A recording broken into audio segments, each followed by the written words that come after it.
The Man Who Knew Too Much by G.K. Chesterton. Read by Martin Clifton. Chapter 1. The Face in the Target. Harold March, the rising reviewer and social critic, was walking vigorously across a great tableland of moors and commons, the horizon of which was fringed with the far-off woods of the famous estate of Torwood Park. He was a good-looking young man in tweeds, with very pale curly hair and pale clear eyes. Walking in wind and sun in the very landscape of liberty, he was still young enough to remember his politics and not merely try to forget them. For his errand at Torwood Park was a political one. It was the place of appointment named by no less a person than the Chancellor of the Exchequer, Sir Howard Horne, then introducing his so-called socialist budget, and prepared to expound it in an interview with so promising a penman. Harold March was the sort of man who knows everything about politics and nothing about politicians. He also knew a great deal about arts, letters, philosophy, and general culture, about almost everything indeed, except the world he was living in. Abruptly, in the middle of those sunny and windy flats, he came upon a sort of cleft, almost narrow enough to be called a crack, in the land. It was just large enough to be the watercourse for a small stream which vanished at intervals under green tunnels of undergrowth, as if in a dwarfish forest. Indeed, he had an odd feeling, as if he were a giant looking over the valley of the pygmies. When he dropped into the hollow, however, the impression was lost. The rocky banks, though hardly above the height of a cottage, hung over and had the profile of a precipice. As he began to wander down the course of the stream in idle but romantic curiosity, and saw the water shining in short strips between the great grey boulders and bushes as soft as great green mosses, he fell into quite an opposite vein of fantasy. It was rather as if the earth had opened and swallowed him into a sort of underworld of dreams, and when he became conscious of a human figure dark against the silver stream, sitting on a large boulder and looking rather like a large bird, it was perhaps with some of the premonitions proper to a man who meets the strangest friendship of his life.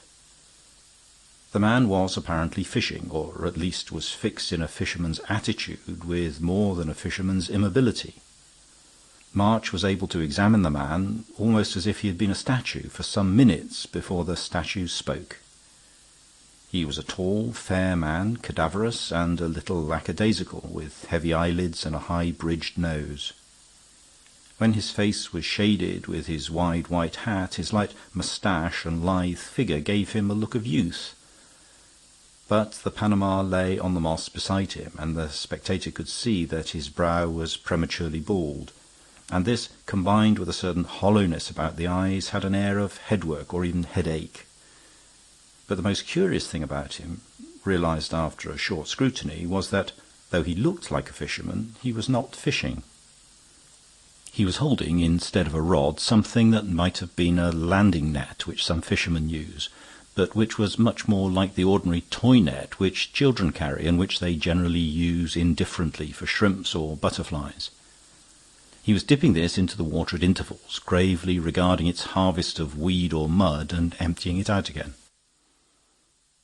"No, I haven't caught anything," he remarked calmly, as if answering an unspoken query. "What I do have, I throw it back again, especially the big fish. But some of the little beasts interest me when I get 'em." "A scientific interest, I suppose," observed March. "Of a rather amateurish sort, I fear," answered the strange fisherman. "I have a sort of hobby about what they call phenomena of phosphorescence. But it would be rather awkward to go about in society carrying stinking fish." "I suppose it would," said March with a smile. "Rather odd to enter a drawing-room carrying a large luminous cod," continued the stranger in his listless way. "How quaint it would be if one could carry it about like a lantern, or have little sprats for candles.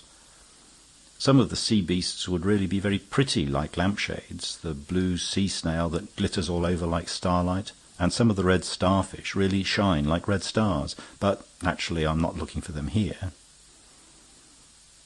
March thought of asking him what he was looking for, but, feeling unequal to a technical discussion, at least as deep as the deep-sea fishes, he returned to more ordinary topics.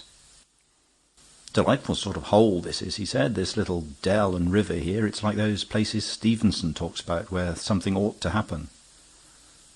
"I know," answered the other. "I think it's because the place itself, so to speak, seems to happen and not merely to exist. Perhaps that's what old Picasso and some of the Cubists are trying to express by angles and jagged lines. Look at that wall, like low cliffs that juts forward just at right angles to the slope of turf sweeping up to it. That's like a silent collision. It's like a breaker or the backwash of a wave." March looked at the low-browed crag overhanging the green slope and nodded. He was interested in a man who turned so easily from the technicalities of science to those of art, and asked him if he admired the new angular artists. "As I feel it, the Cubists are not Cubist enough," replied the stranger. "I mean, they're not thick enough. By making things mathematical, they make them thin. Take the living lines out of that landscape, simplify it to a right angle, and you flatten it out to a mere diagram on paper. Diagrams have their own beauty, but it is of just the other sort. They stand for the unalterable things, the calm, eternal, mathematical sort of truths, what somebody calls the white radiance of—" He stopped, and before the next word came, something had happened almost too quickly and completely to be realized. From behind the overhanging rock came a noise and rush like that of a railway train, and a great motor car appeared. It topped the crest of the cliff, black against the sun like a battle chariot rushing to destruction in some wild epic. March automatically put out his hand in one futile gesture, as if to catch a falling teacup in a drawing-room. For the fraction of a flash it seemed to leave the ledge of rock like a flying ship. Then the very sky seemed to turn over like a wheel, and it lay a ruin amid the tall grasses below, a line of grey smoke going up slowly from it into the silent air. A little lower, the figure of a man with grey hair tumbled down the steep green slope, his limbs lying all at random, and his face turned away. The eccentric fisherman dropped his net and walked swiftly toward the spot, his new acquaintance following him. As they drew near, there seemed a sort of monstrous irony in the fact that the dead machine was still throbbing and thundering as busily as a factory, while the man lay so still. He was unquestionably dead. The blood flowed in the grass from a hopelessly fatal fracture at the back of the skull.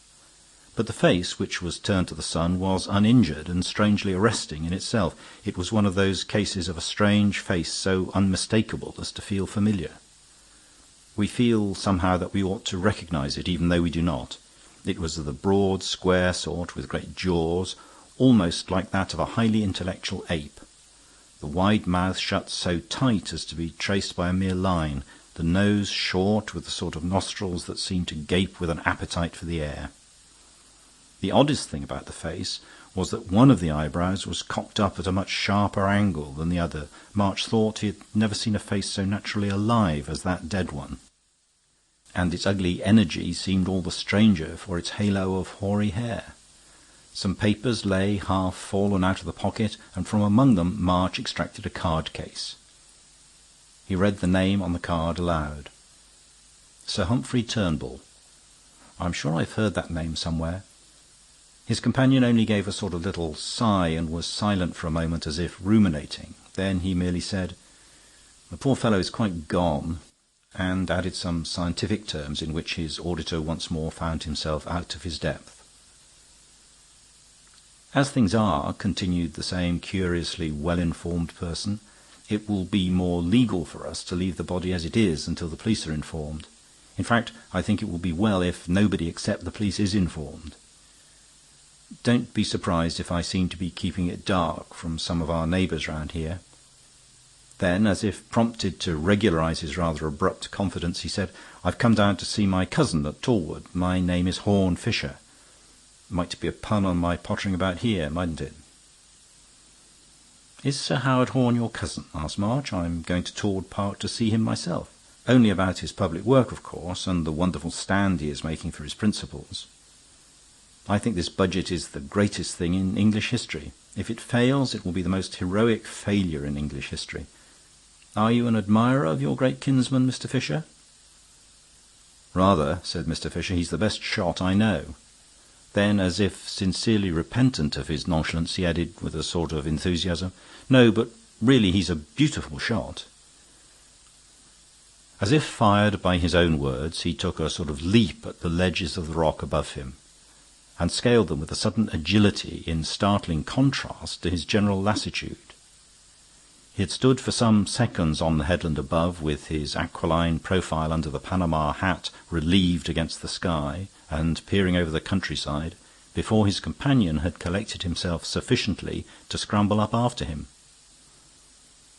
The level above was a stretch of common turf on which the tracks of the fated car were ploughed plainly enough. But the brink of it was broken as with rocky teeth. Broken boulders of all shapes and sizes lay near the edge.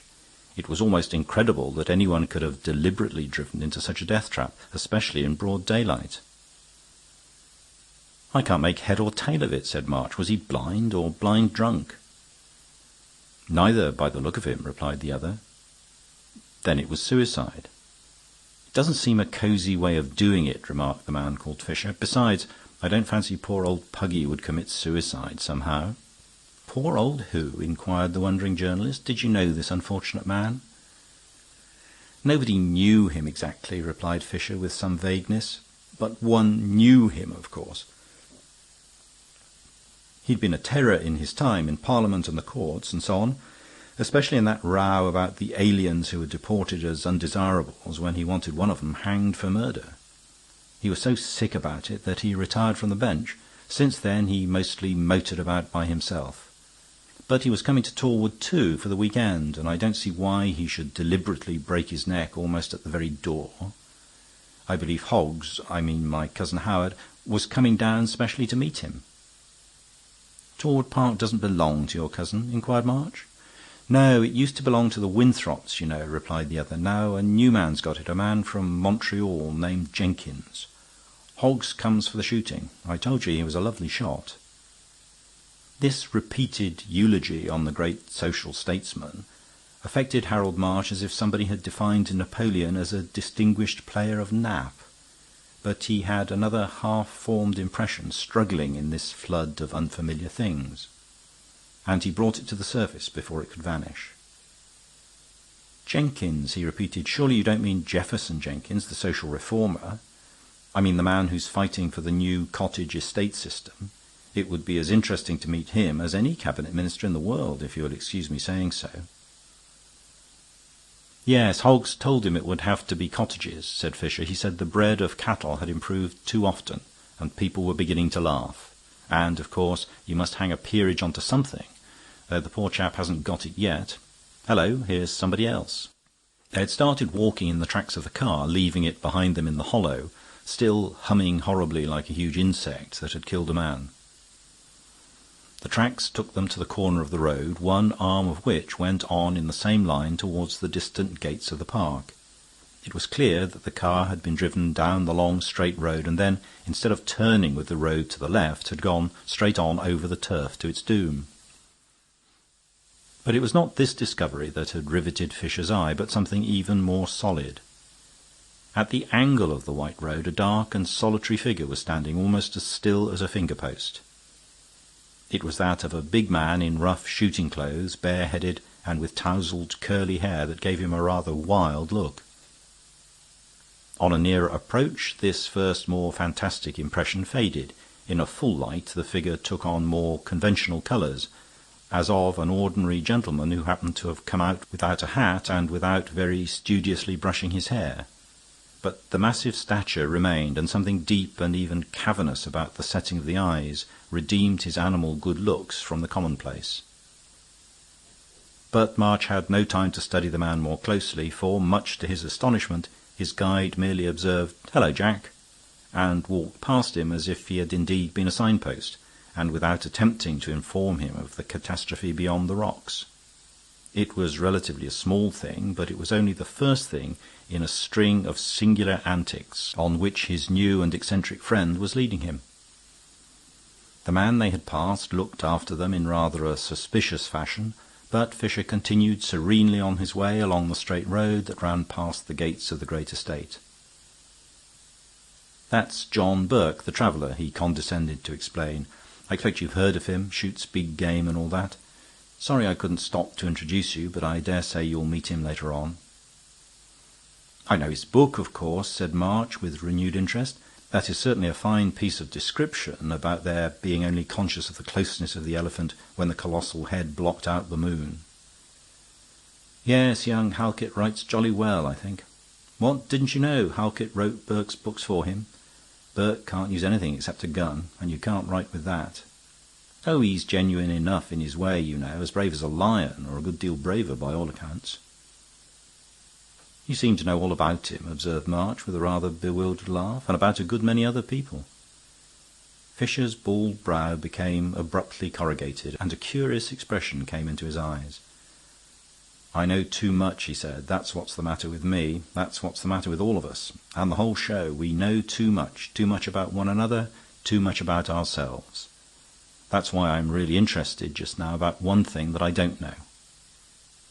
"And that is?" inquired the other. "Why that poor fellow is dead." They had walked along the straight road for nearly a mile, conversing at intervals in this fashion, and March had a singular sense of the whole world being turned inside out. Mr. Horne Fisher did not especially abuse his friends and relatives in fashionable society. Of some of them he spoke with affection, but they seemed to be an entirely new set of men and women who happened to have the same nerves as the men and women mentioned most often in the newspapers. Yet no fury of revolt could have seemed to him more utterly revolutionary than this cold familiarity. It was like daylight on the other side of stage scenery. They reached the great lodge gates of the park and, to March's surprise, passed them and continued along the interminable white straight road. But he was himself too early for his appointment with Sir Howard, and was not disinclined to see the end of his new friend's experiment, whatever it might be. They had long left the moorland behind them, and half the white road was grey in the great shadow of the tallwood pine forests, themselves like grey bars shuttered against the sunshine, and within, amid that clear noon, manufacturing their own midnight. Soon, however, rifts began to appear in them like gleams of coloured windows. The trees thinned and fell away as the road went forward, showing the wild, irregular copses in which, as Fisher said, the house party had been blazing away all day. And about 200 yards farther on they came to the first turn of the road. At the corner stood a sort of decayed inn with the dingy sign of The Grapes. The signboard was dark and indecipherable by now, and hung back against the sky and the grey moorland beyond, about as inviting as a gallows. March remarked that it looked like a tavern for vinegar instead of wine. "A good phrase," said Fisher, "and so it would be if you were silly enough to drink wine in it. But the beer is very good, and so is the brandy." March followed him to the bar parlour with some wonder, and his dim sense of repugnance was not dismissed by the first sight of the innkeeper, who was widely different from the genial innkeepers of romance, a bony man very silent behind a black moustache, but with black, restless eyes. Taciturn as he was, the investigator succeeded at last in extracting a scrap of information from him, by dint of ordering beer and talking to him persistently and minutely on the subject of motor cars. He evidently regarded the innkeeper as, in some singular way, an authority on motor cars, as being deep in the secrets of the mechanism, management, and mismanagement of motor cars, holding the man all the time with a glittering eye like the Ancient Mariner. Out of all this rather mysterious conversation there did emerge at last a sort of admission that one particular motor car of a given description had stopped before the inn about an hour before, and that an elderly man had alighted, requiring some mechanical assistance. Asked if the visitor required any other assistance, the innkeeper said shortly that the old man had filled his flask and taken a packet of sandwiches. And with these words the somewhat inhospitable host had walked hastily out of the bar, and they heard him banging doors in the dark interior. Fisher's weary eye wandered round the dusty and dreary inn parlour, and rested dreamily on a glass case containing a stuffed bird, with a gun hung on hooks above it, which seemed to be its only ornament. Puggy was a humorist, he observed, at least in his own rather grim style, but it seems rather too grim a joke for a man to buy a packet of sandwiches when he's just going to commit suicide. "If you come to that," answered March, "it isn't very usual for a man to buy a packet of sandwiches when he's just outside the door of a grand house he's going to stop at." No, repeated Fisher almost mechanically. and then suddenly cocked his eye at his interlocutor with a much livelier expression. "By Jove, that's an idea. You're perfectly right, and that suggests a very queer idea, doesn't it?" There was a silence, and then March started with irrational nervousness as the door of the inn was flung open and another man walked rapidly to the counter. He had struck it with a coin and called out for brandy before he saw the other two guests, who were sitting at a bare wooden table under the window. When he turned about with a rather wild stare, March had yet another unexpected emotion, for his guide hailed the man as Hoggs and introduced him as Sir Howard Horne. He looked rather older than his boyish portraits in the illustrated papers, as is the way of politicians. His flat, fair hair was touched with grey, but his face was almost comically round, with a Roman nose which, when combined with his quick, bright eyes, raised a vague reminiscence of a parrot. He had a cap rather at the back of his head and a gun under his arm. Harold March had imagined many things about his meeting with a great political reformer, but he had never pictured him with a gun under his arm drinking brandy in a public house. "So you're stopping at Jinks too," said Fisher. "Everybody seems to be at Jinks." "Yes," replied the Chancellor of the Exchequer. "Jolly good shooting. At least all of it that isn't Jinks shooting. I never knew a chap with such good shooting that was such a bad shot. Mind you, he's a jolly good fellow and all that. I don't say a word against him. But he never learned to hold a gun when he was packing pork or whatever he did. They say he shot the cockade off his own servant's hat. Just like him to have cockades, of course.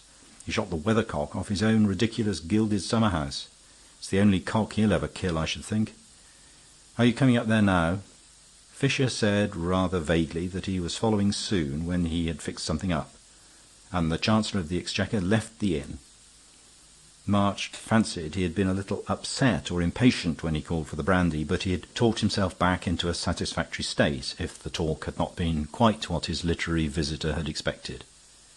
Fisher, a few minutes afterward, slowly led the way out of the tavern and stood in the middle of the road, looking down in the direction from which they had travelled. Then he walked back about 200 yards in that direction and stood still again. "I should think this is about the place," he said. "What place?" asked his companion. "The place where the poor fellow was killed," said Fisher sadly. "What do you mean?" demanded March. "He was smashed up on the rocks 1.5 miles from here." "No, he wasn't," replied Fisher. "He didn't fall on the rocks at all. Didn't you notice that he only fell on the slope of soft grass underneath? But I saw that he had a bullet in him already." Then, after a pause, he added, "He was alive at the inn, but he was dead long before he came to the rocks. So he was shot as he drove his car down this strip of straight road, and I should think somewhere about here. After that, of course, the car went straight on with nobody to stop or turn it.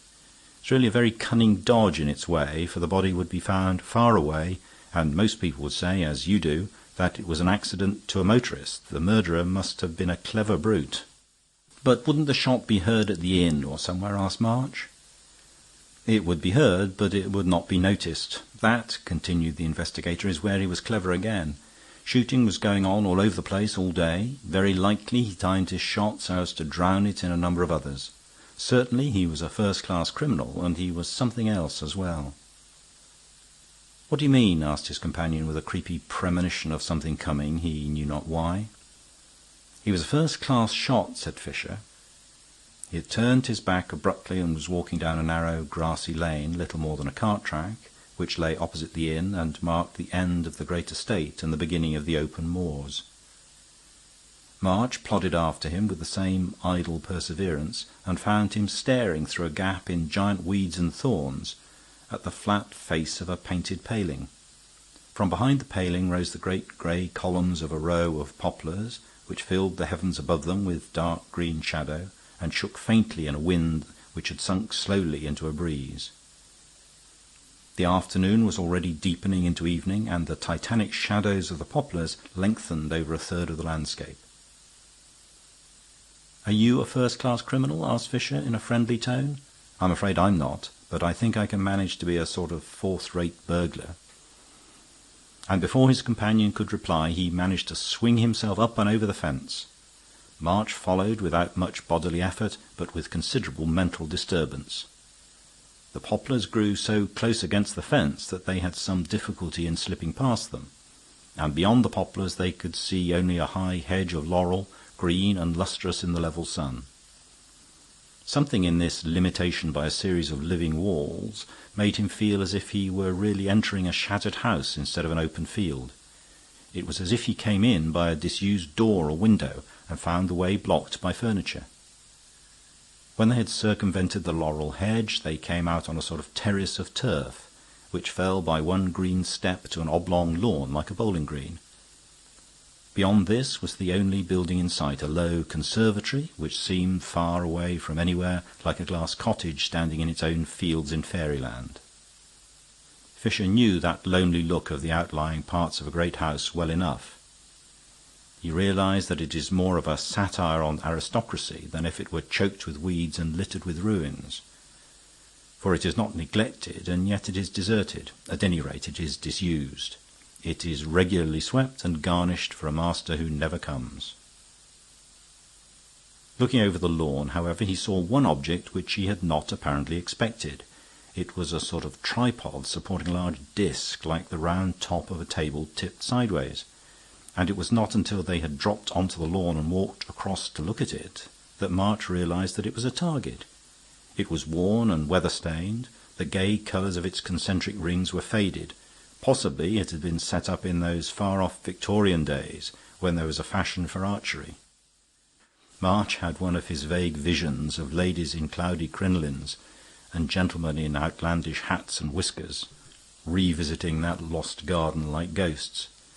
Fisher, who was peering more closely at the target, startled him by an explanation. "Hello," he said, "somebody's been peppering this thing with shot, after all, and quite lately, too. Why, I believe old Jink's been trying to improve his bad shooting here."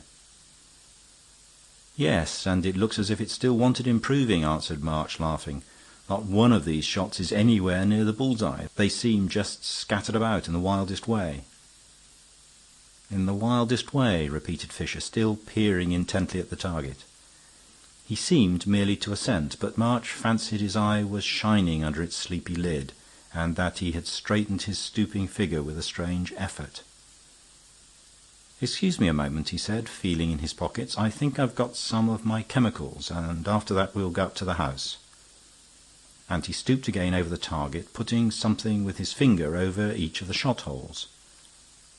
So far as March could see, merely a dull grey smear. Then they went through the gathering twilight, up the long green avenues to the great house. Here again, however, the eccentric investigator did not enter by the front door. He walked round the house until he found a window open, and, leaping into it, introduced his friend to what appeared to be the gun-room. Rows of the regular instruments for bringing down birds stood against the walls, but across a table in the window lay one or two weapons of heavier and more formidable pattern. "Hello, these are Burke's big game rifles," said Fisher. "I never knew he kept them here." He lifted one of them, examined it briefly, and put it down again, frowning heavily. Almost as he did so, a strange young man came hurriedly into the room. He was dark and sturdy, with a bumpy forehead and a bulldog jaw, and he spoke with a curt apology. "I left Major Burke's guns here," he said, "and he wants them packed up. He's going away tonight." And he carried off the two rifles without casting a glance at the stranger. Through the open window they could see his short, dark figure walking away across the glimmering garden. Fisher got out of the window again and stood looking after him. "That's Halkett, whom I told you about," he said. "I knew he was a sort of secretary and had to do with Burke's papers, but I never knew he had anything to do with his guns.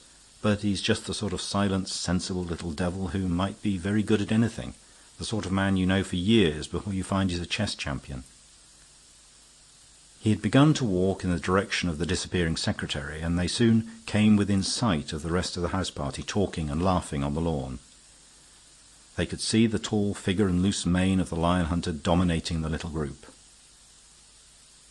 "By the way," observed Fisher, "when we were talking about Burke and Halkett, I said that a man couldn't very well write with a gun. Well, I'm not so sure now. Did you ever hear of an artist so clever that he could draw with a gun?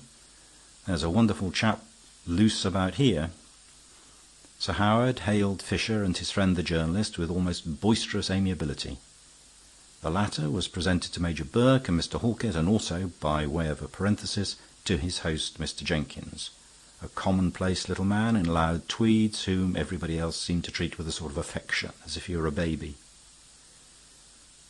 The irrepressible Chancellor of the Exchequer was still talking about the birds he'd brought down, the birds that Burke and Halkett had brought down, and the birds that Jenkins, their host, had failed to bring down. It seemed to be a sort of sociable monomania.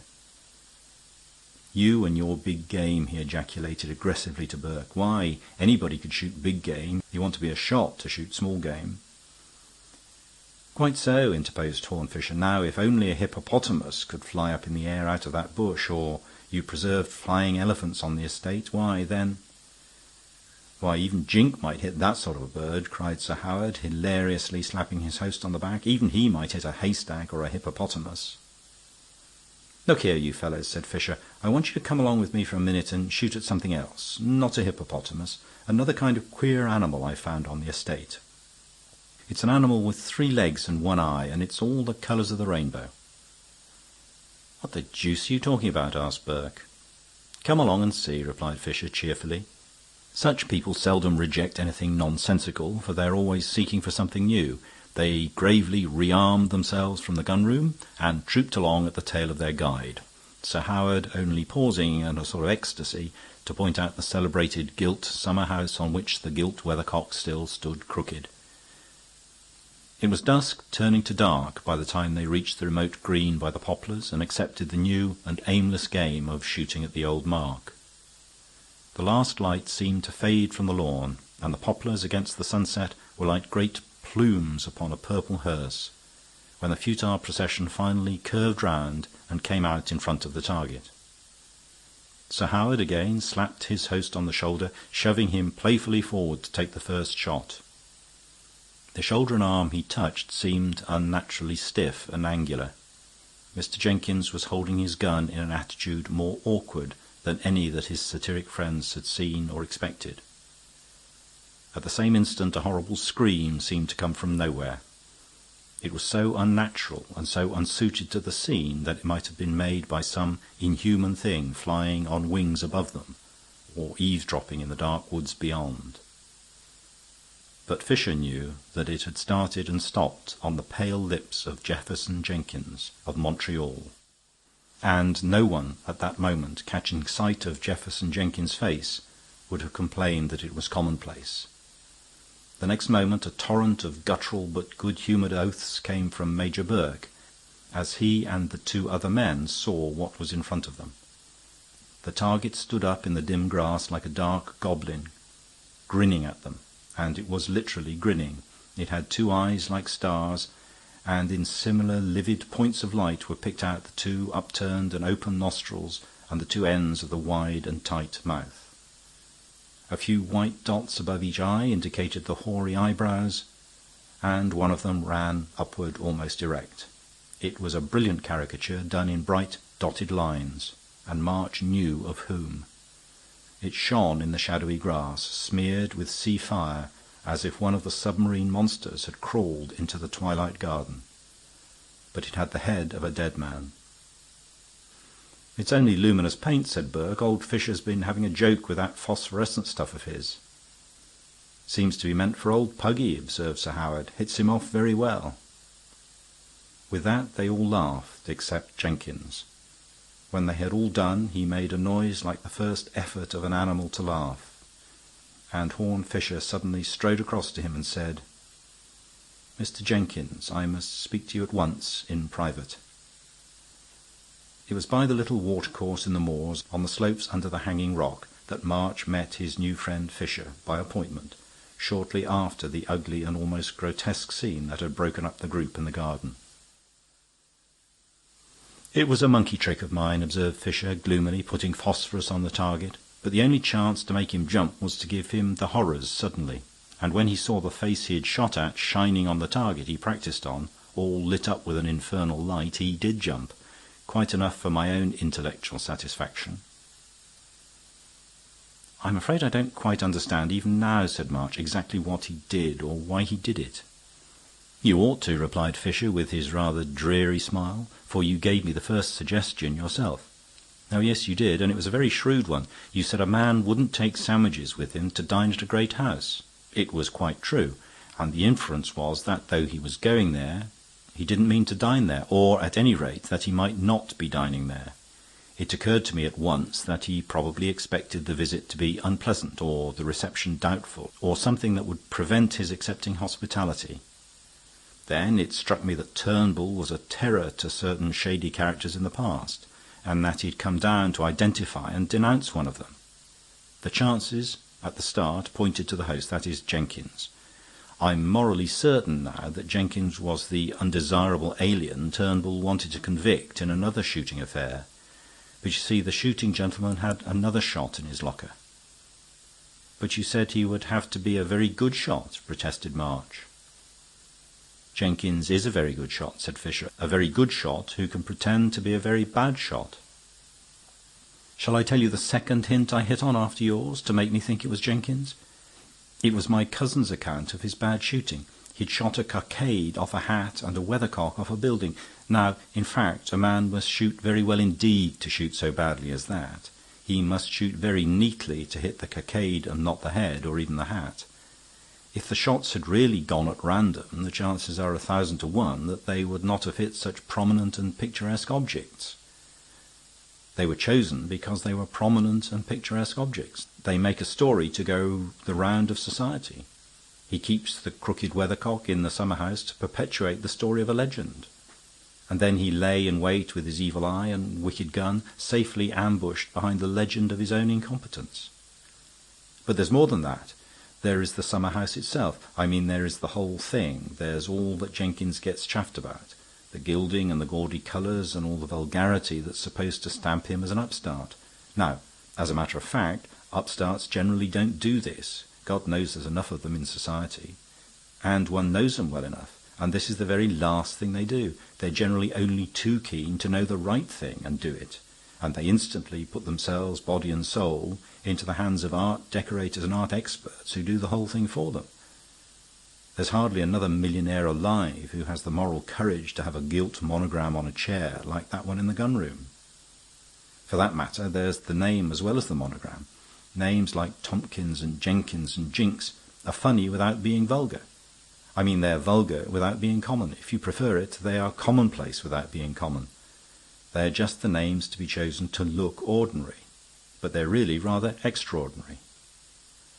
Do you know many people called Tompkins? It's a good deal rarer than Talbot. It's pretty much the same with the comic clothes of the parvenu. Jenkins dresses like a character in Punch, but that's because he is a character in Punch. I mean, he's a fictitious character. He's a fabulous animal. He doesn't exist. Have you ever considered what it must be like to be a man who doesn't exist? I mean, to be a man with a fictitious character that he has to keep up at the expense not merely of personal talents, to be a new kind of hypocrite hiding a talent in a new kind of napkin. This man has chosen his hypocrisy very ingeniously. It was really a new one. A subtle villain has dressed up as a dashing gentleman and a worthy businessman and a philanthropist and a saint. But the loud checks of a comical little cad were really rather a new disguise. But the disguise must be very irksome to a man who can really do things. This is a dexterous little cosmopolitan gutter-snipe who can do scores of things. Not only shoot, but draw and paint and probably play the fiddle. Now, a man like that may find the hiding of his talents useful, but he could never help wanting to use them where they were useless. If he can draw, he will draw absent-mindedly on blotting paper. I suspect this rascal has often drawn poor old Puggy's face on blotting paper. Probably he began doing it in blots as he afterwards did it in dots, or rather shots. It was the same sort of thing. He found a disused target in a deserted yard and couldn't resist indulging in a little secret shooting, like secret drinking. You thought the shots all scattered and irregular, and so they were, but not accidental. No two distances were alike, but the different points were exactly where he wanted to put them. As nothing needs so much mathematical precision as a wild caricature. I've dabbled a little in drawing myself, and I assure you that to put one dot where you want it is a marvel with a pen close to a piece of paper. It is a miracle to do it across a garden with a gun. But a man who can work those miracles will always itch to work them if it's only in the dark. After a pause, March observed thoughtfully, "But he couldn't have brought him down like a bird with one of those little guns." "No, that was why I went into the gun-room," replied Fisher. "He did it with one of Burke's rifles, and Burke thought he knew the sound of it. That's why he rushed out without a hat, looking so wild. He saw nothing but a car passing quickly, which he followed for a little way, and then concluded he'd made a mistake." There was another silence, during which Fisher sat on a great stone as motionless as on their first meeting, and watched the grey and silver river eddying past under the bushes. Then March said abruptly, "Of course he knows the truth now." "Nobody knows the truth but you and I," answered Fisher, with a certain softening in his voice, "and I don't think you and I will ever quarrel." "What do you mean?" asked March in an altered accent. "What have you done about it?" Horne Fisher continued to gaze steadily at the eddying stream. At last he said, "The police have proved it was a motor accident." "But you know it was not." "I told you that I know too much," replied Fisher, with his eye on the river. "I know that, and I know a great many other things. I know the atmosphere and the way the whole thing works. I know this fellow has succeeded in making himself something incurably commonplace and comic. I know you can't get up a persecution of old Tootle or little Titch. If I were to tell Hoggs or Halkett that old Jink was an assassin, they would almost die of laughter before my eyes. Oh, I don't say their laughter's quite innocent, though it's genuine in its way. They want old Jink, and they couldn't do without him. I don't say I'm quite innocent. I like Hoggs. I don't want him to be down and out, and he'd be done for if Jink can't pay for his coronet. They were devilish near the line at the last election, but the only real objection to it is that it's impossible. Nobody would believe it. It's not in the picture. The crooked weathercock would always turn it into a joke." "Don't you think this is infamous?" asked March quietly.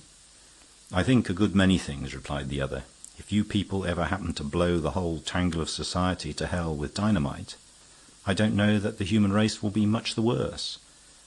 But don't be too hard on me merely because I know what society is. That's why I moon away my time over things like stinking fish." There was a pause as he settled himself down again by the stream, and then he added, "I told you before I had to throw back the big fish." End of chapter. Chapter 2. The Vanishing Prince. This tale begins among a tangle of tales round a name that is at once recent and legendary. The name is that of Michael O'Neill, popularly called Prince Michael, partly because he claimed descent from ancient Fenian princes, and partly because he was credited with a plan to make himself Prince President of Ireland, as the last Napoleon did of France.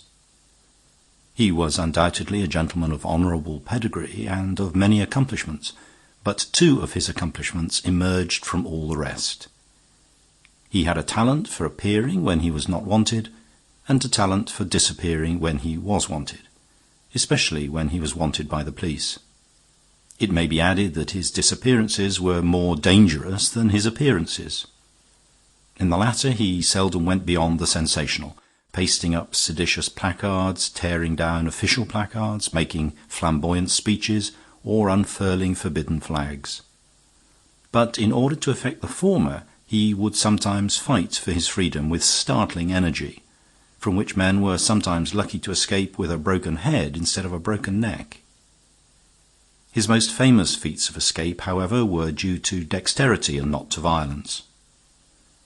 On a cloudless summer morning he had come down a country road white with dust, and, pausing outside a farmhouse, had told the farmer's daughter with elegant indifference that the local police were in pursuit of him. The girl's name was Bridget Royce, a sombre and even sullen type of beauty, and she looked at him darkly as if in doubt and said, "Do you want me to hide you?" Upon which he only laughed, leapt lightly over the stone wall, and strode toward the farm, merely throwing over his shoulder the remark, "Thank you, I have generally been quite capable of hiding myself." In which proceeding he acted with a tragic ignorance of the nature of women, and there fell on his path in that sunshine a shadow of doom. While he disappeared through the farmhouse, the girl remained for a few moments looking up the road, and 2 perspiring policemen came ploughing up to the door where she stood. Though still angry, she was still silent, and a quarter of an hour later the officers had searched the house and were already inspecting the kitchen garden and the cornfield behind it. In the ugly reaction of her mood, she might have been tempted even to point out the fugitive, but for a small difficulty that she had no more notion than the policeman had of where he could possibly have gone. The kitchen garden was enclosed by a very low wall, and the cornfield beyond lay aslant like a square patch on a great green hill, on which he could still have been seen even as a dot in the distance. Everything stood solid in its familiar place. The apple tree was too small to support or hide a climber. The only shed stood open and obviously empty. There was no sound, save the droning of summer flies and the occasional flutter of a bird unfamiliar enough to be surprised by the scarecrow in the field. There was scarcely a shadow save a few blue lines that fell from the thin trees.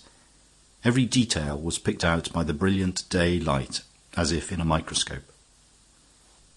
The girl described the scene later with all the passionate realism of her race, and whether or no the policeman had a similar eye for the picturesque, they had at least an eye for the facts of the case, and were compelled to give up the chase and retire from the scene. Bridget Royce remained as if in a trance, staring at the sunlit garden in which a man had just vanished like a fairy. She was still in a sinister mood, and the miracle took in her mind a character of unfriendliness and fear, as if the fairy were decidedly a bad fairy. The sun upon the glittering garden depressed her more than the darkness, but she continued to stare at it. Then the world itself went half-witted, and she screamed. The scarecrow moved in the sunlight. It had stood with its back to her in a battered old black hat and a tattered garment, and with all its tatters flying, it strode away across the hill. She did not analyze the audacious trick by which the man had turned to his advantage the subtle effects of the expected and the obvious. She was still under the cloud of more individual complexities.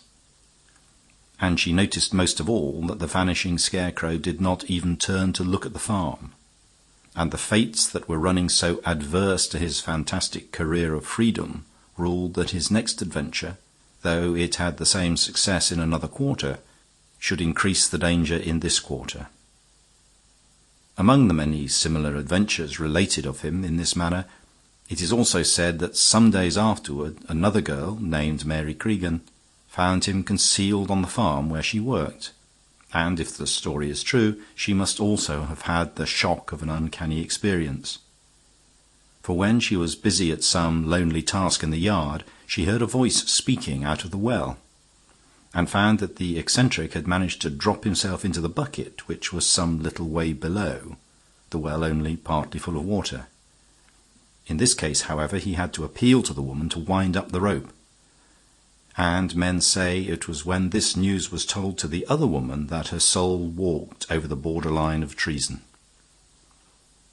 Such, at least, were the stories told of him in the countryside, and there were many more, as that he had stood insolently in a splendid green dressing-gown on the steps of a great hotel, and then led the police a chase through a long suite of grand apartments, and finally through his own bedroom onto a balcony that overhung the river. The moment the pursuers stepped onto the balcony, it broke under them, and they dropped pell-mell into the eddying waters, while Michael, who had thrown off his gown and dived, was able to swim away. It was said that he had carefully cut away the props so that they would not support anything so heavy as a policeman. But here again he was immediately fortunate, yet ultimately unfortunate, for it is said that one of the men was drowned, leaving a family feud which made a little rift in his popularity.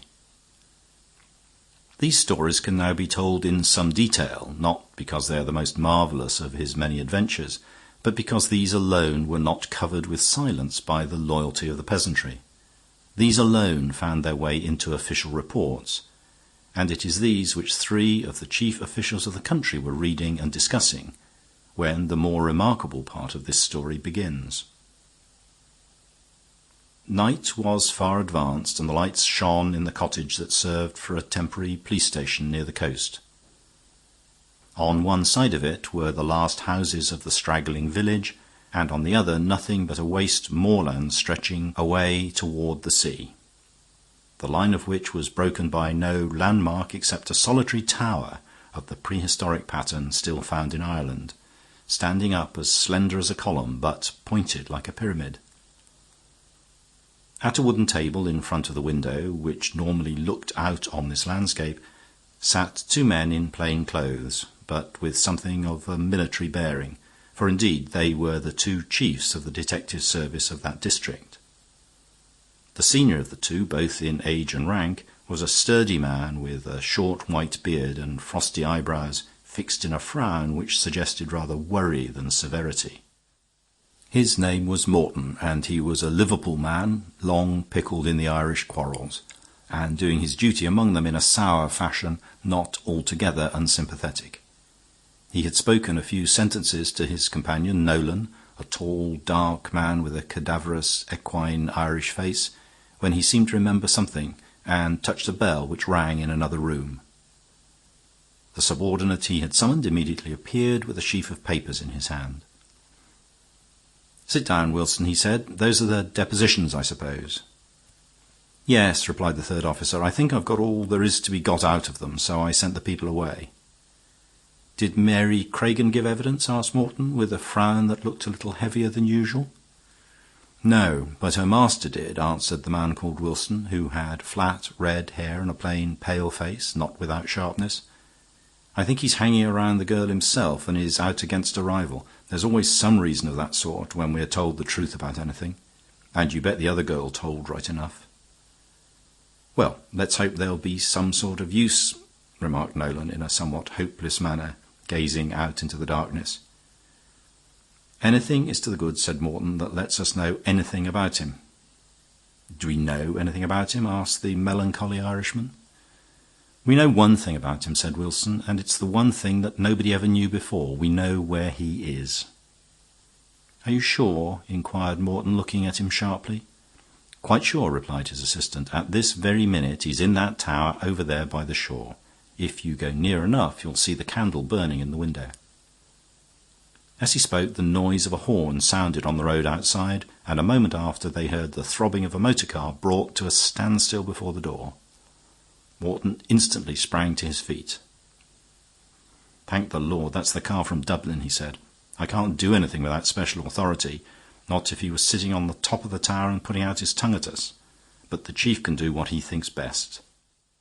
He hurried out to the entrance and was soon exchanging greetings with a big, handsome man in a fur coat, who brought into the dingy little station the indescribable glow of the great cities and the luxuries of the great world.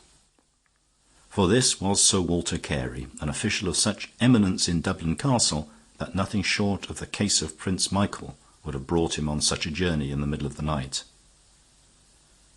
But the case of Prince Michael, as it happened, was complicated by legalism as well as lawlessness.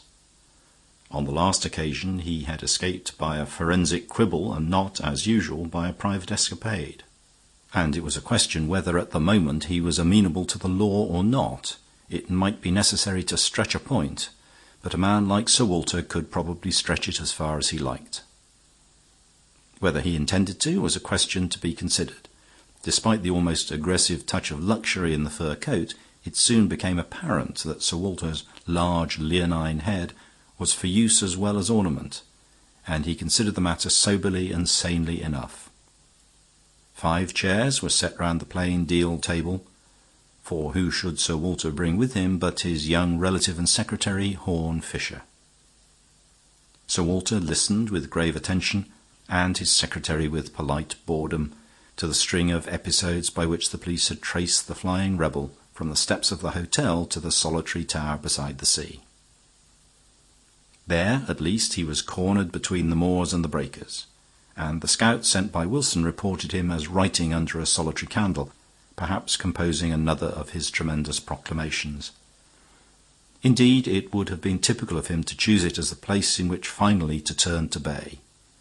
He had some remote claim on it, as on a family castle, and those who knew him thought him capable of imitating the primitive Irish chieftains who fell fighting against the sea.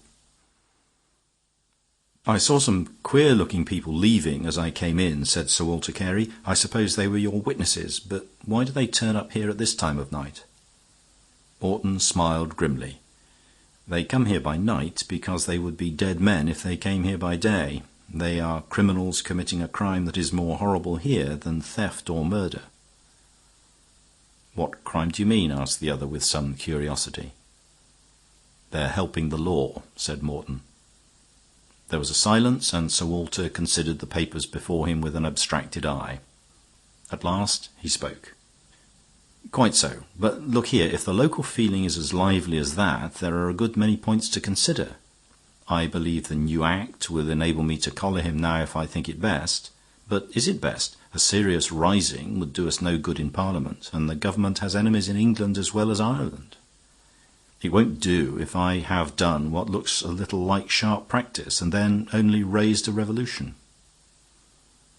"It's all the other way," said the man called Wilson rather quickly. "There won't be half so much of a revolution if you arrest him as there will if you leave him loose for 3 days longer.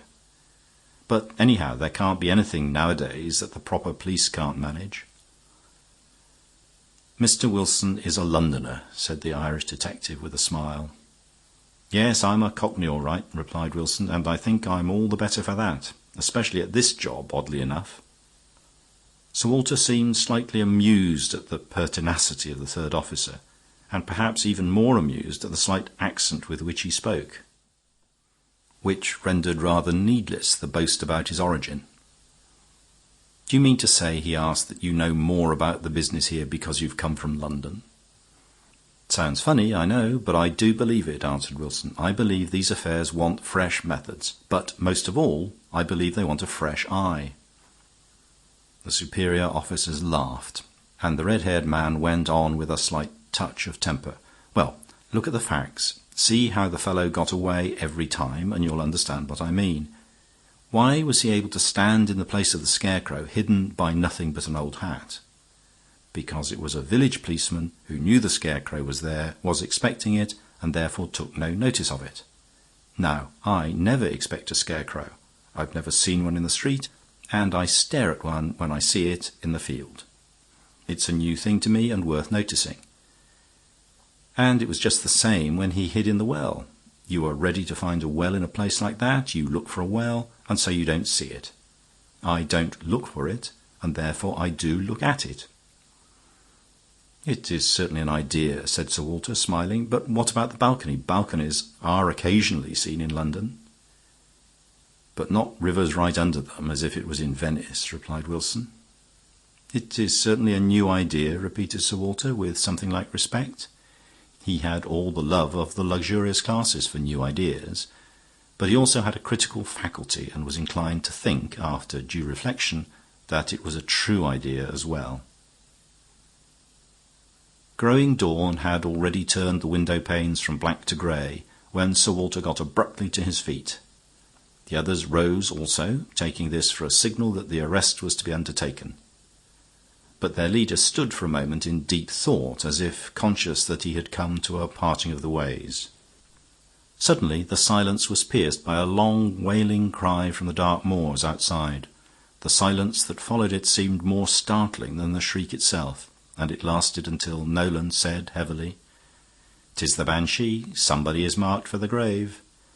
His long, large-featured face was as pale as a moon, and it was easy to remember that he was the only Irishman in the room. "Well, I know that banshee," said Wilson cheerfully, "ignorant as you think I am of these things. I talked to that banshee myself an hour ago, and I sent that banshee up to the tower and told her to sing out like that if she could get a glimpse of our friend writing his proclamation." "Do you mean that girl Bridget Royce?" asked Morton, drawing his frosty brows together. "Has she turned King's evidence to that extent?" "Yes," answered Wilson. "I know very little of these local things, you tell me, but I reckon an angry woman is much the same in all countries." Nolan, however, seemed still moody and unlike himself. "It's an ugly noise and an ugly business altogether," he said. "If it's really the end of Prince Michael, it may well be the end of other things as well. When the spirit is on him, he would escape by a ladder of dead men and wade through the sea if it were made of blood." "Is that the real reason of your pious alarms?" asked Wilson, with a slight sneer. The Irishman's face blackened with a new passion. "I've faced as many murders in County Clare as you ever fought with in Clapham Junction, Mr. Cockney," he said. "Hush, please," said Morton sharply. "Wilson, you have no kind of right to imply doubt of your superior's conduct. I hope you will prove yourself as courageous and trustworthy as he has always been." The pale face of the red-haired man seemed a shade paler, but he was silent and composed, and Sir Walter went up to Nolan with marked courtesy, saying, "Shall we go outside now and get this business done?" Dawn had lifted, leaving a wide chasm of white between a great grey cloud and the great grey moorland, beyond which the tower was outlined against the daybreak and the sea. Something in its plain and primitive shape vaguely suggested the dawn in the first days of the earth, in some prehistoric time when even the colours were hardly created, when there was only blank daylight between cloud and clay. These dead hues were relieved only by one spot of gold, the spark of the candle alight in the window of the lonely tower, and burning on into the broadening daylight. As the group of detectives, followed by a cordon of policemen, spread out in a crescent to cut off all escape, the light in the tower flashed as if it were moved for a moment and then went out.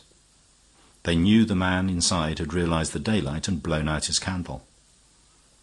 "There are other windows, aren't there?" asked Morton. "And a door, of course, somewhere round the corner. Only a round tower has no corners." "Another example of my small suggestion," observed Wilson quietly. "That queer tower was the first thing I saw when I came to these parts, and I can tell you a little more about it, or at any rate the outside of it. There are 4 windows altogether, one a little way from this one, but just out of sight. Those are both on the ground floor, and so is the third on the other side, making a sort of triangle, but the fourth is just above the third, and I suppose it looks on an upper floor." "It's only a sort of loft reached by a ladder," said Nolan. "I've played in the place when I was a child. It's no more than an empty shell." And his sad face grew sadder, thinking, perhaps, of the tragedy of his country and the part that he had played in it. "The man must have got a table and chair, at any rate," said Wilson. "But no doubt he could have got those from some cottage. If I might make a suggestion, sir, I think we ought to approach all the 5 entrances at once, so to speak. One of us should go to the door and one to each window. McBride here has a ladder for the upper window." Mr. Horne Fisher languidly turned to his distinguished relative and spoke for the first time. "I am rather a convert to the Cockney school of psychology," he said in an almost inaudible voice. The others seemed to feel the same influence in different ways, for the group began to break up in the manner indicated. Morton moved toward the window immediately in front of them, where the hidden outlaw had just snuffed the candle.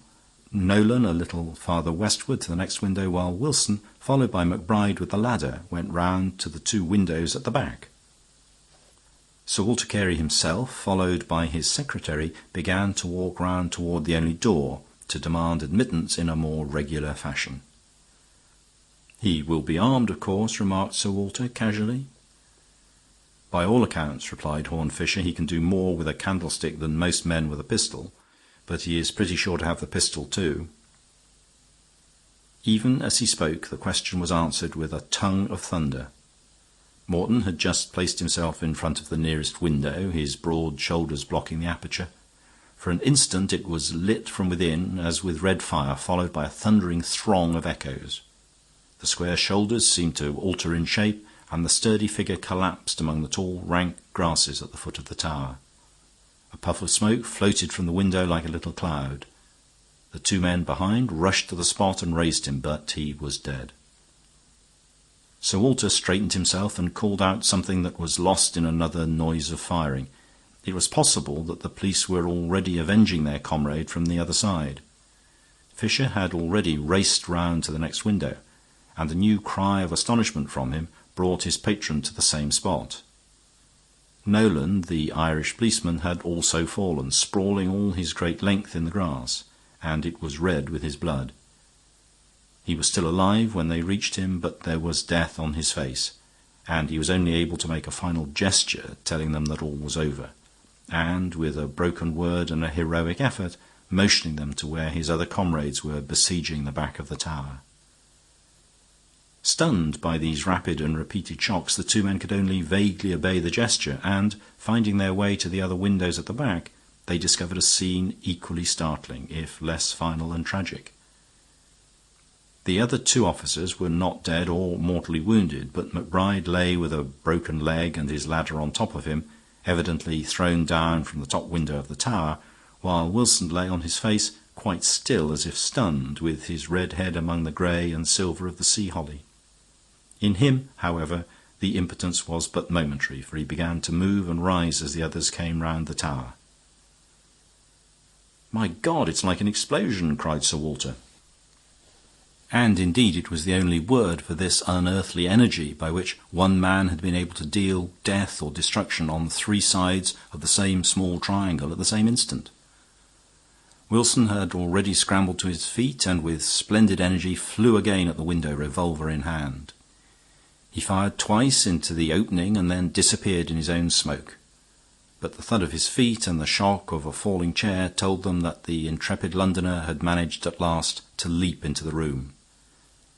Then followed a curious silence, and Sir Walter, walking to the window through the thinning smoke, looked into the hollow shell of the ancient tower. Except for Wilson staring around him, there was nobody there.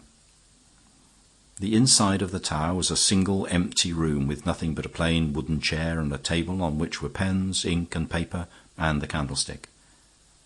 Halfway up the high wall there was a rude timber platform, under the upper window a small loft, which was more like a large shelf. It was reached only by a ladder, and it seemed to be as bare as the bare walls. Wilson completed his survey of the place, and then went and stared at the things on the table.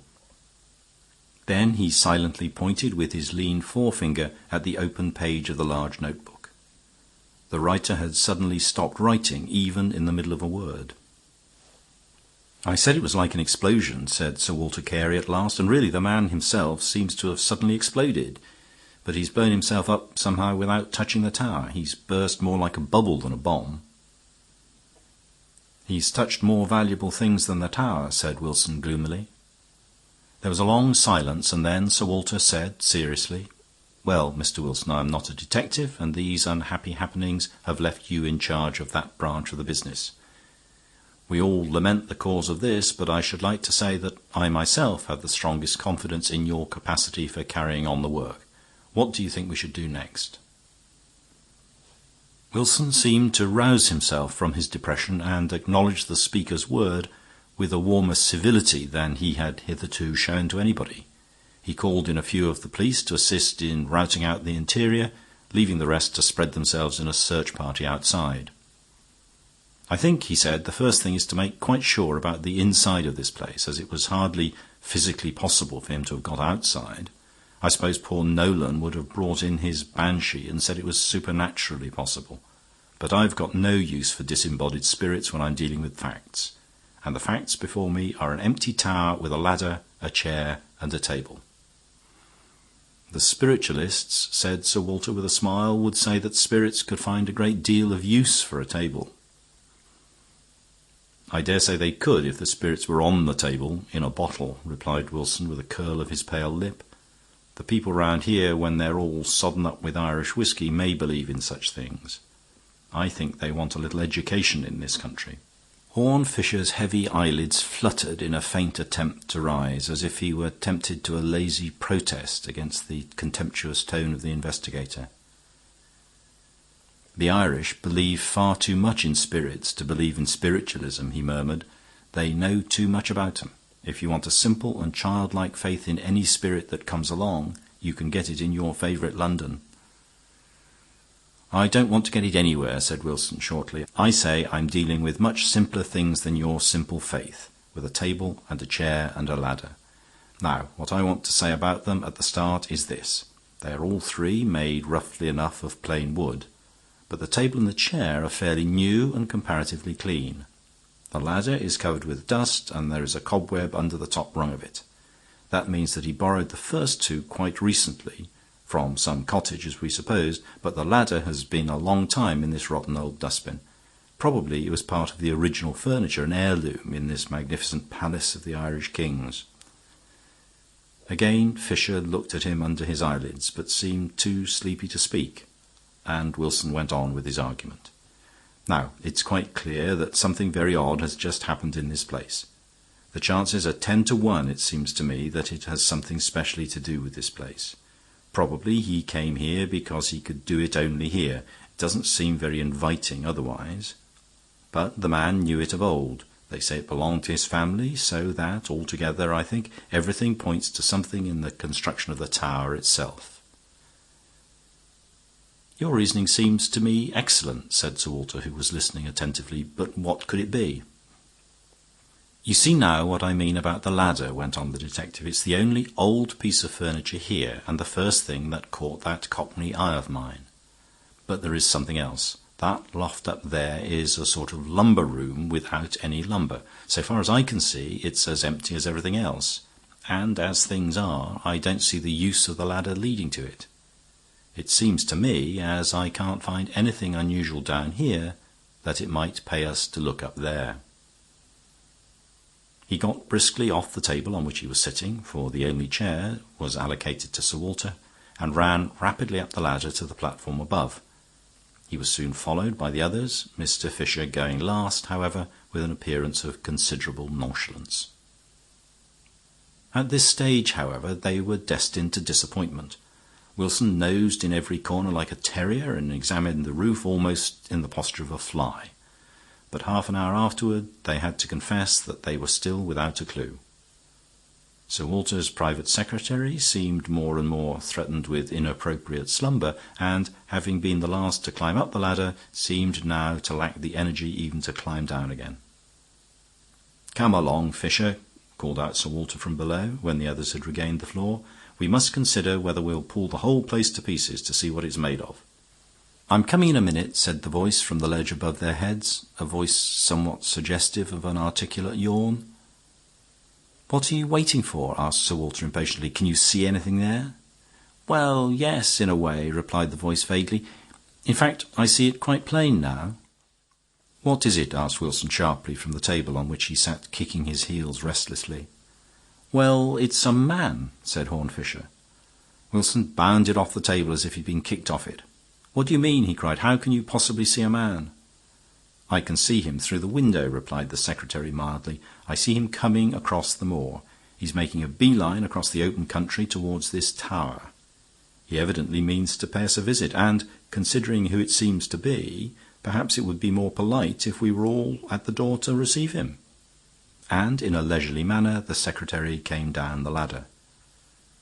"Who it seems to be?" repeated Sir Walter in astonishment.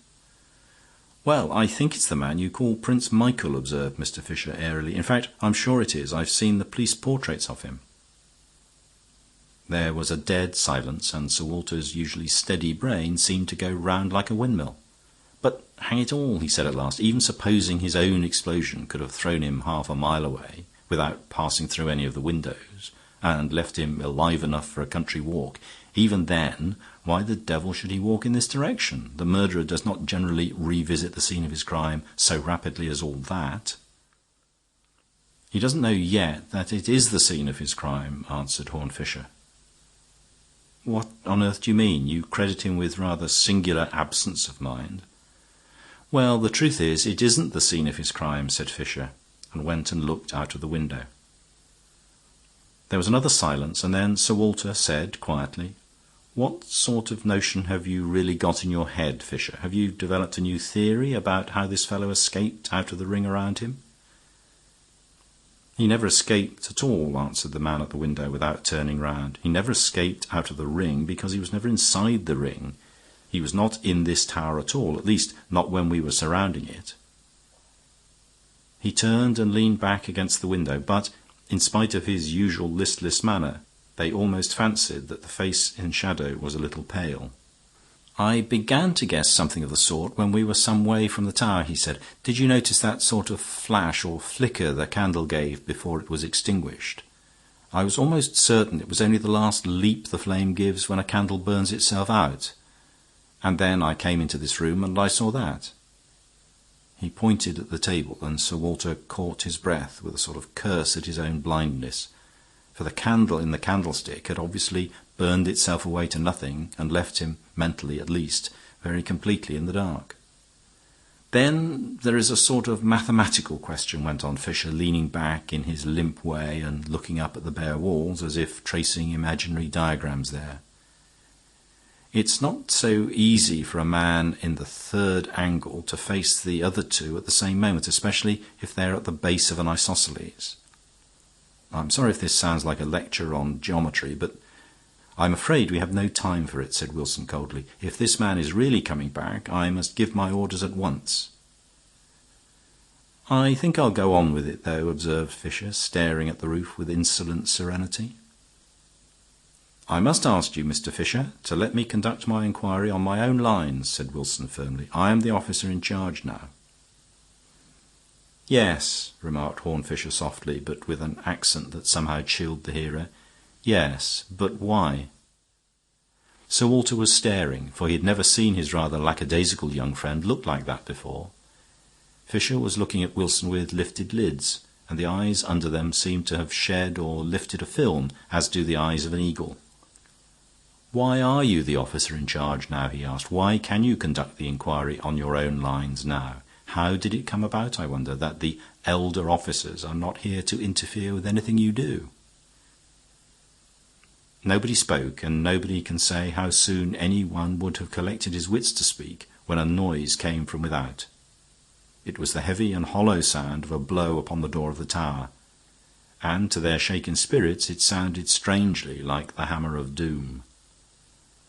The wooden door of the tower moved on its rusty hinges under the hand that struck it, and Prince Michael came into the room. Nobody had the smallest doubt about his identity. His light clothes, though frayed with his adventures, were of fine and almost foppish cut, and he wore a pointed beard or imperial, perhaps as a further reminiscence of Louis Napoleon. But he was a much taller and more graceful man than his prototype. Before anyone could speak, he had silenced everyone for an instant with a slight but splendid gesture of hospitality. "Gentlemen," he said, "this is a poor place now, but you're heartily welcome." Wilson was the first to recover, and he took a stride toward the newcomer. "Michael O'Neill, I arrest you in the King's name for the murder of Francis Morton and James Nolan. It is my duty to warn you—" "No, no, Mr. Wilson," cried Fisher suddenly. "You shall not commit a third murder." Sir Walter Carey rose from his chair, which fell over with a crash behind him. "What does all this mean?" he called out in an authoritative manner. "It means," said Fisher, "that this man, Hooker Wilson, as soon as he had put his head in at that window, killed his two comrades who had put their heads in at the other windows by firing across the empty room. That is what it means. And if you want to know, count how many times he is supposed to have fired, and then count the charges left in his revolver."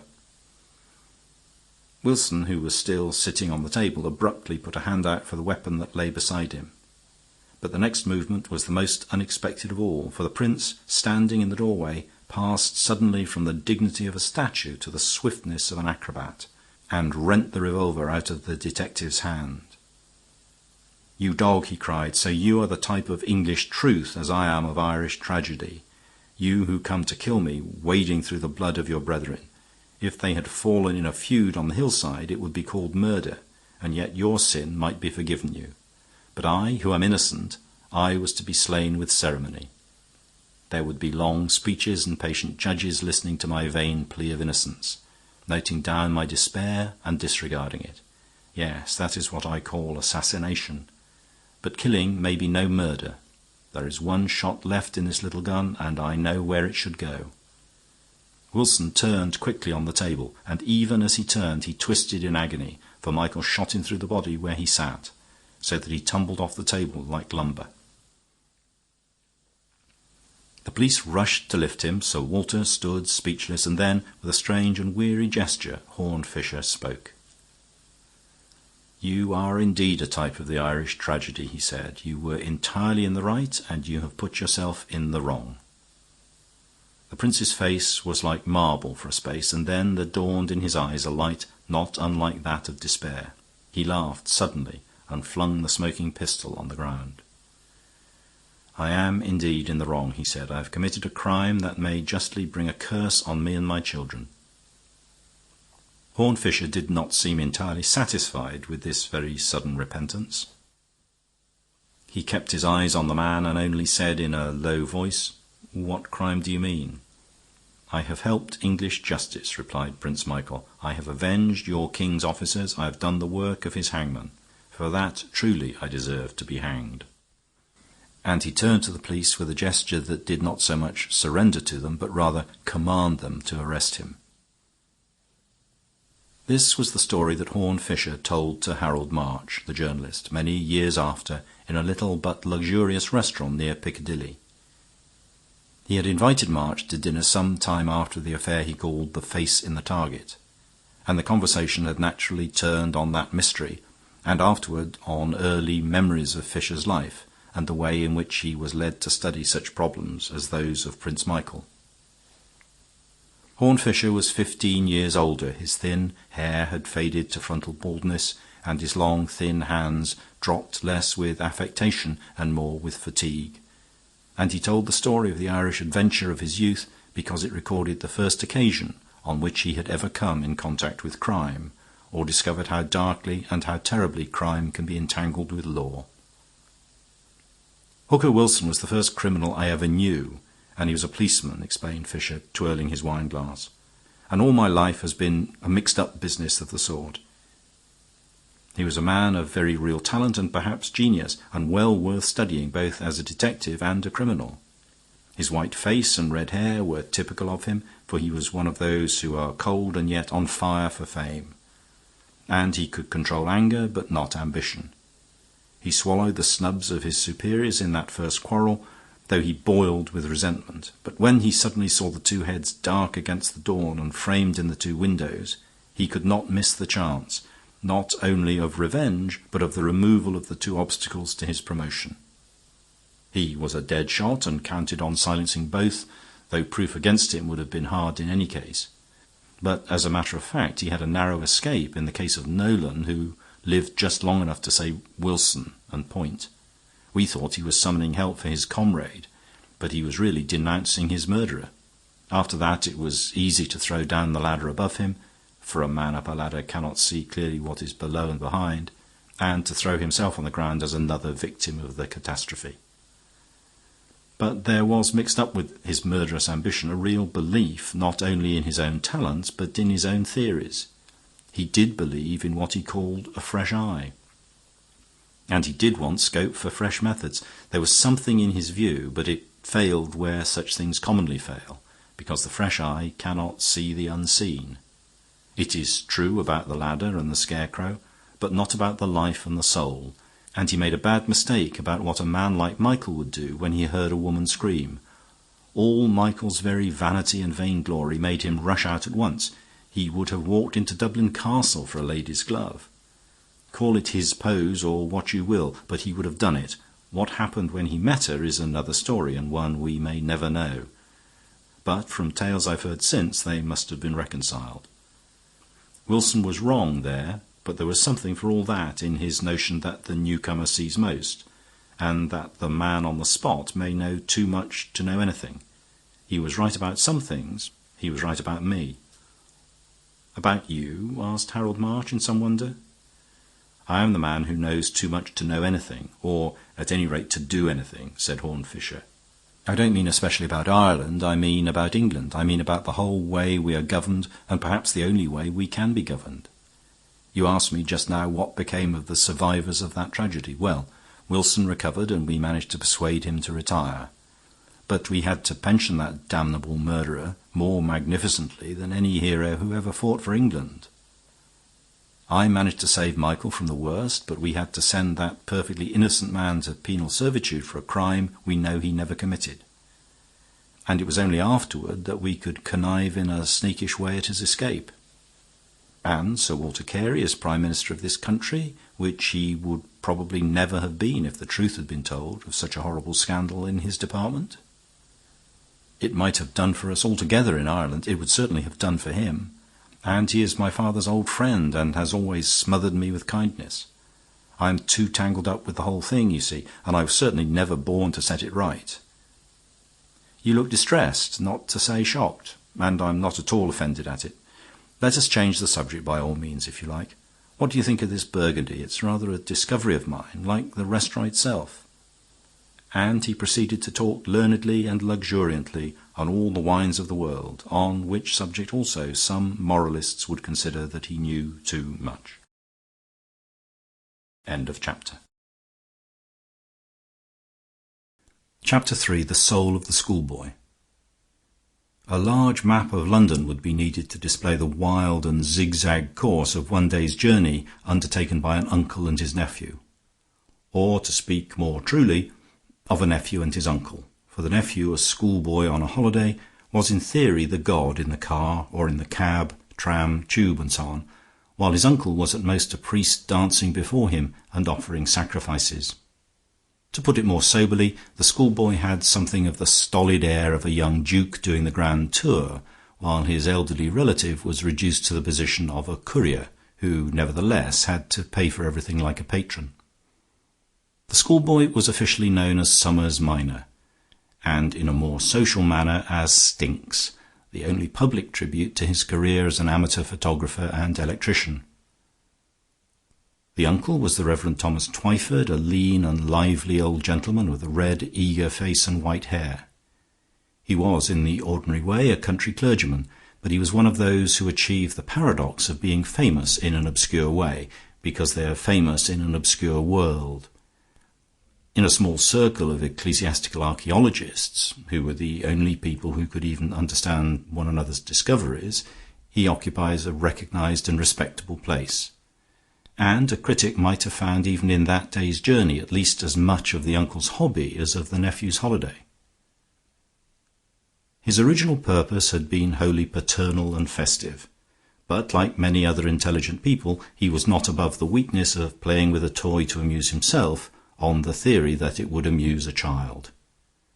His toys were crowns and mitres and croziers and swords of state, and he had lingered over them, telling himself that the boy ought to see all the sights of London.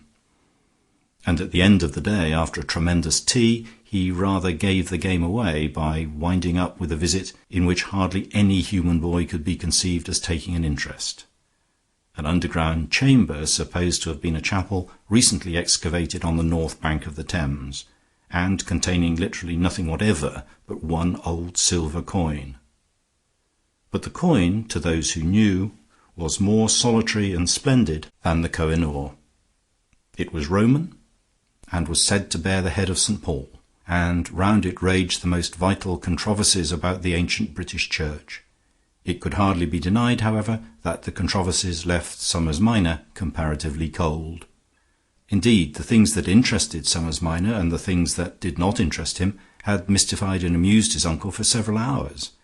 He exhibited the schoolboy's startling ignorance and startling knowledge of some special classification in which he can generally correct and confound his elders. He considered himself entitled, at Hampton Court on a holiday, to forget the very names of Cardinal Wolsey or William of Orange, but he could hardly be dragged from some details about the arrangement of the electric bells in the neighbouring hotel. He was solidly dazed by Westminster Abbey, which is not so unnatural, since that church became the lumber room of the larger and less successful statuary of the 18th century.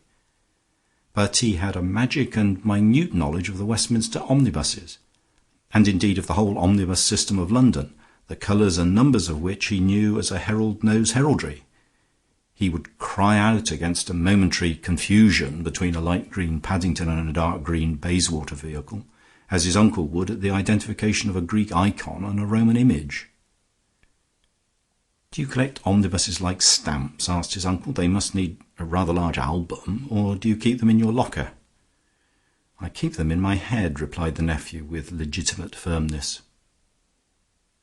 "It does you credit, I admit," replied the clergyman. "I suppose it were vain to ask for what purpose you've learned that out of 1,000 things.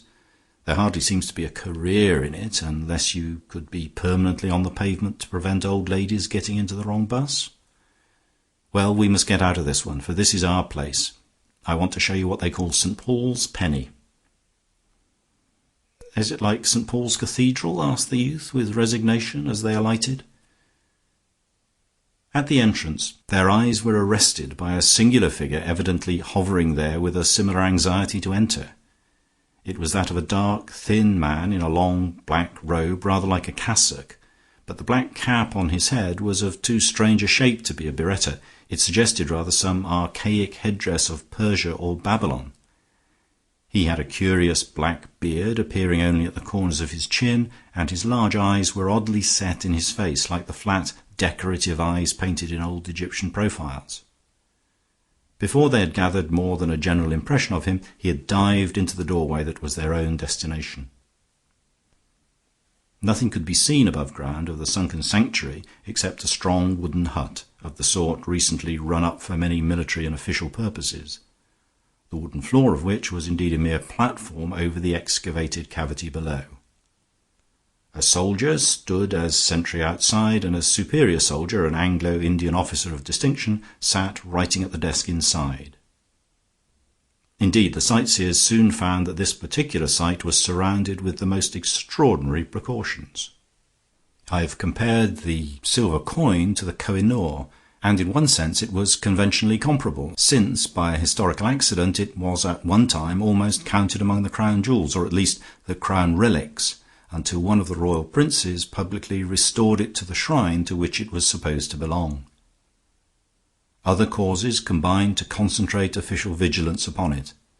There had been a scare about spies carrying explosives in small objects, and one of those experimental orders which pass like waves over bureaucracy had decreed, first, that all visitors should change their clothes for a sort of official sackcloth, and then, when this method caused some murmurs, that they should at least turn out their pockets. Colonel Morris, the officer in charge, was a short, active man with a grim and leathery face, but a lively and humorous eye, a contradiction borne out by his conduct, for he at once derided the safeguards and yet insisted on them. "I don't care a button myself for Paul's penny or such things," he admitted, in answer to some antiquarian openings from the clergyman, who was slightly acquainted with him. "But I wear the king's coat, you know, and it's a serious thing when the king's uncle leaves a thing here with his own hands under my charge. But as for saints and relics and things, I fear I'm a bit of a Voltairean, what you'd call a sceptic." "I'm not sure it's even sceptical to believe in the royal family and not in the Holy Family," replied Mr. Twyford. "But of course I can easily empty my pockets to show I don't carry a bomb." The little heap of the parson's possessions which he left on the table consisted chiefly of papers, over and above a pipe and a tobacco pouch and some Roman and Saxon coins. The rest were catalogues of old books and pamphlets, like one entitled The Use of Serum, one glance at which was sufficient both for the colonel and the schoolboy. They could not see the use of serum at all.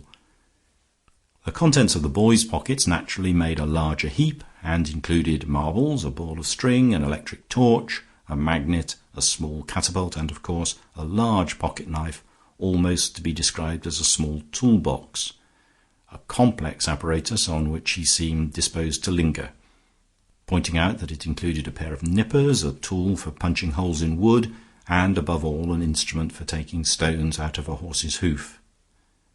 The comparative absence of any horse he appeared to regard as irrelevant, as if it were a mere appendage easily supplied. But when the turn came of the gentleman in the black gown, he did not turn out his pockets, but merely spread out his hands. "I have no possessions," he said. "I'm afraid I must ask you to empty your pockets and make sure," observed the colonel gruffly. "I have no pockets," said the stranger.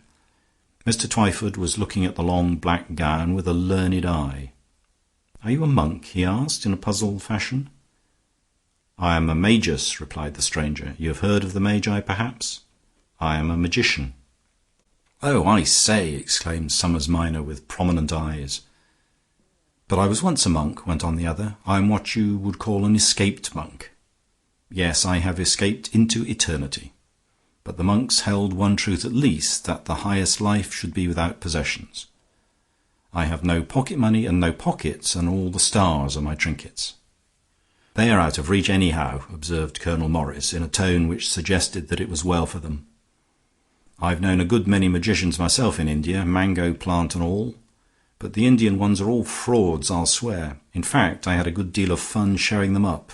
More fun than I have over this dreary job, anyhow. But here comes Mr. Simon, who will show you over the old cellar downstairs." Mr. Simon, the official guardian and guide, was a young man, prematurely grey, with a grave mouth which contrasted curiously with a very small, dark moustache with waxed points that seemed somehow separate from it, as if a black fly had settled on his face. He spoke with the accent of Oxford and the permanent official, but in as dead a fashion as the most indifferent hired guide. They descended a dark stone staircase, at the floor of which Simon pressed a button and a door opened on a dark room, or rather a room which had an instant before been dark, for almost as the heavy iron door swung open, an almost blinding glaze of electric lights filled the whole interior. The fitful enthusiasm of Stinks at once caught fire, and he eagerly asked if the lights and the door worked together. "Yes, it's all one system," replied Simon. "It was all fitted up for the day His Royal Highness deposited the thing here. You see, it's locked up behind a glass case, exactly as he left it." A glance showed that the arrangements for guarding the treasure were indeed as strong as they were simple. A single pane of glass cut off one corner of the room, in an iron framework let into the rock walls and the wooden roof above. There was now no possibility of reopening the case without elaborate labor, except by breaking the glass, which would probably arouse the night watchman, who was always within a few feet of it, even if he had fallen asleep. A close examination would have shown many more ingenious safeguards, but the eye of the Reverend Thomas Twyford, at least, was already riveted on what interested him much more, the dull silver disc which shone in the white light against a plain background of black velvet. St. Paul's penny, said to commemorate the visit of St. Paul to Britain, was probably preserved in this chapel until the 8th century, Simon was saying in his clear but colourless voice. In the 9th century it was supposed to have been carried away by the barbarians, and it reappears after the conversion of the northern Goths in the possession of the royal family of Gothland. His Royal Highness, the Duke of Gothland, retained it always in his own private custody, and when he decided to exhibit it to the public, placed it here with his own hand. It was immediately sealed up in such a manner. Unluckily, at this point, Somers Minor, whose attention had somewhat strayed from the religious wars of the 9th century, caught sight of a short length of wire appearing in a broken patch in the wall. He precipitated himself at it, calling out, "I say, does that connect?" It was evident that it did connect, for no sooner had the boy given it a twitch than the whole room went black, as if they had all been struck blind, and an instant afterward they heard the dull crash of the closing door. "Well, you've done it now," said Simon in his tranquil fashion. Then, after a pause, he added, "I suppose they'll miss us sooner or later, and no doubt they can get it open, but it may take some little time." There was a silence, and then the unconquerable Stinks observed, "Rotten that I had to leave my electric torch." "I think," said his uncle, with restraint, "that we're sufficiently convinced of your interest in electricity." Then, after a pause, he remarked more amiably, "I suppose if I regretted any of my own impedimenta, it would be the pipe, though, as a matter of fact, it's not much fun smoking in the dark. Everything seems different in the dark." "Everything is different in the dark," said a third voice, that of the man who called himself a magician. It was a very musical voice, and rather in contrast with his sinister and swarthy visage, which was now invisible. "Perhaps you don't know how terrible a truth that is. All you see are pictures made by the sun, faces and furniture and flowers and trees. The things themselves may be quite strange to you. Something else may be standing now where you saw a table or a chair. The face of your friend may be quite different in the dark."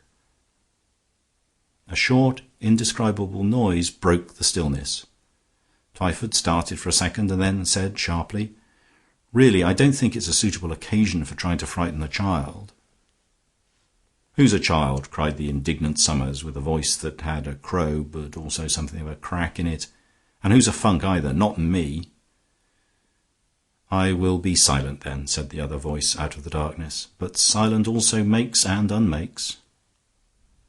The required silence remained unbroken for a long time, until at last the clergyman said to Simon in a low voice, "I suppose it's all right about air?" "Oh, yes," replied the other aloud. "There's a fireplace and a chimney in the office just by the door."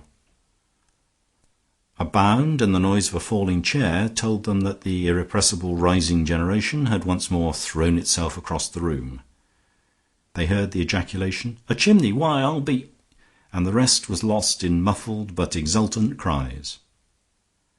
The uncle called repeatedly and vainly, groped his way at last to the opening, and, peering up it, caught a glimpse of a disk of daylight, which seemed to suggest that the fugitive had vanished in safety.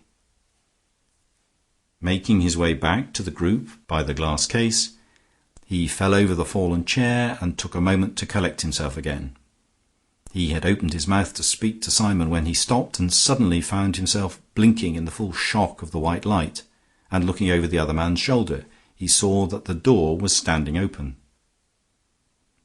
"So they've got us out at last," he observed to Simon.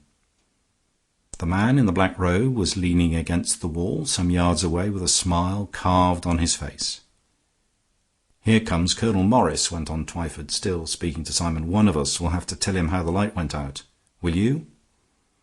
But Simon still said nothing. He was standing as still as a statue and looking steadily at the black velvet behind the glass screen. He was looking at the black velvet because there was nothing else to look at. St. Paul's penny was gone. Colonel Morris entered the room with two new visitors.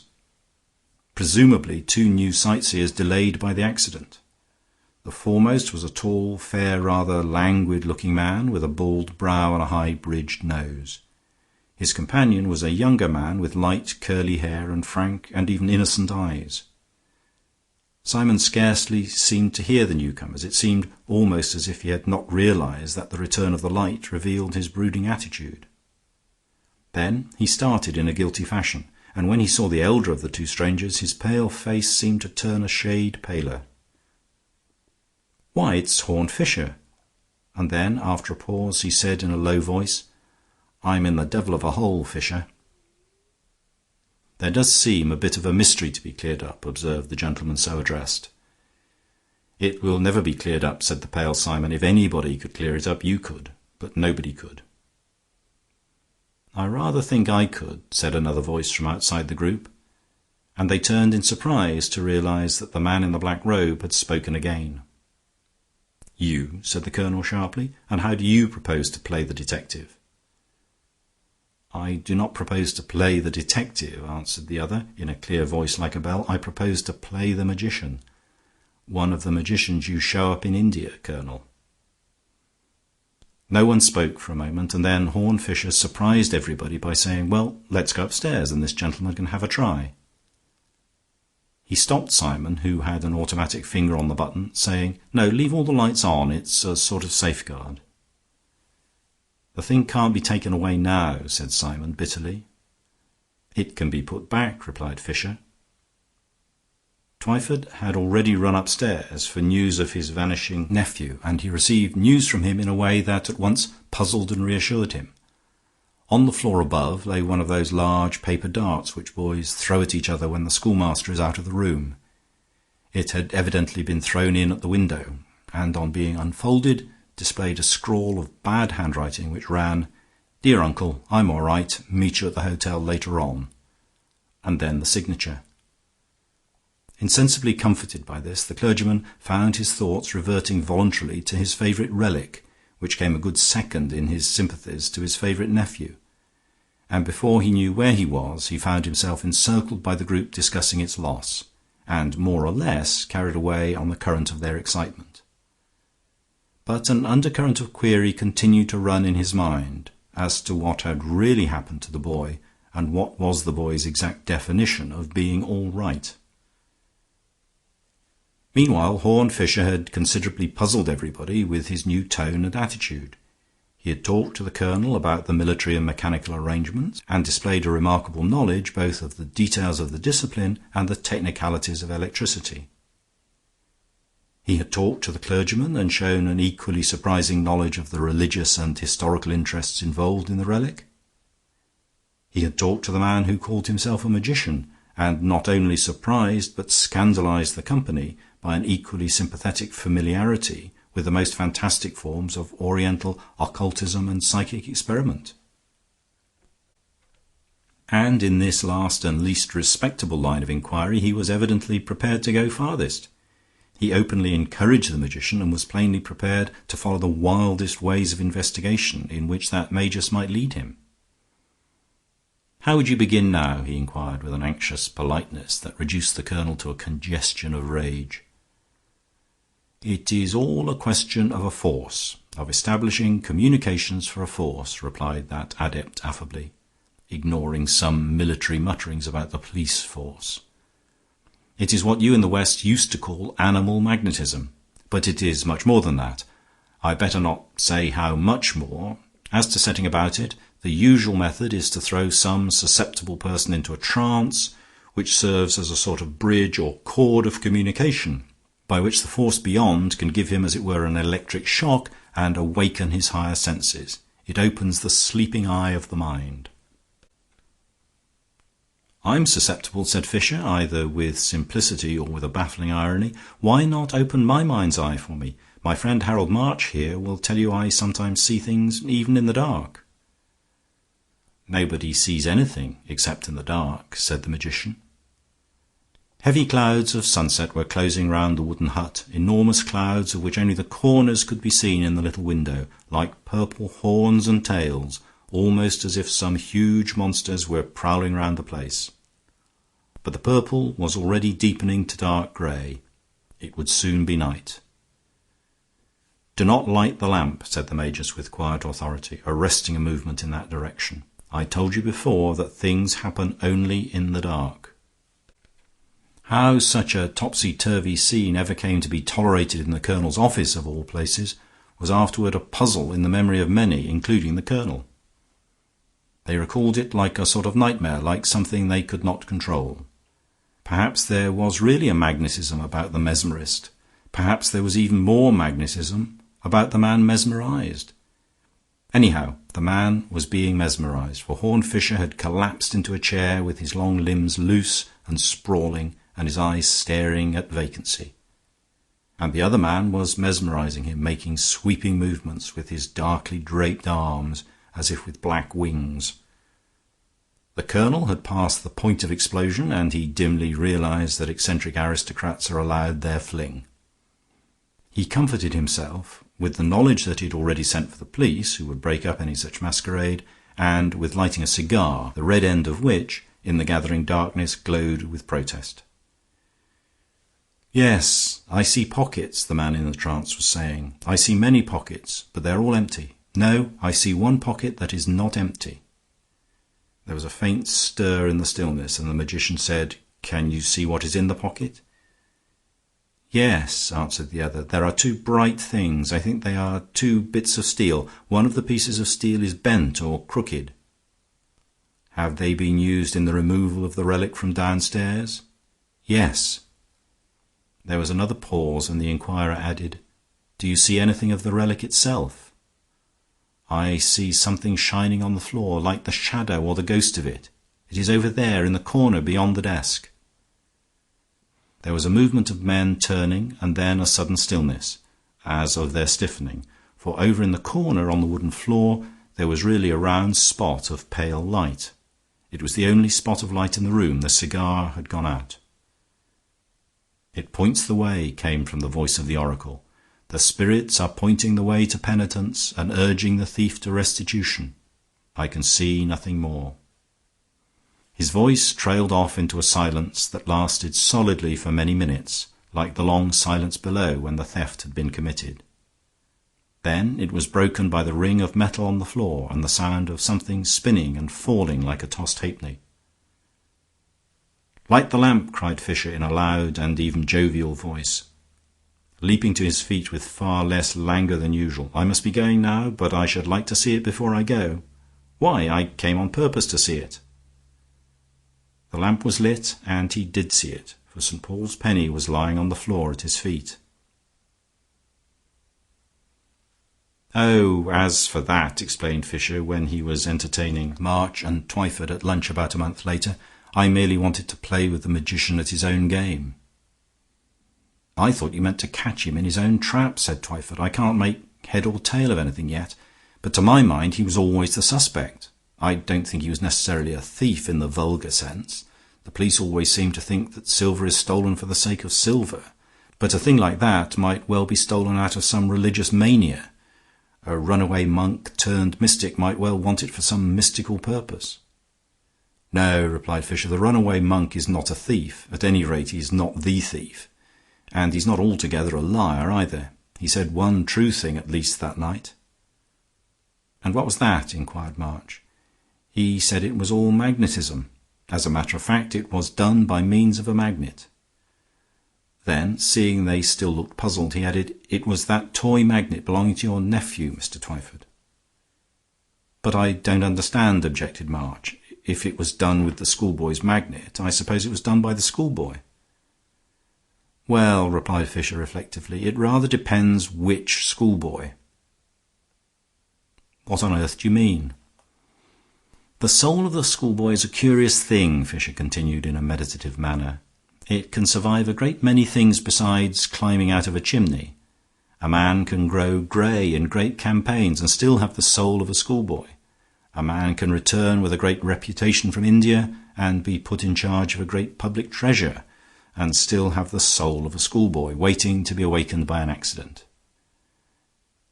And it is 10 times more so when to the schoolboy you add the skeptic, who is generally a sort of stunted schoolboy. You said just now that things might be done by religious mania. Have you ever heard of irreligious mania? I assure you it exists very violently, especially in men who like showing up magicians in India.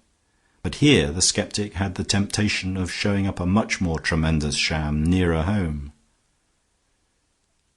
A light came into Harold March's eyes as he suddenly saw, as if afar off, the wider implication of the suggestion.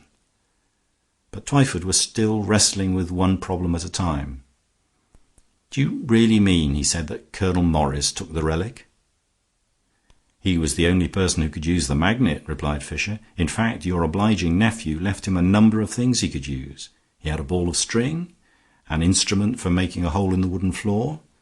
I made a little play with that hole in the floor in my trance, by the way. With the lights left on below, it shone like a new shilling." Twyford suddenly bounded on his chair. "But in that case," he cried in a new and altered voice, "why then, of course, you said a piece of steel." "I said there were 2 pieces of steel," said Fisher. "The bent piece of steel was the boy's magnet. The other was the relic in the glass case." "But that is silver," answered the archaeologist in a voice now almost unrecognizable. "Oh," replied Fisher soothingly, "I dare say it was painted with silver a little." There was a heavy silence, and at last Harold March said, "But where is the real relic?" "Where it has been for 5 years," replied Horne Fisher, "in the possession of a mad millionaire named Van Dam in Nebraska. There was a playful little photograph about him in a society paper the other day, mentioning his delusion and saying he was always being taken in about relics." Harold March frowned at the tablecloth. Then, after an interval, he said, "I think I understand your notion of how the thing was actually done. According to that, Morris just made a hole and fished it up with a magnet at the end of a string. Such a monkey trick looks like mere madness, but I suppose he was mad, partly with the boredom of watching over what he felt was a fraud, though he couldn't prove it. Then came a chance to prove it, to himself at least, and he had what he called fun with it. Yes, I think I see a lot of details now, but it's just the whole thing that knocks me. How did it all come to be like that?" Fisher was looking at him with level lids and an immovable manner. "Every precaution was taken," he said. "The Duke carried the relic on his own person and locked it up in the case with his own hands." March was silent, but Twyford stammered, "I don't understand you. You give me the creeps. Why don't you speak plainer?" "If I spoke plainer, you would understand me less," said Horne Fisher. "All the same, I should try," said March, still without lifting his head. "Oh, very well," replied Fisher with a sigh. "The plain truth is, of course, that it's a bad business. Everybody knows it's a bad business who knows anything about it. But it's always happening, and in one way one can hardly blame them. They get stuck onto a foreign princess that's as stiff as a Dutch doll, and they have their fling. In this case it was a pretty big fling. The face of the Reverend Thomas Twyford certainly suggested that he was a little out of his depth in the seas of truth, but as the other went on speaking vaguely, the old gentleman's features sharpened and set. If it were some decent morganatic affair, I wouldn't say, but he must have been a fool to throw away thousands on a woman like that. At the end it was sheer blackmail, but it's something that the old ass didn't get it out of the taxpayers. He could only get it out of the Yank, and there you are. The Reverend Thomas Twyford had risen to his feet. "Well, I'm glad my nephew had nothing to do with it," he said, "and if that's what the world is like, I hope he will never have anything to do with it." "I hope not," answered Horne Fisher. "No one knows so well as I do that one can have far too much to do with it." For Somers Minor had indeed nothing to do with it, and it is part of his higher significance that he has really nothing to do with the story or with any such stories. The boy went like a bullet through the tangle of this tale of crooked politics and crazy mockery, and came out on the other side pursuing his own unspoiled purposes. From the top of the chimney he climbed, he had caught sight of a new omnibus, whose colour and name he had never known, as a naturalist might see a new bird or a botanist a new flower, and he had been sufficiently enraptured in rushing after it and riding away upon that fairy ship. End of chapter. Chapter 4. The Bottomless Well. In an oasis or green island in the red and yellow seas of sand that stretch beyond Europe towards the sunrise, there can be found a rather fantastic contrast, which is none the less typical of such a place, since international treaties have made it an outpost of the British occupation. The site is famous among archaeologists for something that is hardly a monument, but merely a hole in the ground. But it is a round shaft like that of a well, and probably a part of some great irrigation works of remote and disputed date, perhaps more ancient than anything in that ancient land. There is a green fringe of palm and prickly pear round the black mouth of the well, but nothing of the upper masonry remains except two bulky and battered stones standing like pillars of a gateway of nowhere, in which some of the more transcendental archaeologists in certain moods at moonrise or sunset think they can trace the faint lines of figures or features of more than Babylonian monstrosity, while the more rationalistic archaeologists in the more rational hours of daylight see nothing but two shapeless rocks. It may have been noticed, however, that all Englishmen are not archaeologists. Many of those assembled in such a place for official and military purposes have hobbies other than archaeology. And it is a solemn fact that the English in this eastern exile have contrived to make a small golf links out of the green scrub and sand, with a comfortable clubhouse at one end of it and this primeval monument at the other. They did not actually use this archaic abyss as a bunker because it was by tradition unfathomable, and even for practical purposes unfathomed. Any sporting projectile sent into it might be counted most literally as a lost ball. But they often sauntered round it in their interludes of talking and smoking cigarettes, and one of them had just come down from the clubhouse to find another gazing somewhat moodily into the well. Both the Englishmen wore light clothes and white pith helmets and pugrees, but there, for the most part, their resemblance ended, and they both almost simultaneously said the same word, but they said it on two totally different notes of the voice. "Have you heard the news?" asked the man from the club. "Splendid." "Splendid," replied the man by the well, but the first man pronounced the word as a young man might say it about a woman, and the second as an old man might say it about the weather, not without sincerity, but certainly without fervour. And in this the tone of the two men was sufficiently typical of them. The first, who was a certain Captain Boyle, was of a bold and boyish type, dark and with a sort of native heat in his face that did not belong to the atmosphere of the East, but rather to the ardours and ambitions of the West.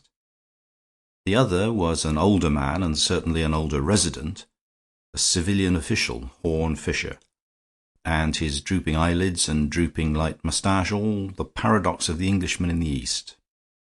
He was much too hot to be anything but cool. Neither of them thought it necessary to mention what it was that was splendid. That would indeed have been superfluous conversation about something that everybody knew, the striking victory over a menacing combination of Turks and Arabs in the north, won by troops under the command of Lord Hastings, the veteran of so many striking victories, was already spread by the newspapers all over the empire, let alone to this small garrison so near the battlefield. Now, no other nation in the world could have done a thing like that, cried Captain Boyle emphatically.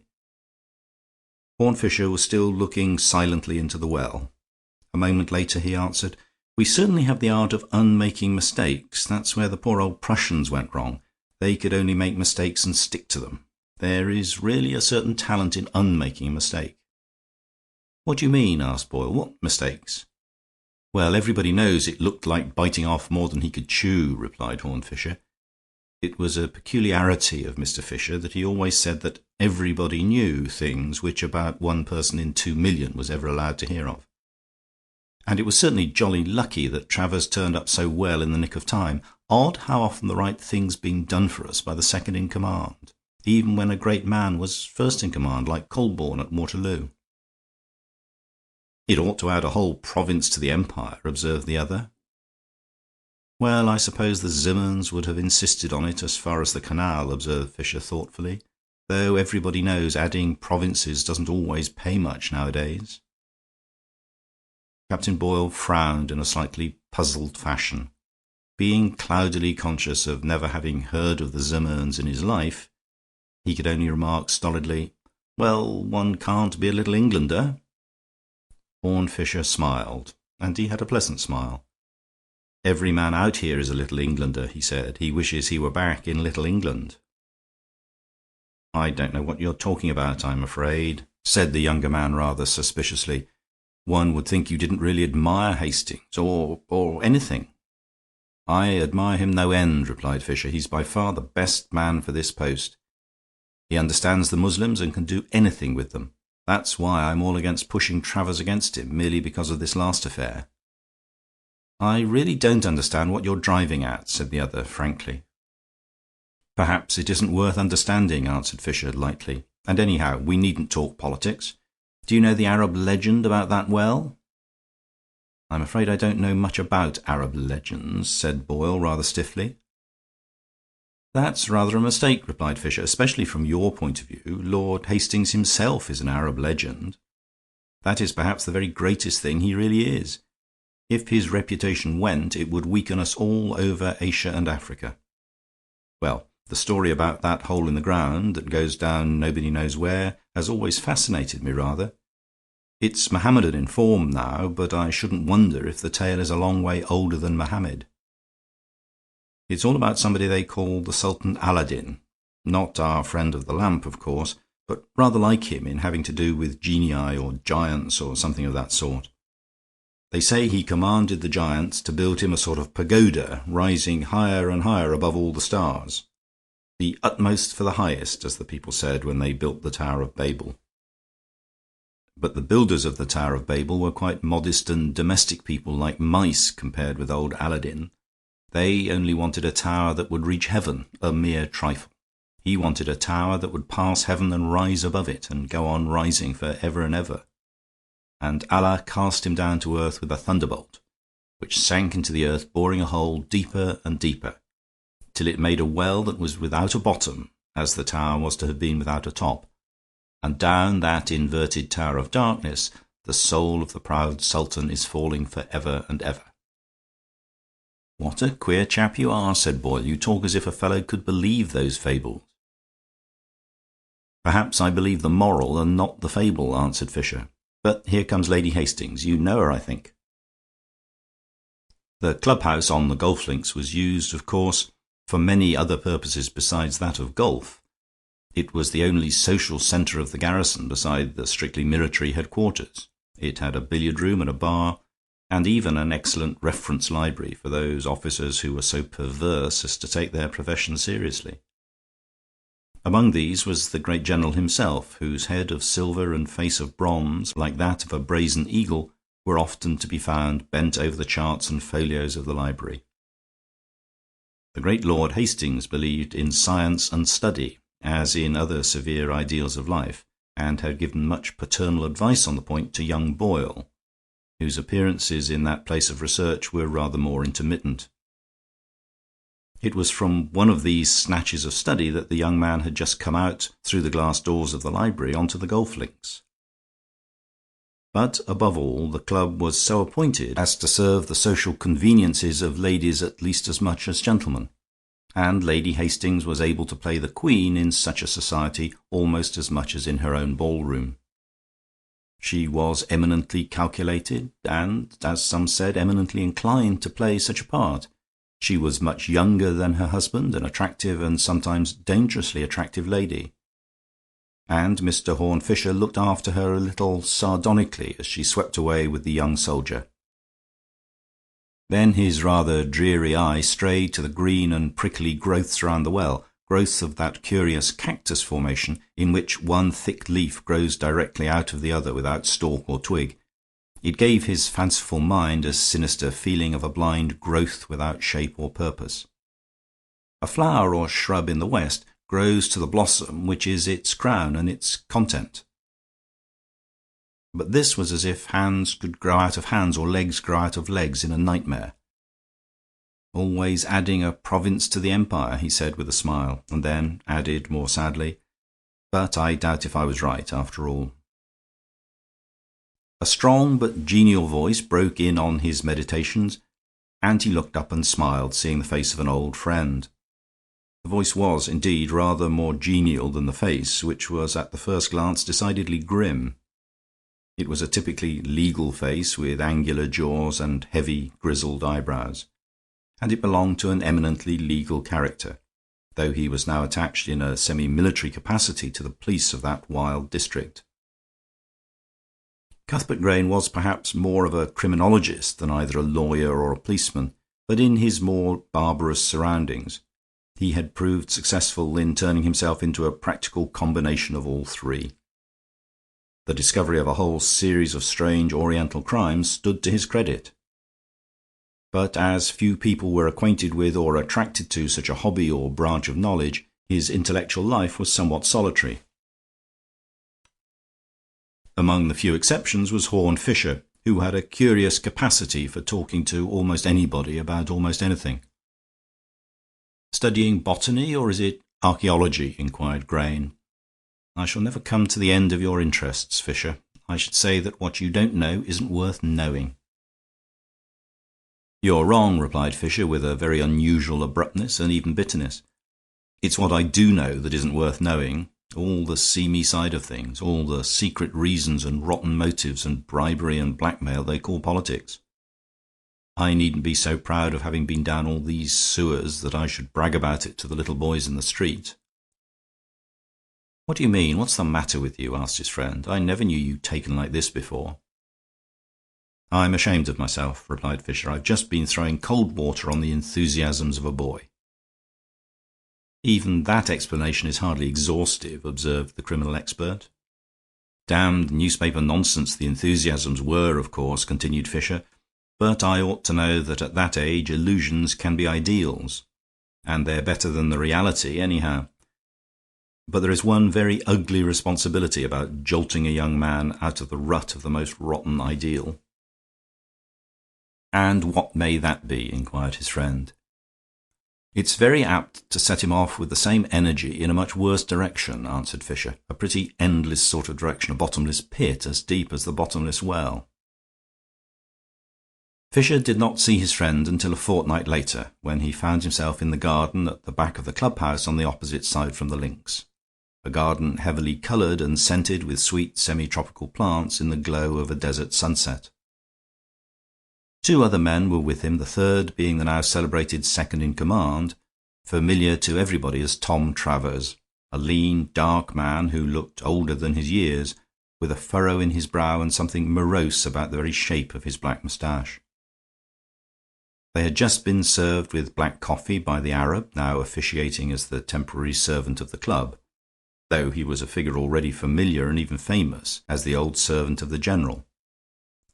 He went by the name of Said, and was notable among other Semites for that unnatural length of his yellow face and height of his narrow forehead which is sometimes seen among them, and gave an irrational impression of something sinister in spite of his agreeable smile.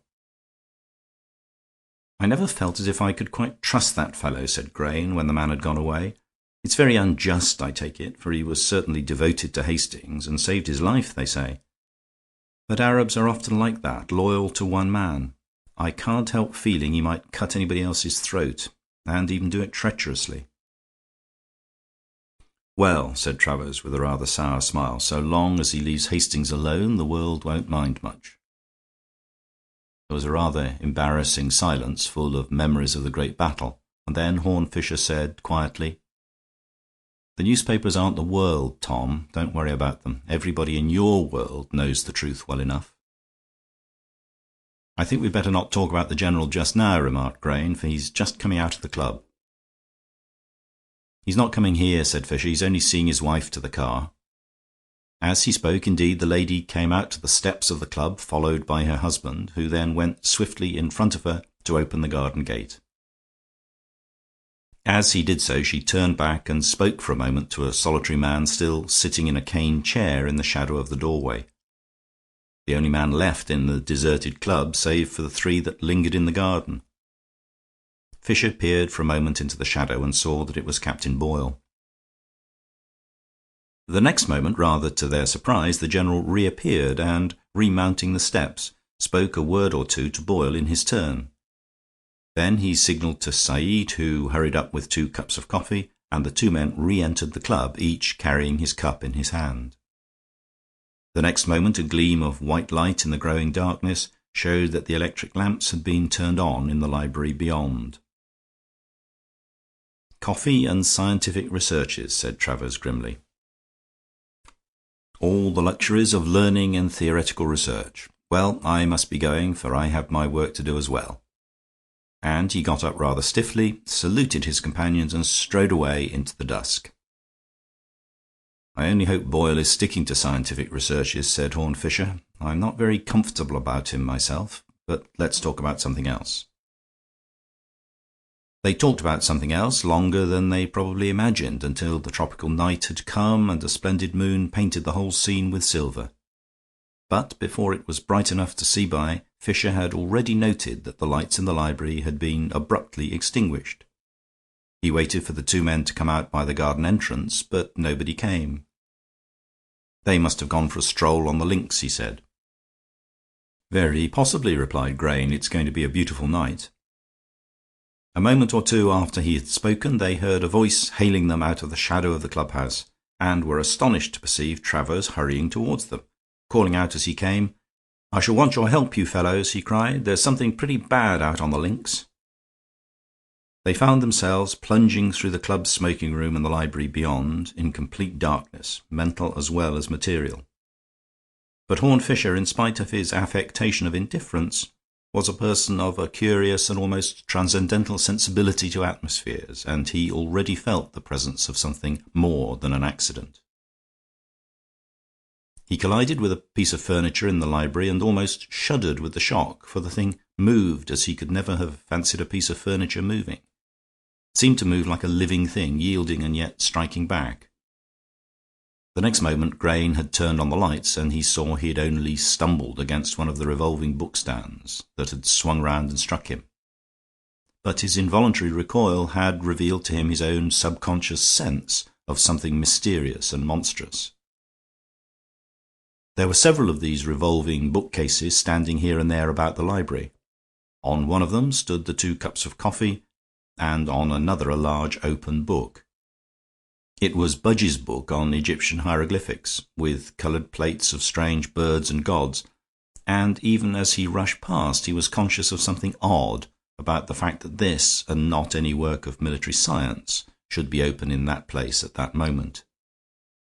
He was even conscious of the gap in the well-lined bookshelf from which it had been taken, and it seemed almost to gape at him in an ugly fashion, like a gap in the teeth of some sinister face. A run brought them in a few minutes to the other side of the ground, in front of the bottomless well, and a few yards from it, in a moonlight almost as broad as daylight, they saw what they had come to see. The great Lord Hastings lay prone on his face in a posture in which there was a touch of something strange and stiff, with one elbow erect above his body, the arm being doubled, and his big bony hand clutching the rank and ragged glass. A few feet away was Boyle, almost as motionless, supported on his hands and knees, and staring at the body. It might have been no more than shock and accident, but there was something ungainly and unnatural about the quadrupedal posture and the gaping face. It was as if his reason had fled from him. Behind there was nothing but the clear blue southern sky and the beginning of the desert, except for the two great broken stones in front of the well. And it was in such a light and atmosphere that men could fancy they traced in them enormous and evil faces looking down. Horne Fisher stooped and touched the strong hand that was still clutching the grass, and it was as cold as a stone. He knelt by the body and was busy for a moment applying other tests. Then he rose again and said with a sort of confident despair, "Lord Hastings is dead." There was a stony silence, and then Travers remarked gruffly, "This is your department, Grain. I'll leave you to question Captain Boyle. I can make no sense of what he says." Boyle had pulled himself together and risen to his feet, but his face still wore an awful expression, making it like a new mask or the face of another man. "I was looking at the well," he said, "and when I turned he'd fallen down." Grain's face was very dark. "As you say, this is my affair," he said. "I must first ask you to help me carry him to the library and let me examine things thoroughly." When they had deposited the body in the library, Grain turned to Fisher and said, in a voice that had recovered its fullness and confidence, "I'm going to lock myself in and make a thorough examination first. I look to you to keep in touch with the others and make a preliminary examination of Boyle. I will talk to him later. And just telephone to headquarters for a policeman and let him come here at once and stand by till I want him." Without more words, the great criminal investigator went into the lighted library, shutting the door behind him, and Fisher, without replying, turned and began to talk quietly to Travers. "It is curious," he said, "that the thing should happen just in front of that place." "It would certainly be very curious," replied Travers, "if the place played any part in it." "I think," replied Fisher, "that the part it didn't play is more curious still." And with these apparently meaningless words he turned to the shaken Boyle and, taking his arm, began to walk him up and down in the moonlight, talking in low tones. Dawn had begun to break abrupt and white when Cuthbert Grain turned out the lights in the library and came out onto the links. Fisher was lounging about alone in his listless fashion, but the police messenger for whom he had sent was standing at attention in the background. "I sent Boyle off with Travers," observed Fisher carelessly. "He'll look after him, and he'd better have some sleep anyhow." "Did you get anything out of him?" asked Grain. "Did he tell you what he and Hastings were doing?" "Yes," answered Fisher. "He gave me a pretty clear account after all. He said that after Lady Hastings went off in the car, the General asked him to take coffee with him in the library and look up a point about local antiquities. He himself was beginning to look for Budge's book in one of the revolving bookstands when the General found it in one of the bookshelves on the wall. After looking at some of the plates, they went out, it would seem rather abruptly, onto the links and walked toward the old well. And while Boyle was looking into it, he heard a thud behind him, and turned round to find the General lying as we found him. He himself dropped on his knees to examine the body, and then was paralyzed with a sort of terror and could not come nearer to it or touch it. But I think very little of that. People caught in a real shock of surprise are sometimes found in the queerest postures." Grain wore a grim smile of attention and said, after a short silence, "Well, he hasn't told you many lies. It's really a creditably clear and consistent account of what happened, with everything of importance left out." "Have you discovered anything in there?" asked Fisher. "I have discovered everything," answered Grain. Fisher maintained a somewhat gloomy silence as the other resumed his explanation in quiet and assured tones. "You were quite right, Fisher, when you said that young fellow was in danger of going down dark ways toward the pit. Whether or no, as you fancied, the jolt you gave to his view of the General had anything to do with it, he has not been treating the General well for some time. It's an unpleasant business, and I don't want to dwell on it, but it's pretty plain that his wife was not treating him well either. I don't know how far it went, but it went as far as concealment anyhow, for when Lady Hastings spoke to Boyle, it was to tell him she had hidden a note in the Budge book in the library. The General overheard, or came somehow to know, and he went straight to the book and found it. He confronted Boyle with it, and they had a scene, of course. And Boyle was confronted with something else. He was confronted with an awful alternative, in which the life of one old man meant ruin, and his death meant triumph and even happiness. "Well," observed Fisher at last, "I don't blame him for not telling you the woman's part of the story. But how do you know about the letter?" "I found it on the General's body," answered Grayne. "But I found worse things than that. The body had stiffened in the way rather peculiar to poisons of a certain Asiatic sort. Then I examined the coffee cups, and I knew enough chemistry to find poison in the dregs of one of them. Now, the General went straight to the bookcase, leaving his cup of coffee on the bookstand in the middle of the room. While his back was turned and Boyle was pretending to examine the bookstand, he was left alone with the coffee cup. The poison takes about 10 minutes to act, and 10 minutes' walk would bring them to the bottomless well." "Yes," remarked Fisher. "And what about the bottomless well?" "What has the bottomless well got to do with it?" asked his friend. "It has nothing to do with it," replied Fisher. "That is what I find utterly confounding and incredible." "And why should that particular hole in the ground have anything to do with it?" "It is a particular hole in your case," said Fisher, "but I won't insist on that just now. By the way, there is another thing I ought to tell you. I said I sent Boyle away in charge of Travers. It would be just as true to say I sent Travers in charge of Boyle." "You don't mean to say you suspect Tom Travers?" cried the other. "He was a deal bitterer against the General than Boyle ever was," observed Horne Fisher, with a curious indifference. "Man, you're not saying what you mean," cried Grayne. "I tell you I found the poison in one of the coffee cups." "There was always Said, of course," added Fisher, "either of hatred or hire. We agreed he was capable of almost anything." "And we agreed he was incapable of hurting his master," retorted Grayne. "Well, well," said Fisher, amiably, "I dare say you're right. But I should just like to have a look at the library and the coffee cups." He passed inside while Grayne turned to the policeman in attendance and handed him a scribbled note to be telegraphed from headquarters. The man saluted and hurried off, and Grayne, following his friend into the library, found him beside the bookstand in the middle of the room, on which were the empty cups. "This is where Boyle looked for Budge, or pretended to look for him, according to your account," he said. As Fisher spoke, he bent down in a half-crouching attitude to look at the volumes in the low revolving shelf, for the whole bookstand was not much higher than an ordinary table. The next moment he sprang up as if he had been stung. "Oh, my God!" he cried. Very few people, if any, have ever seen Mr. Horne Fisher behave as he behaved just then. He flashed a glance at the door, saw that the open window was nearer, and went out of it with a flying leap as if over a hurdle, and went racing across the turf in the track of the disappearing policeman. Grayne, who stood staring after him, soon saw his tall, loose figure returning, restored to all its normal limpness of air and leisure. He was fanning himself slowly with a piece of paper, the telegram he had so violently intercepted. "Lucky I stopped that," he observed. "We must keep this affair as quiet as death. Hastings must die of apoplexy or heart disease." "What on earth is the trouble?" demanded the other investigator.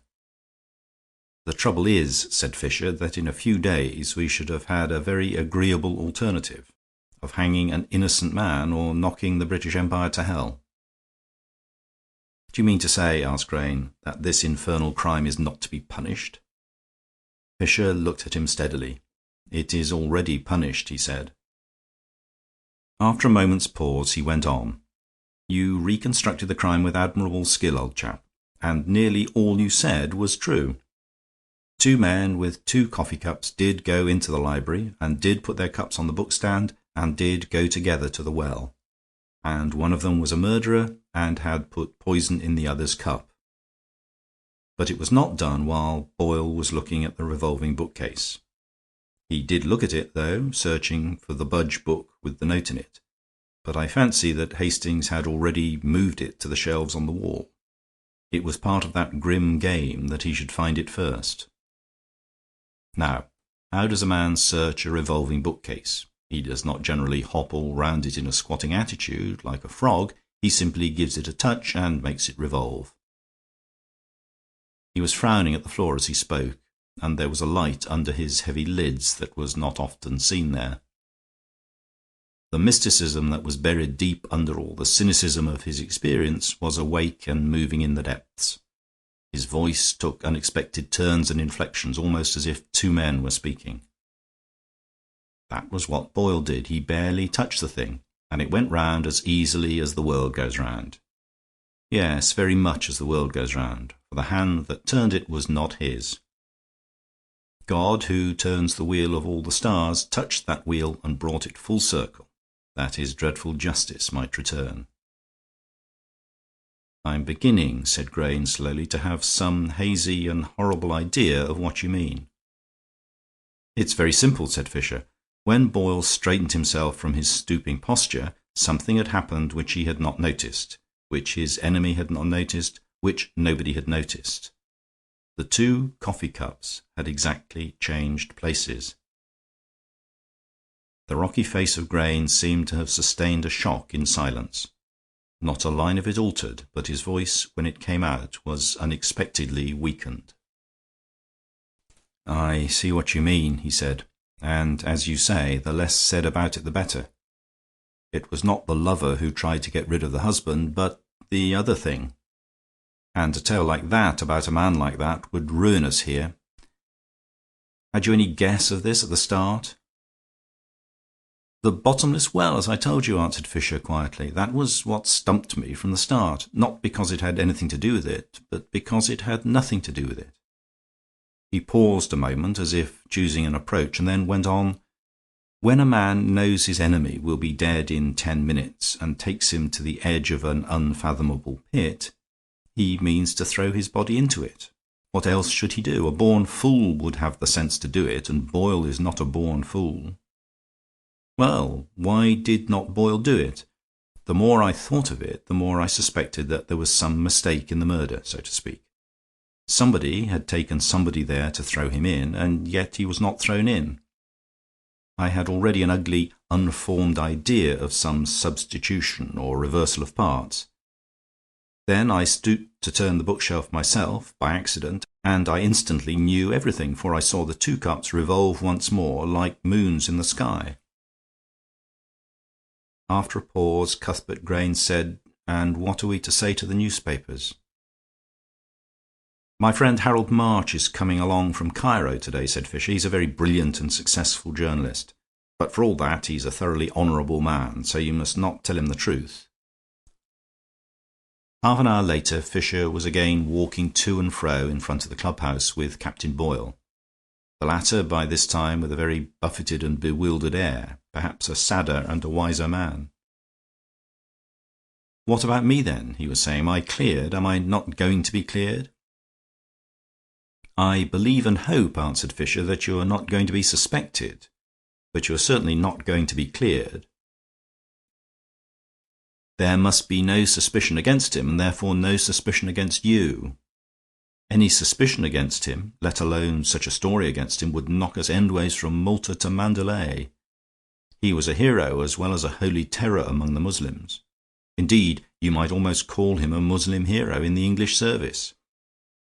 Of course he got on with them, partly because of his own little dose of Eastern blood. He got it from his mother, the dancer from Damascus. Everybody knows that." "Oh," repeated Boyle mechanically, staring at him with round eyes. "Everybody knows that." "I dare say there was a touch of it in his jealousy and ferocious vengeance," went on Fisher. "But for all that, the crime would ruin us among the Arabs, all the more because it was something like a crime against hospitality. It's been hateful for you, and it's pretty horrid for me. But there are some things that damn well can't be done, and while I'm alive, that's one of them." "What do you mean?" asked Boyle, glancing at him curiously. "Why should you, of all people, be so passionate about it?" Horne Fisher looked at the young man with a baffling expression. "I suppose," he said, "it's because I'm a little Englander." "I can never make out what you mean by that sort of thing," answered Boyle doubtfully. "Do you think England is so little as all that," said Fisher, with a warmth in his cold voice, "that it can't hold a man across a few thousand miles? You lectured me with a lot of ideal patriotism, my young friend, but it's practical patriotism now for you and me, with no lies to help it. You talked as if everything always went right with us, all over the world, in a triumphant crescendo culminating in Hastings. I tell you, everything has gone wrong with us here, except Hastings. He was the one name we had left to conjure with, and that mustn't go as well. No, by God, it's bad enough that a gang of infernal Jews should plant us here, where there's no earthly English interest to serve, and all hell beating up against us, simply because nosy Zimmern has lent money to half the cabinet.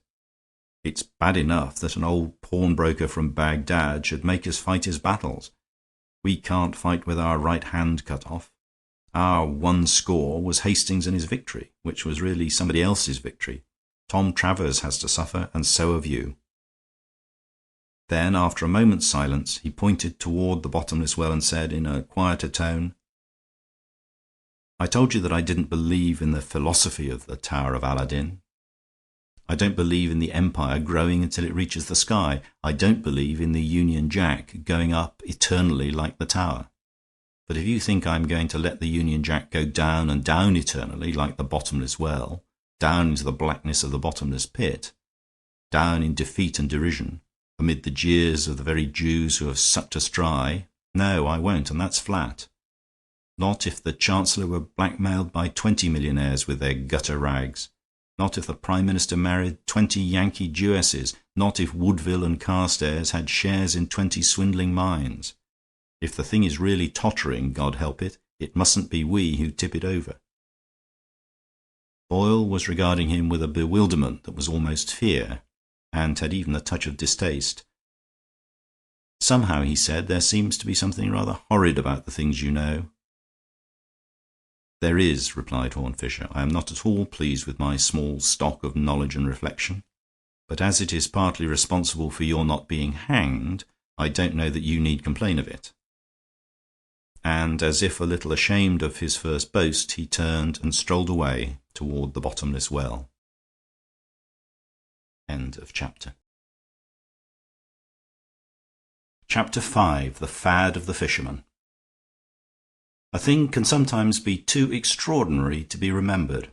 If it is clean out of the course of things, and has apparently no causes and no consequences, subsequent events do not recall it, and it remains only a subconscious thing, to be stirred by some accident long after. It drifts apart like a forgotten dream. And it was in the hour of many dreams, at daybreak and very soon after the end of dark, that such a strange sight was given to a man sculling about down a river in the West Country. The man was awake. Indeed, he considered himself rather wide awake, being the political journalist Harold March, on his way to interview various political celebrities in their country seats. But the thing he saw was so inconsequent that it might have been imaginary. It simply slipped past his mind and was lost in later and utterly different events. Nor did he even recover the memory till he had long afterward discovered the meaning. Pale mists of morning lay on the fields and the rushes along one margin of the river.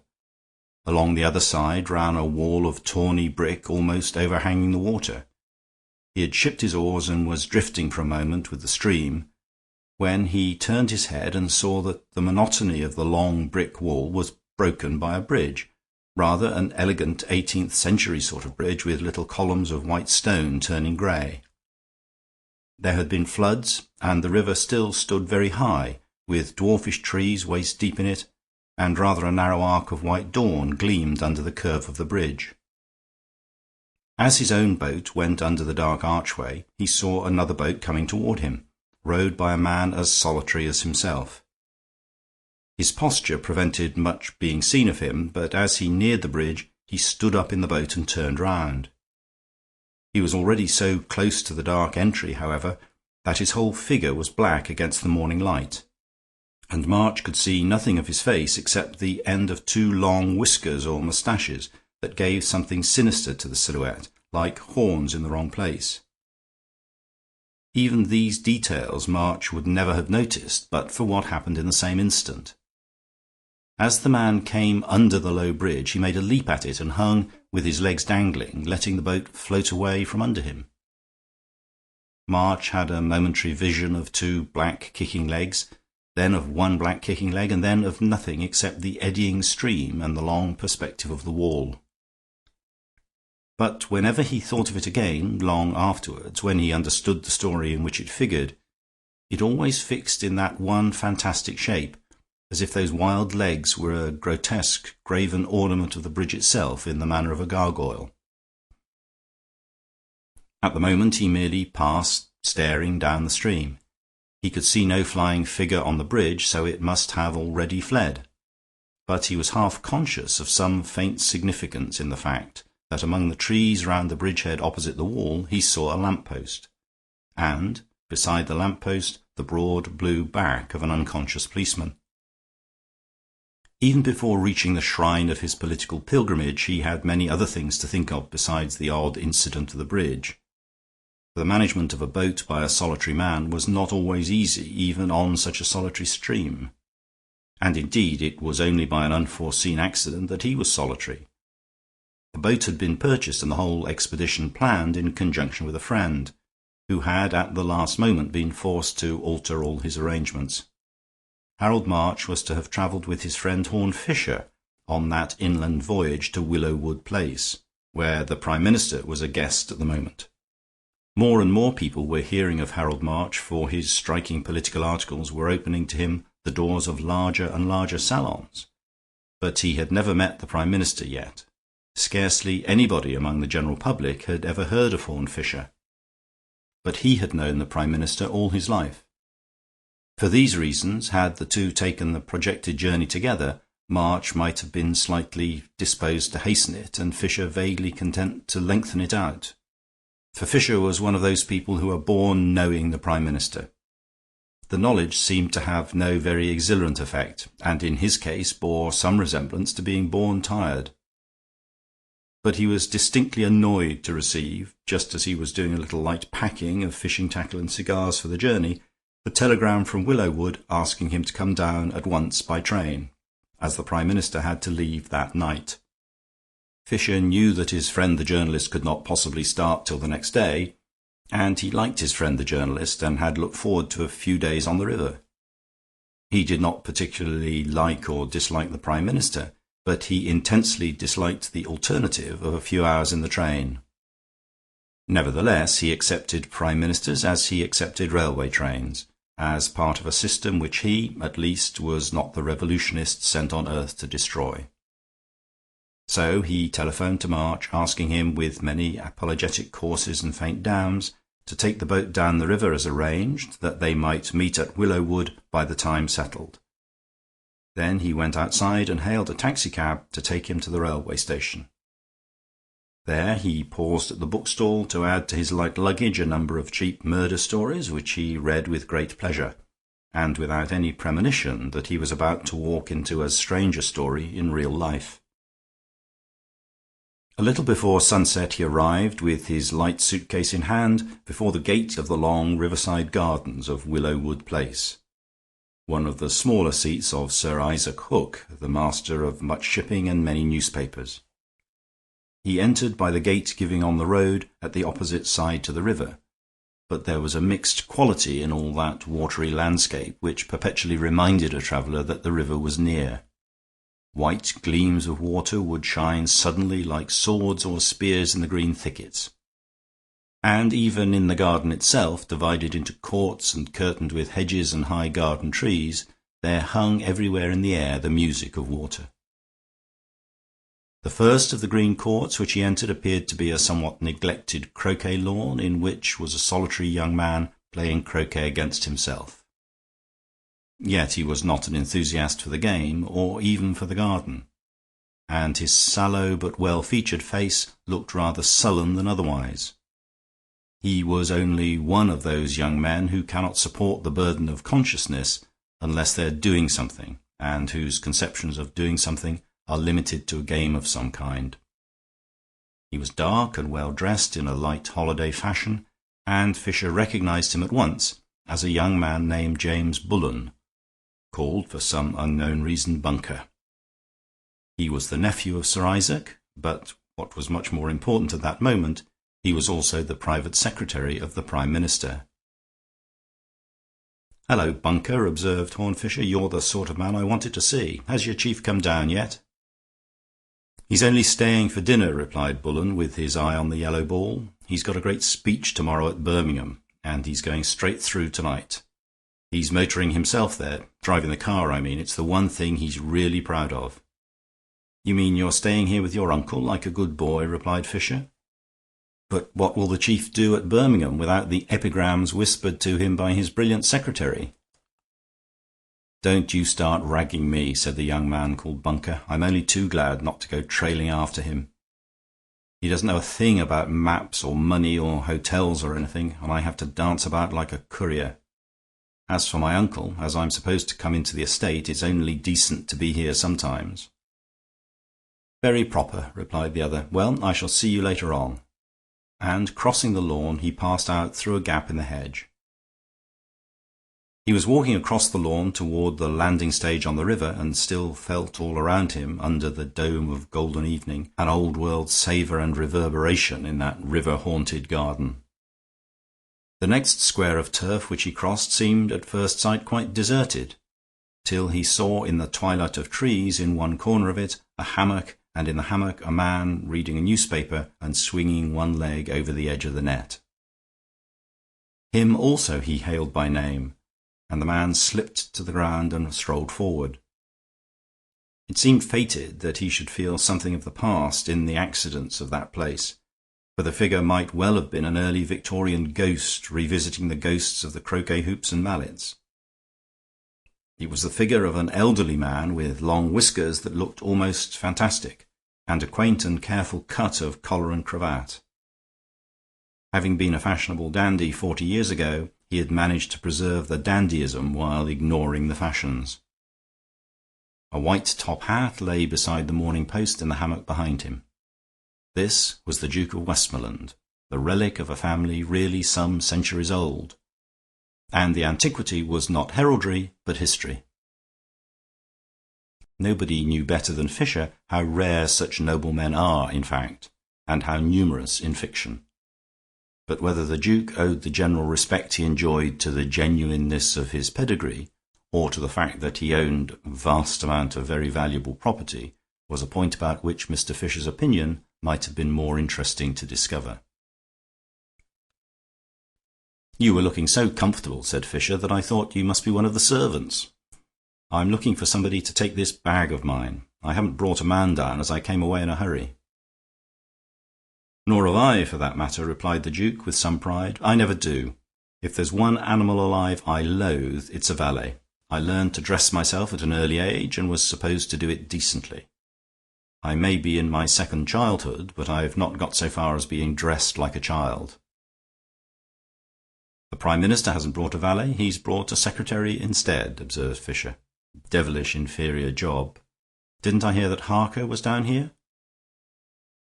"He's over there on the landing stage," replied the Duke, indifferently, and resumed the study of the Morning Post. Fisher made his way beyond the last green wall of the garden onto a sort of towing path looking on the river and a wooden island opposite. There, indeed, he saw a lean, dark figure with a stoop almost like that of a vulture, a posture well known in the law courts as that of Sir John Harker, the Attorney General.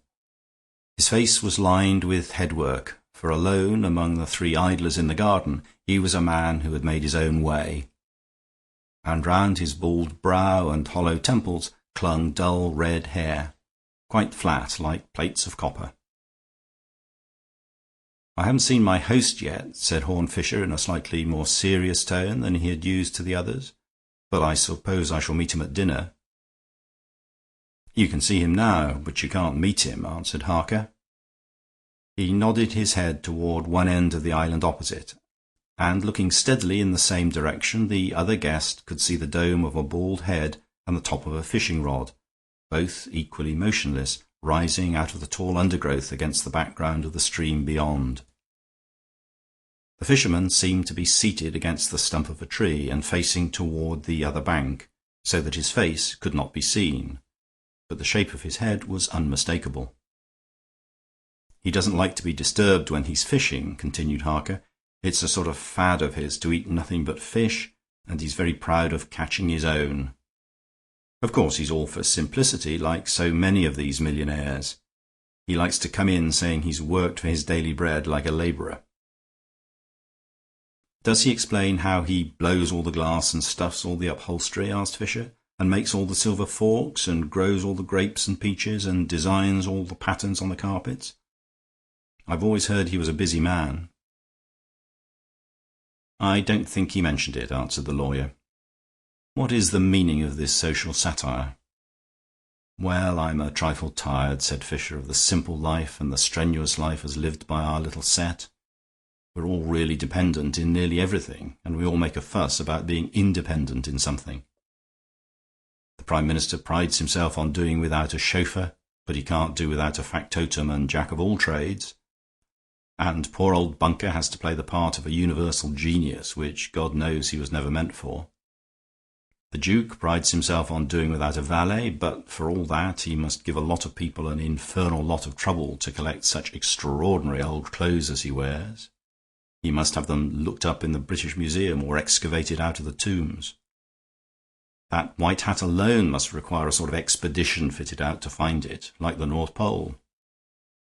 And here we have old Hook pretending to produce his own fish when he couldn't produce his own fish knives or fish forks to eat it with. He may be simple about simple things like food, but you bet he's luxurious about luxurious things, especially little things. I don't include you. You've worked too hard to enjoy playing at work." "I sometimes think," said Harker, "that you conceal a horrid secret of being useful sometimes. Haven't you come down here to see number one before he goes to Birmingham?" Horne Fisher answered in a lower voice, "Yes, and I hope to be lucky enough to catch him before dinner. He's got to see Sir Isaac about something just afterwards." "Hello," exclaimed Harker. "Sir Isaac's finished his fishing. I know he prides himself on getting up at sunrise and going in at sunset." The old man on the island had indeed risen to his feet, facing round and showing a bush of grey beard with rather small, sunken features, but fierce eyebrows and keen, choleric eyes. Carefully carrying his fishing tackle, he was already making his way back to the mainland across a bridge of flat stepping stones a little way down the shallow stream. Then he veered round, coming towards his guests and civilly saluting them. There were several fish in his basket, and he was in a good temper. "Yes," he said, acknowledging Fisher's polite expression of surprise. "I get up before anybody else in the house, I think. The early bird catches the worm." "Unfortunately," said Harker, "it is the early fish that catches the worm." "But the early man catches the fish," replied the old man gruffly. "But from what I hear, Sir Isaac, you're the late man too," interposed Fisher. "You do with very little sleep." "I never had much time for sleeping," answered Hook, "and I shall have to be the late man tonight, anyhow. The Prime Minister wants to have a talk, he tells me, and all things considered, I think we'd better be dressing for dinner." Dinner passed off that evening without a word of politics, and little enough but ceremonial trifles. The Prime Minister, Lord Merivale, who was a long, slim man with curly grey hair, was gravely complimentary to his host about his success as a fisherman and the skill and patience he displayed. The conversation flowed like the shallow stream through the stepping stones. "It wants patience to wait for them, no doubt," said Sir Isaac, "and skill to play them, but I'm generally pretty lucky at it." "Does a big fish ever break the line and get away?" inquired the politician with respectful interest. "Not the sort of line I use," answered Hook with satisfaction. "I rather specialize in tackle, as a matter of fact. If he were strong enough to do that, he'd be strong enough to pull me into the river." "A great loss to the community," said the Prime Minister, bowing. Fisher had listened to all these futilities with inward impatience, waiting for his own opportunity, and when the host rose he sprang to his feet with an alertness he rarely showed. He managed to catch Lord Merivale before Sir Isaac bore him off for the final interview. He had only a few words to say, but he wanted to get them said. He said, in a low voice, as he opened the door for the Premier, "I've seen Montmirail. He says that unless we protest immediately on behalf of Denmark, Sweden will certainly seize the ports." Lord Merivale nodded. "I'm just going to hear what Hook has to say about it," he said. "I imagine," said Fisher, with a faint smile, "that there is very little doubt what he will say about it." Merivale did not answer, but lounged gracefully toward the library, whither his host had already preceded him. The rest drifted toward the billiard-room, Fisher merely remarking to the lawyer, "They won't be long. We know they're practically in agreement." "Hook entirely supports the Prime Minister," assented Harker. "Or the Prime Minister entirely supports Hook," said Horne Fisher, and began idly to knock the balls about on the billiard table. Horne Fisher came down next morning in a late and leisurely fashion, as was his reprehensible habit. He had evidently no appetite for catching worms. But the other guests seemed to have felt a similar indifference, and they helped themselves to breakfast from the sideboard at intervals during the hours verging upon lunch. So it was not many hours later when the first sensation of that strange day came upon them. It came in the form of a young man with light hair and a candid expression, who came sculling down the river and disembarked at the landing stage. It was, in fact, no other than Mr. Harold March, whose journey had begun far away up the river in the earliest hours of that day. He arrived late in the afternoon, having stopped for tea in a large riverside town, and he had a pink evening paper sticking out of his pocket. He fell on the riverside garden like a quiet and well-behaved thunderbolt, but he was a thunderbolt without knowing it. The first exchange of salutations and introductions was commonplace enough, and consisted indeed of the inevitable repetition of excuses for the eccentric seclusion of the host. He had gone fishing again, of course, and must not be disturbed till the appointed hour, though he sat within a stone's throw of where they stood. "You see, it's his only hobby," observed Harker apologetically, "and after all, it's his own house, and he's very hospitable in other ways." "I'm rather afraid," said Fisher, in a lower voice, "that it's becoming more of a mania than a hobby. I know how it is when a man of that age begins to collect things, if it's only collecting those rotten little river fish. You remember Talbot's uncle with his toothpicks, and poor old Buzzy and the waste of cigar ashes. Hook has done a lot of big things in his time. The great deal in the Swedish timber trade and the peace conference at Chicago. But I doubt whether he cares now for any of those big things as he cares for those little fish." "Oh, come, come," protested the Attorney General. "You'll make Mr. March think he's come to call on a lunatic. Believe me, Hook only does it for fun, like any other sport, only he's of the kind that takes his fun sadly. But I bet if there were big news about timber or shipping, he would drop his fun and his fish all right." "Well, I wonder," said Horne Fisher, looking sleepily at the island in the river. "By the way, is there any news of anything?" asked Harker of Harold March. "I see you've got an evening paper, one of those enterprising evening papers that come out in the morning." "The beginning of Lord Merivale's Birmingham speech," replied March, handing him the paper. "It's only a paragraph, but it seemed to me rather good." Harker took the paper, flapped and refolded it, and looked at the stop press news.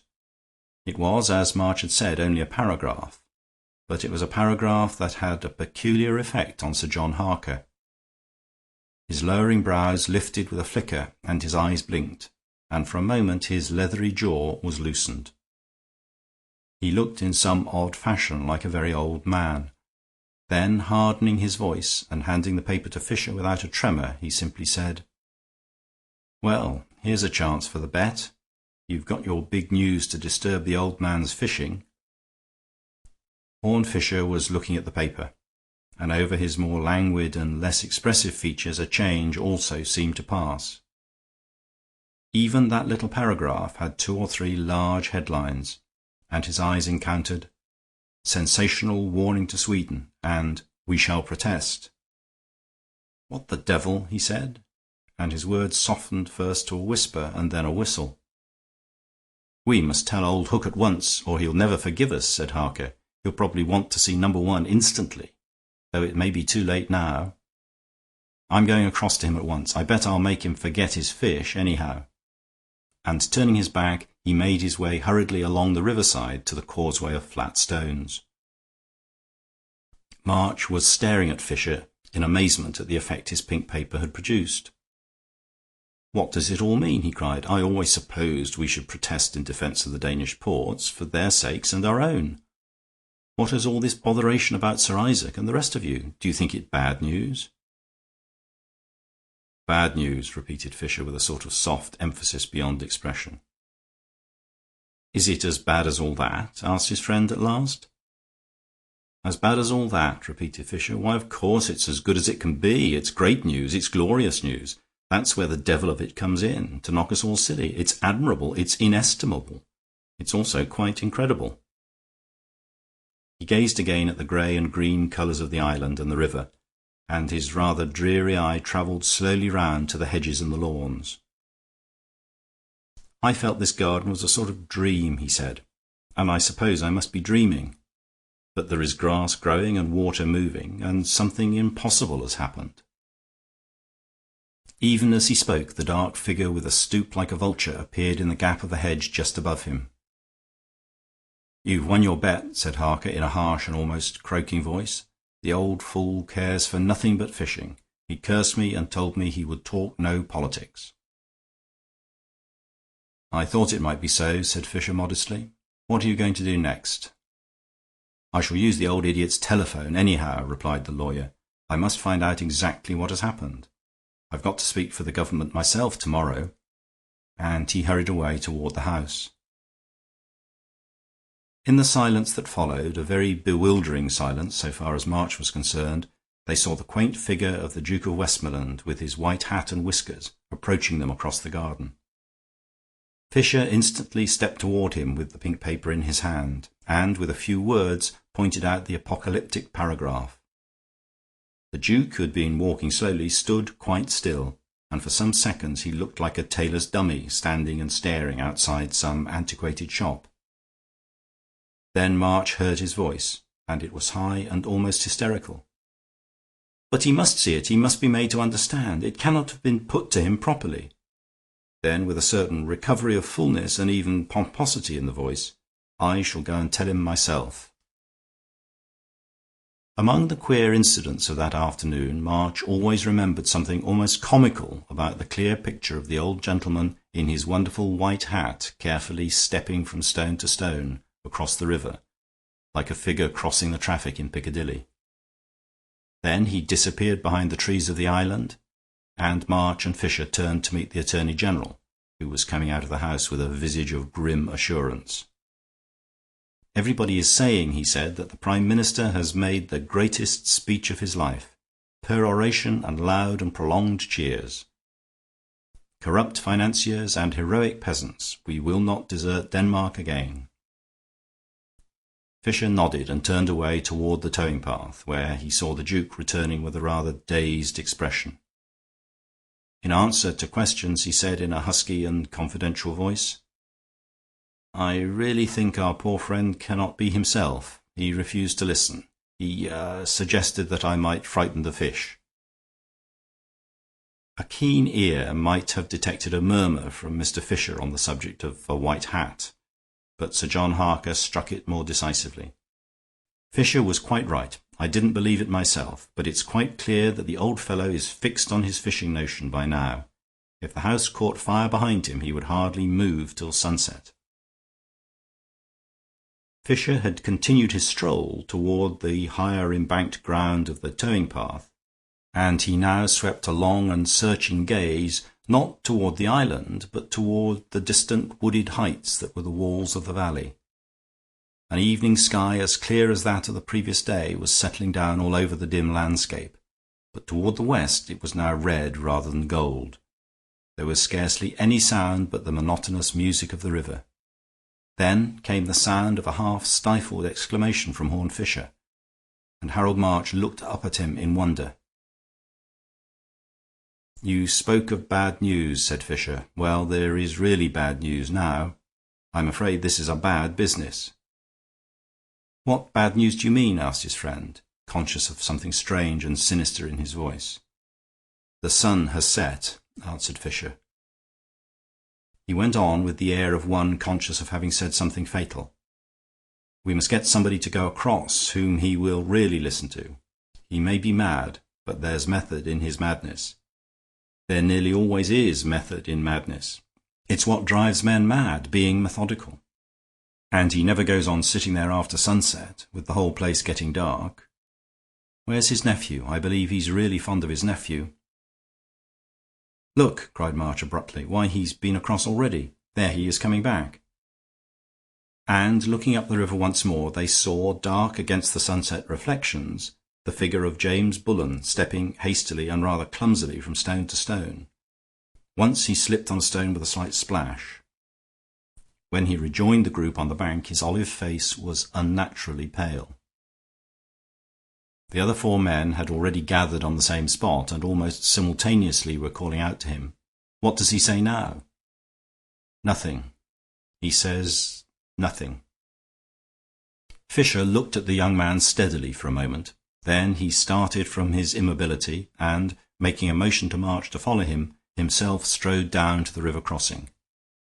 In a few moments they were on the little beaten track that ran round the wooded island to the other side of it, where the fisherman sat. Then they stood and looked at him, without a word. Sir Isaac Hook was still sitting propped up against the stump of the tree, and that for the best of reasons. A length of his own infallible fishing line was twisted and tightened, twice round his throat, then twice round the wooden prop behind him. The leading investigator ran forward and touched the fisherman's hand, and it was as cold as a fish. "The sun has set," said Horne Fisher in the same terrible tones, "and he will never see it rise again." 10 minutes afterwards the five men, shaken by such a shock, were again together in the garden, looking at one another with white but watchful faces. The lawyer seemed the most alert of the group. He was articulate, if somewhat abrupt. "We must leave the body as it is and telephone for the police," he said. "I think my own authority will stretch to examining the servants and the poor fellow's papers to see if there is anything that concerns them. Of course, none of you gentlemen must leave this place." Perhaps there was something in his rapid and rigorous legality that suggested the closing of a net or trap. Anyhow, young Bullen suddenly broke down, or perhaps blew up, for his voice was like an explosion in the silent garden.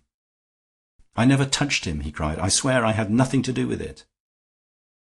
"Who said you had?" demanded Harker with a hard eye. "Why do you cry out before you're hurt?" "Because you all look at me like that," cried the young man angrily. "Do you think I don't know you're always talking about my damned debts and expectations?" Rather to March's surprise, Fisher had drawn away from this first collision, leading the Duke with him to another part of the garden.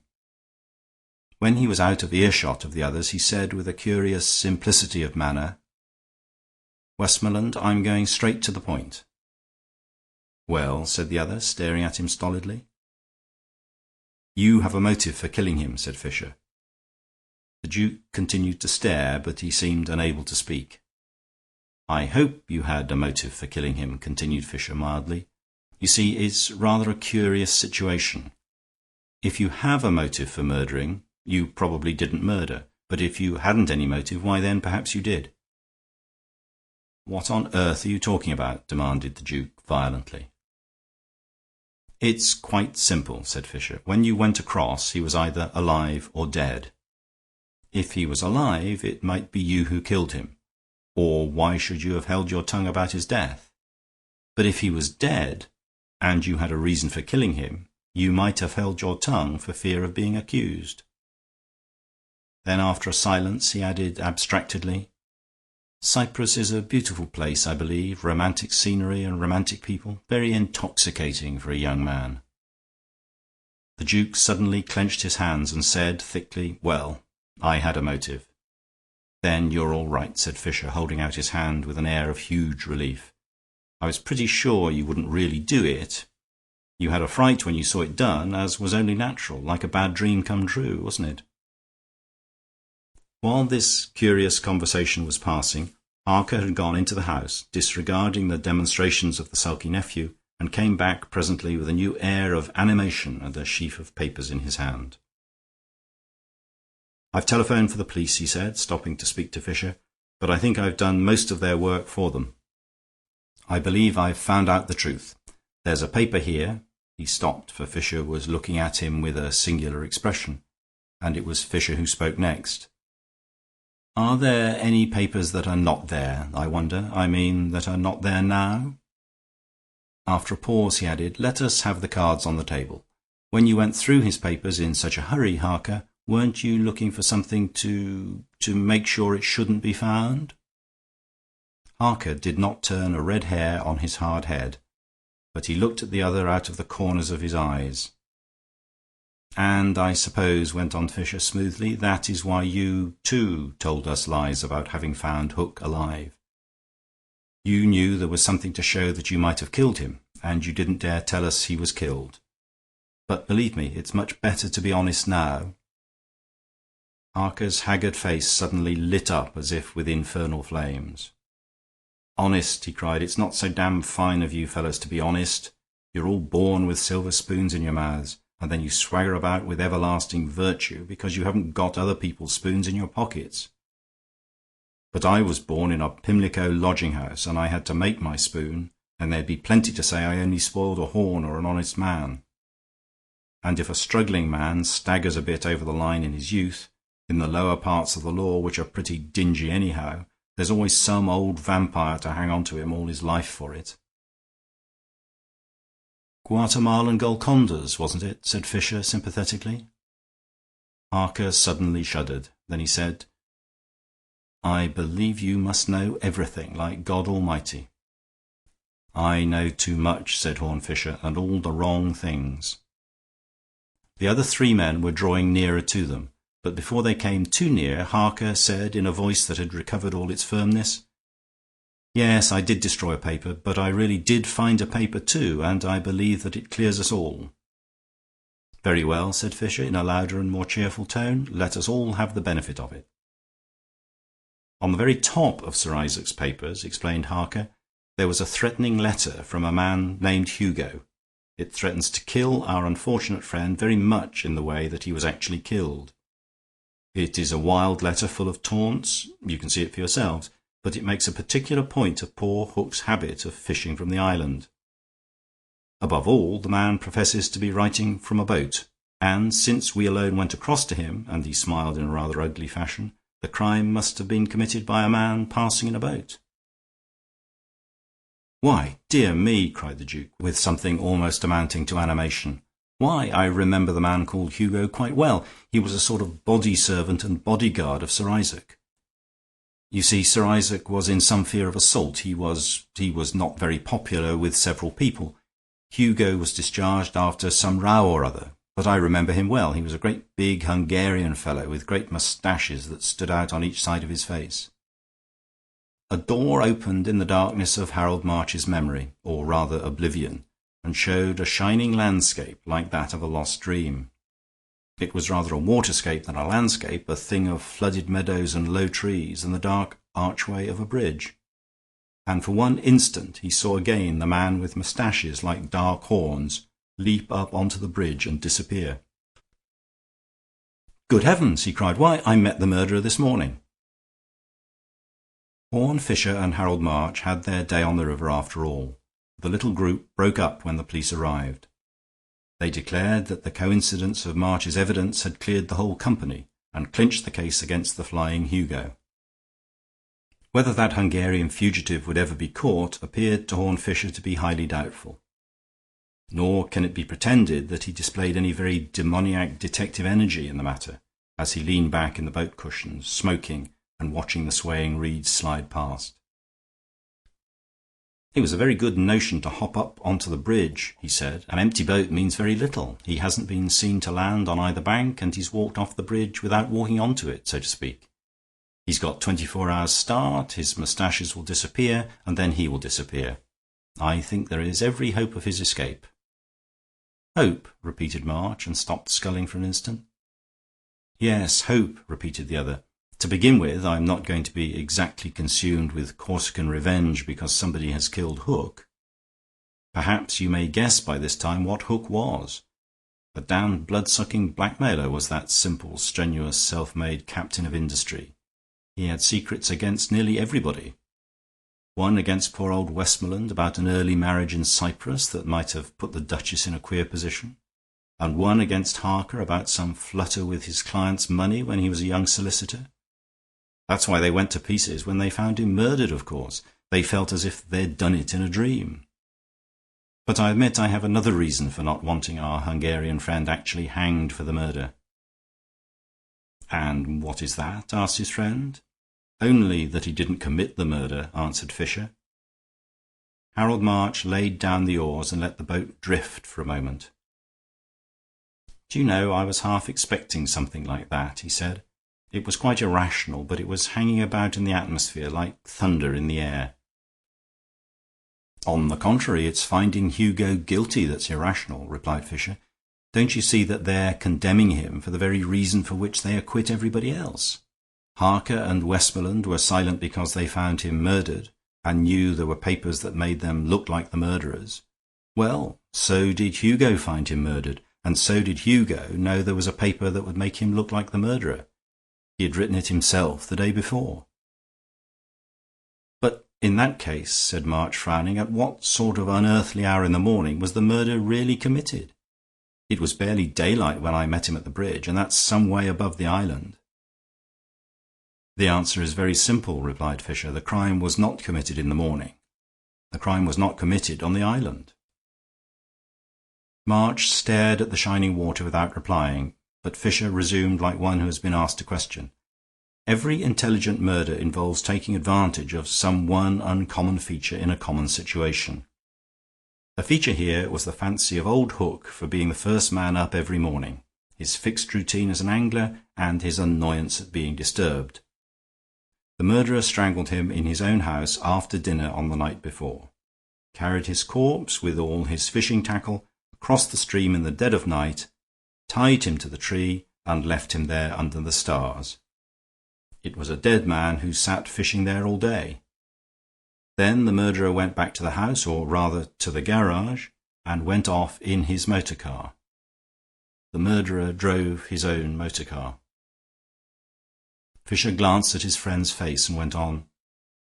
"You look horrified, and the thing is horrible, but other things are horrible too. If some obscure man had been hag-ridden by a blackmailer and had his family life ruined, you wouldn't think the murder of his persecutor the most inexcusable of murders. Is it any worse when a whole great nation is set free as well as a family? By this warning to Sweden we shall probably prevent war and not precipitate it, and save many thousand lives, rather more valuable than the life of that viper. Oh, I'm not talking sophistry or seriously justifying the thing, but the slavery that held him and his country was 1,000 times less justifiable. If I'd really been sharp, I should have guessed it from his smooth, deadly smiling at dinner that night. Do you remember that silly talk about how old Isaac could always play his fish? In a pretty hellish sense, he was a fisher of men." Harold March took the oars and began to row again. "I remember," he said, "and about how a big fish might break the line and get away." End of chapter. Chapter 6. The Hole in the Wall.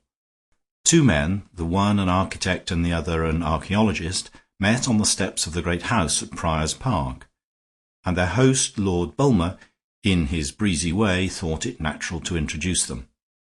It must be confessed that he was hazy as well as breezy, and had no very clear connection in his mind beyond the sense that an architect and an archaeologist begin with the same series of letters. The world must remain in a reverent doubt as to whether he would, on the same principles, have presented a diplomatist to a dipsomaniac or a ratiocinnator to a rat-catcher. He was a big, fair, bull-necked young man, abounding in outward gestures, unconsciously flapping his gloves and flourishing his stick. "You two ought to have something to talk about," he said cheerfully. "Old buildings and all that sort of thing. This is rather an old building, by the way, though I say it who shouldn't. I must ask you to excuse me a moment. I've got to go and see about the cards for this Christmas romp my sister's arranging. We hope to see you all there, of course. Juliet wants it to be a fancy dress affair, abbots and crusaders and all that. My ancestors, I suppose, after all." "I trust the abbot was not an ancestor," said the archaeological gentleman, with a smile. "Only a sort of great-uncle, I imagine," answered the other, laughing. Then his rather rambling eye rolled round the ordered landscape in front of the house, an artificial sheet of water ornamented with an antiquated nymph in the centre and surrounded by a park of tall trees, now grey and black and frosty, for it was in the depth of a severe winter. "It's getting jolly cold," his lordship continued. "My sister hopes we shall have some skating as well as dancing." "If the crusaders come in full armour," said the other, "you must be careful not to drown your ancestors." "Oh, there's no fear of that," answered Bulmer. "This precious lake of ours is not 2 feet deep anywhere." And with one of his flourishing gestures he stuck his stick into the water to demonstrate its shallowness. They could see the short end bent in the water, so that he seemed for a moment to lean his large weight on a breaking staff. "The worst you can expect is to see an abbot sit down rather suddenly," he added, turning away. "Well, au revoir. I'll let you know about it later." The archaeologist and the architect were left on the great stone steps, smiling at each other. But whatever their common interests, they presented a considerable personal contrast, and the fanciful might even have found some contradiction in each considered individually. The former, a Mr. James Haddow, came from a drowsy den in the Inns of Court, full of leather and parchment, for the law was his profession and history only his hobby.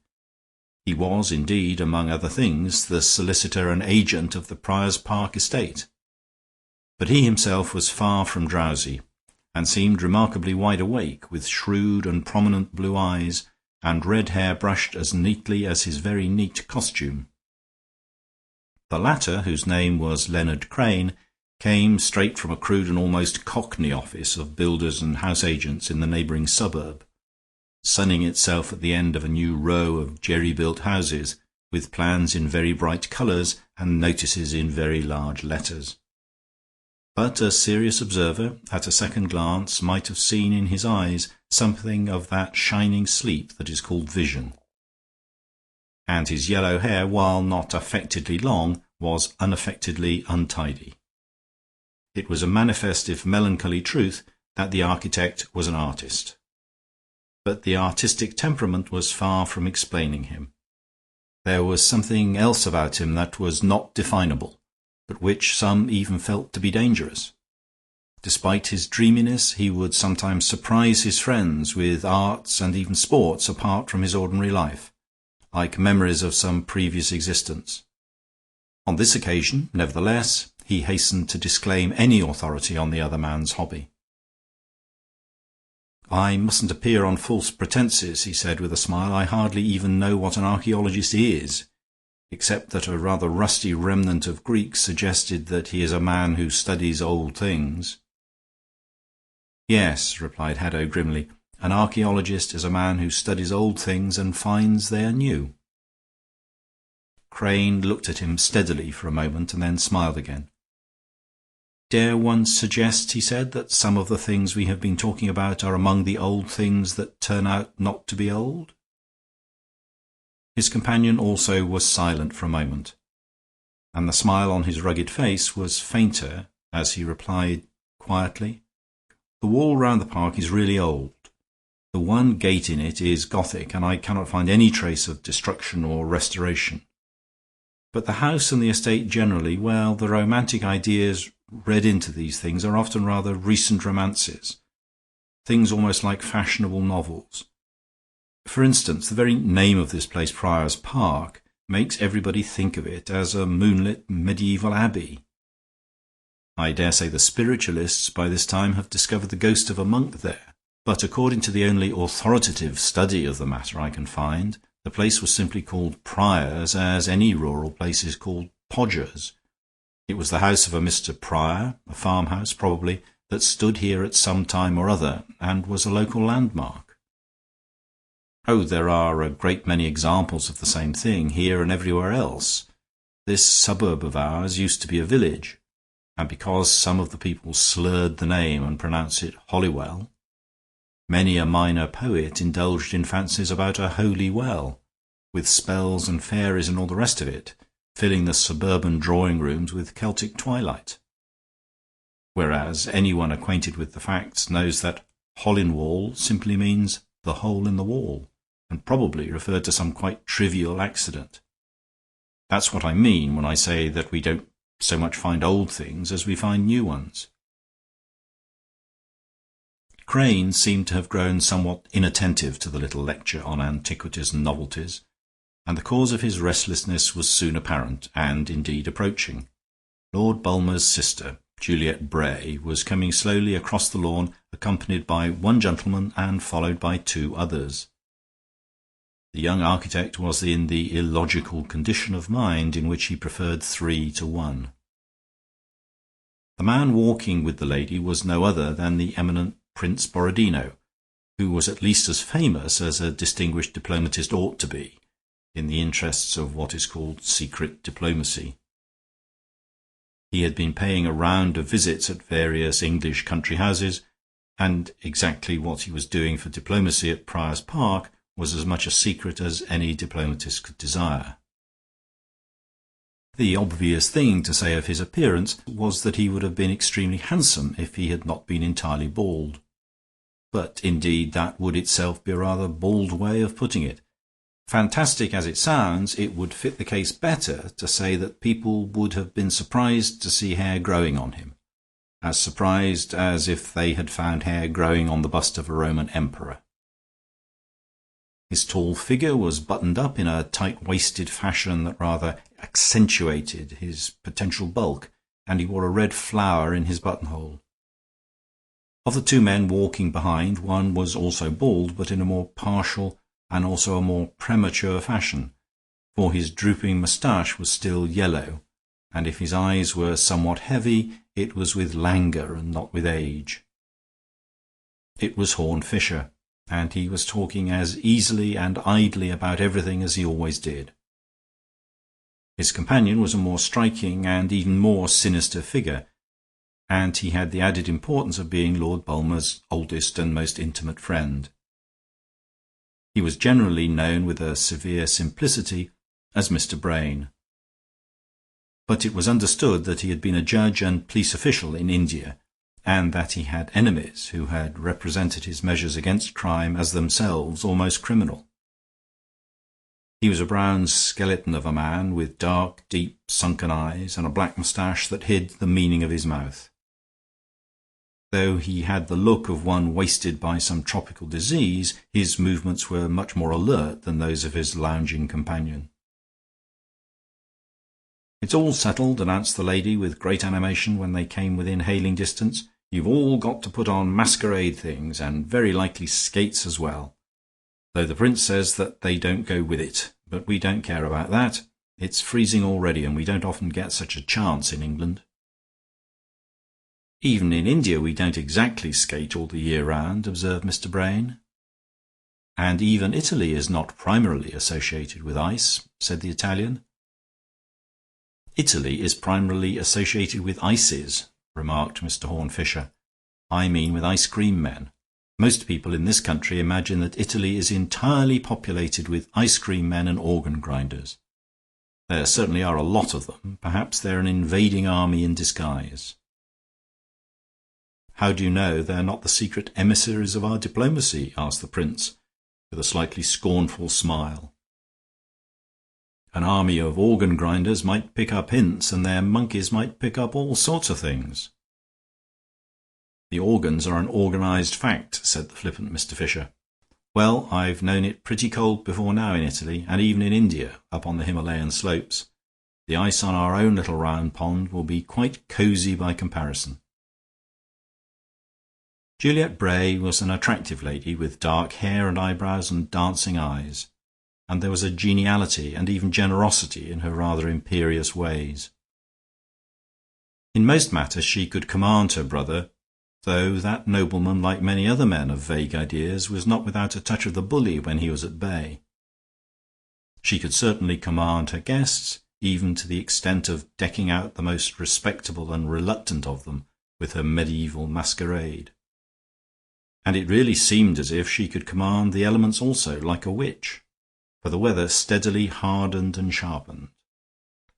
That night the ice of the lake, glimmering in the moonlight, was like a marble floor, and they had begun to dance and skate on it before it was dark.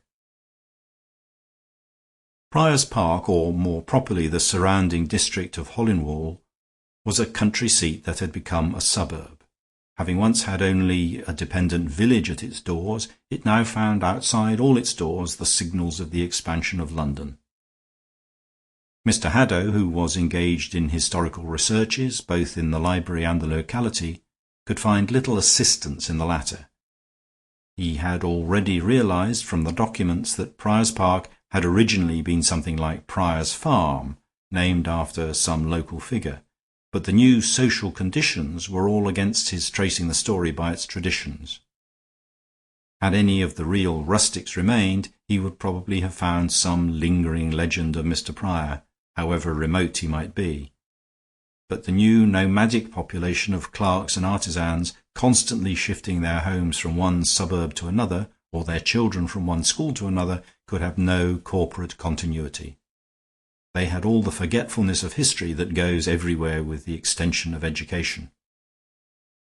Nevertheless, when he came out of the library next morning and saw the wintry trees standing round the frozen pond like a black forest, he felt he might well have been far in the depths of the country. The old wall running round the park kept that enclosure itself still entirely rural and romantic, and one could easily imagine that the depths of that dark forest faded away indefinitely into distant vales and hills. The grey and black and silver of the wintry wood were all the more severe or sombre as a contrast to the coloured carnival groups that already stood on and around the frozen pool. For the house party had already flung themselves impatiently into fancy dress, and the lawyer, with his neat black suit and red hair, was the only modern figure among them. "Aren't you going to dress up?" asked Juliet indignantly, shaking at him a horned and towering blue headdress of the 14th century, which framed her face very becomingly, fantastic as it was. "Everybody here has to be in the Middle Ages. Even Mr. Brain has put on a sort of brown dressing gown and says he's a monk. And Mr. Fisher got hold of some old potato sacks in the kitchen and sewed them together. He's supposed to be a monk too. As to the prince, he's perfectly glorious, in great crimson robes as a cardinal. He looks as if he could poison everybody. You simply must be something." "I will be something later in the day," he replied. "At present I am nothing but an antiquary and an attorney. I have to see your brother presently about some legal business, and also some local investigations he asked me to make. I must look a little like a steward when I give an account of my stewardship." "Oh, but my brother has dressed up," cried the girl. "Very much so. No end, if I may say so. Why, he's bearing down on you now in all his glory." The noble lord was indeed marching toward them in a magnificent 16th century costume of purple and gold, with a gold-hilted sword and a plumed cap, and manners to match. Indeed, there was something more than his usual expansiveness of bodily action in his appearance at that moment. It almost seemed, so to speak, that the plumes of his hat had gone to his head. He flapped his great gold-lined cloak like the wings of a fairy king in a pantomime. He even drew his sword with a flourish and waved it about as he did his walking-stick. In the light of after events, there seemed to be something monstrous and ominous about that exuberance, something of the spirit that is called fey. At the time, it merely crossed a few people's minds that he might possibly be drunk.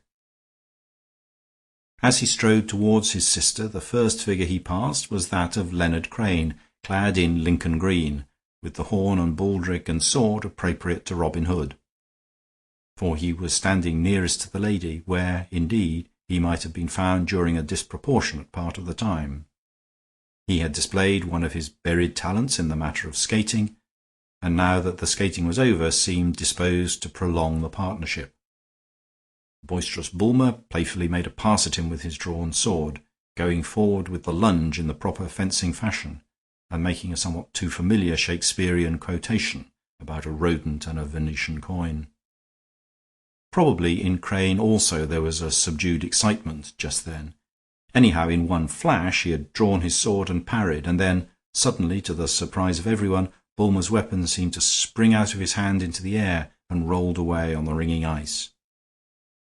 "Well, I never," said the lady, as if with justifiable indignation. "You never told me you could fence, too." Bulmer put up his sword with an air rather bewildered than annoyed, which increased the impression of something irresponsible in his mood at the moment.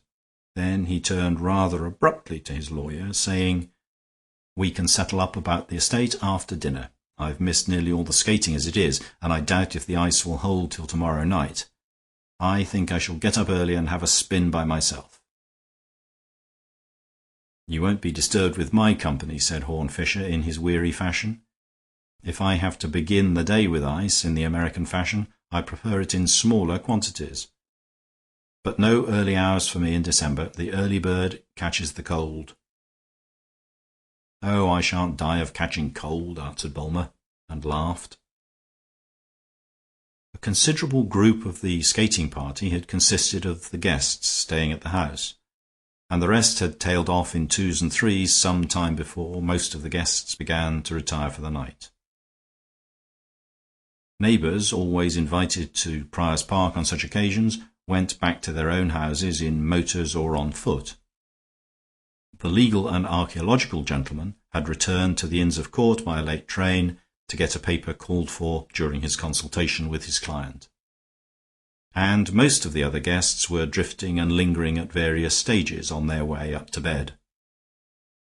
Horne Fisher, as if to deprive himself of any excuse for his refusal of early rising, had been the first to retire to his room. But, sleepy as he looked, he couldn't sleep. He had picked up from a table the book of antiquarian topography in which Haddo had found his first hints about the origin of the local name, and being a man with a quiet and quaint capacity for being interested in anything, he began to read it steadily, making notes now and then of details on which his previous reading left him with a certain doubt about his present conclusions. His room was the one nearest to the lake in the center of the woods, and was therefore the quietest, and none of the last echoes of the evening's festivity could reach him. He had followed carefully the argument which established the derivation from Mr. Prior's farm and the hole in the wall, and disposed of any fashionable fancy about monks and magic wells, when he began to be conscious of a noise audible in the frozen silence of the night. It was not a particularly loud noise, but it seemed to consist of a series of thuds or heavy blows, such as might be struck on a wooden door by a man seeking to enter. They were followed by something like a faint creak or crack, as if the obstacle had either been opened or had given way.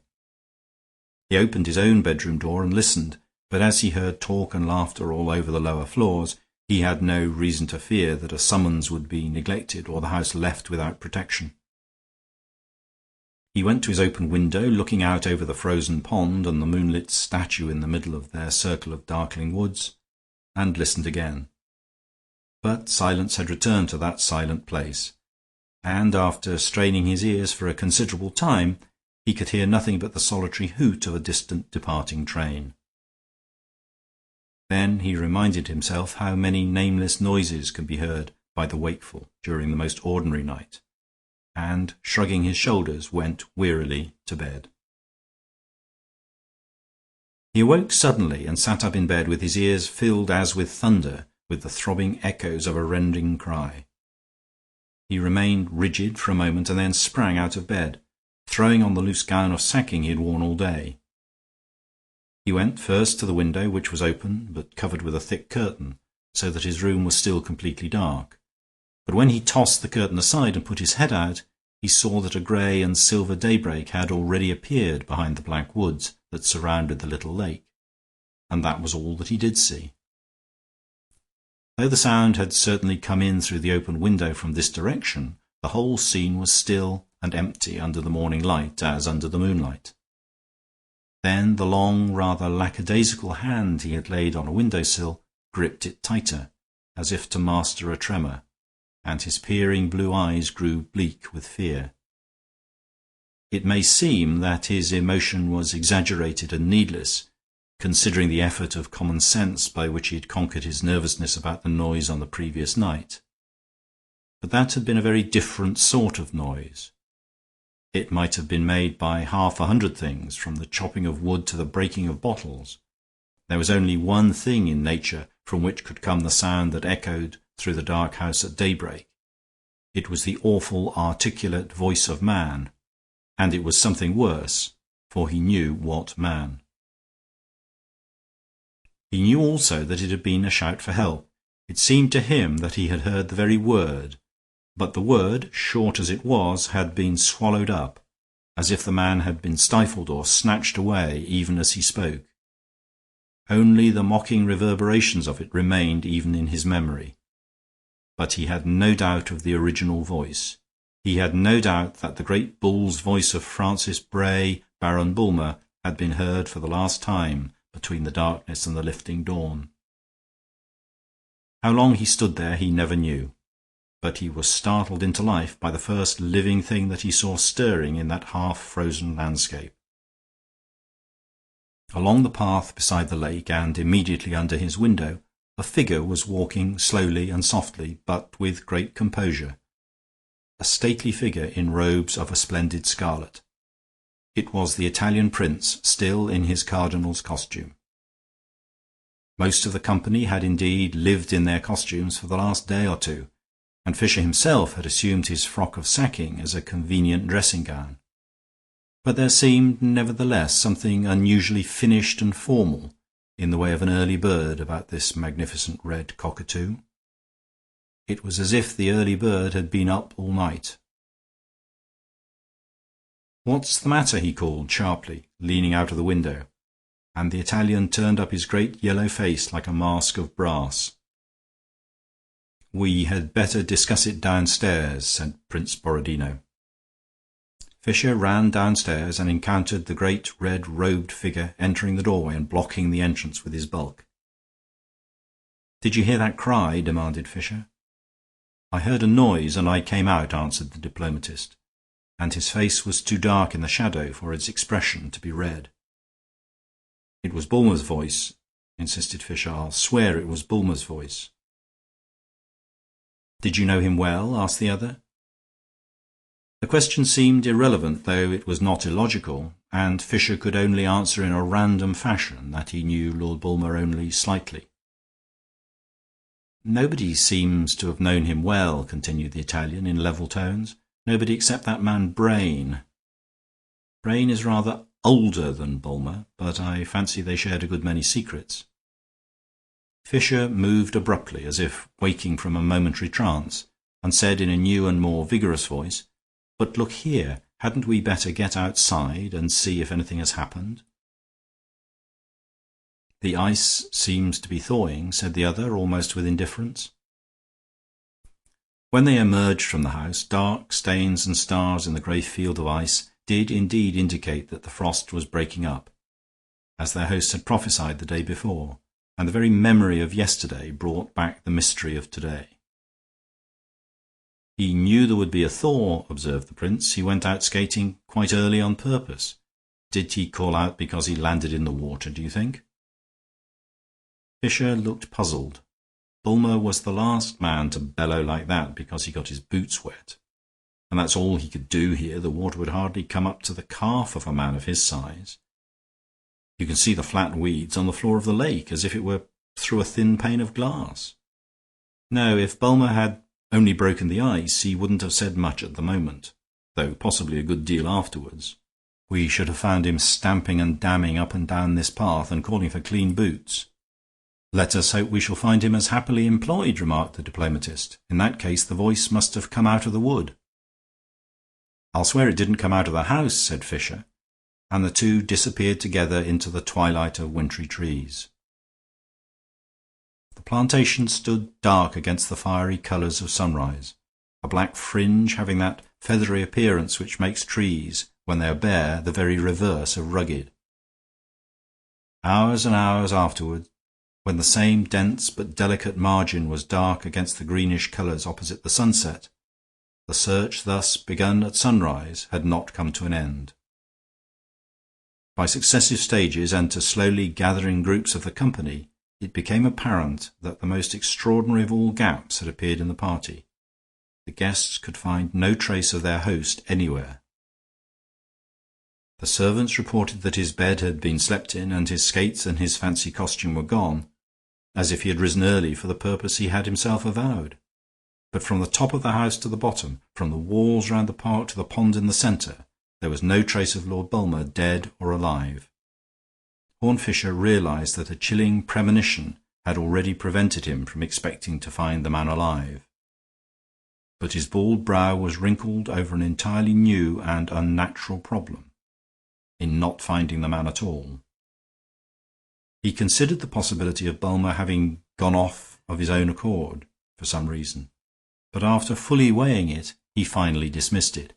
It was inconsistent with the unmistakable voice heard at daybreak, and with many other practical obstacles. There was only one gateway in the ancient and lofty wall round the small park. The lodge-keeper kept it locked till late in the morning, and the lodge-keeper had seen no one pass. Fisher was fairly sure that he had before him a mathematical problem in an enclosed space. His instinct had been from the first so attuned to the tragedy that it would have been almost a relief to him to find the corpse. He would have been grieved, but not horrified, to come on the nobleman's body dangling from one of his own trees as from a gibbet, or floating in his own pool like a pallid weed. What horrified him was to find nothing. He soon became conscious that he was not alone even in his most individual and isolated experiments. He often found a figure following him like his shadow in silent and almost secret clearings in the plantation, or outlying nooks and corners of the old wall. The dark moustached mouth was as mute as the deep eyes were mobile, darting incessantly hither and thither, but it was clear that Brain of the Indian police had taken up the trail like an old hunter after a tiger. Seeing that he was the only personal friend of the vanished man, this seemed natural enough, and Fisher resolved to deal frankly with him. "This silence is rather a social strain," he said. "May I break the ice by talking about the weather, which, by the way, has already broken the ice? I know that breaking the ice might be a rather melancholy metaphor in this case." "I don't think so," replied Brain shortly. "I don't fancy the ice had much to do with it. I don't see how it could." "What would you propose doing?" asked Fisher. "Well, we've sent for the authorities, of course, but I hope to find something out before they come," replied the Anglo-Indian. "I can't say I have much hope from police methods in this country. Too much red tape, habeas corpus, and that sort of thing. What we want is to see that nobody bolts. The nearest we could get to it would be to collect the company and count them, so to speak. Nobody's left lately except that lawyer who was poking about for antiquities." "Oh, he's out of it. He left last night," answered the other. 8 hours after Bulmer's chauffeur saw his lawyer off by the train, I heard Bulmer's own voice as plain as I hear yours now." "I suppose you don't believe in spirits," said the man from India. After a pause he added, "There's somebody else I should like to find before we go after a fellow with an alibi in the Inner Temple." "What's become of that fellow in green, the architect, dressed up as a forester? I haven't seen him about." Mr. Brain managed to secure his assembly of all the distracted company before the arrival of the police. But when he first began to comment once more on the young architect's delay in putting in an appearance, he found himself in the presence of a minor mystery, and a psychological development of an entirely unexpected kind. Juliet Bray had confronted the catastrophe of her brother's disappearance with a sombre stoicism in which there was, perhaps, more paralysis than pain. But when the other question came to the surface, she was both agitated and angry. "We don't want to jump to any conclusions about anybody," Brain was saying in his staccato style, "but we should like to know a little more about Mr. Crane. Nobody seems to know much about him or where he comes from, and it seems a sort of coincidence that yesterday he actually crossed swords with poor Bulmer, and could have struck him too, since he showed himself the better swordsman. Of course, that may be an accident and couldn't possibly be called a case against anybody, but then we haven't the means to make a real case against anybody.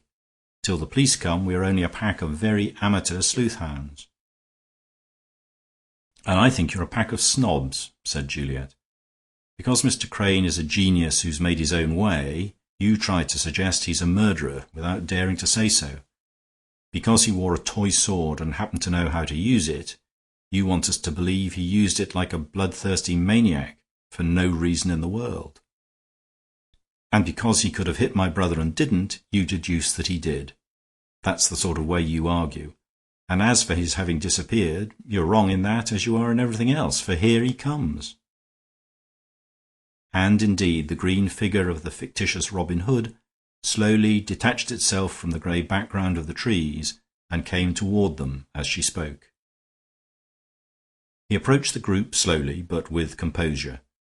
But he was decidedly pale, and the eyes of Brain and Fisher had already taken in one detail of the green-clad figure more clearly than all the rest.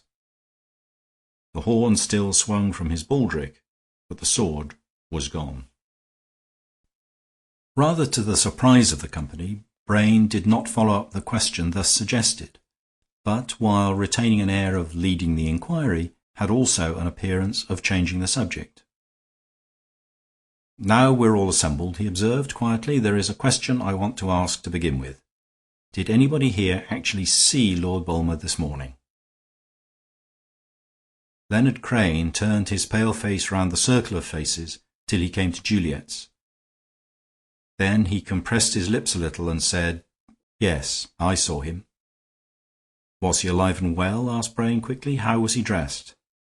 "He appeared exceedingly well," replied Crane with a curious intonation. "He was dressed as he was yesterday, in that purple costume copied from the portrait of his ancestor in the 16th century. He had his skates in his hand." "And his sword at his side, I suppose?" asked the questioner. "Where is your own sword, Mr. Crane?" "I threw it away." In the singular silence that ensued, the train of thoughts in many minds became involuntarily a series of coloured pictures. They had grown used to their fanciful garments looking more gay and gorgeous against the dark grey and streaky silver of the forest, so that the moving figures glowed like stained-glass saints walking.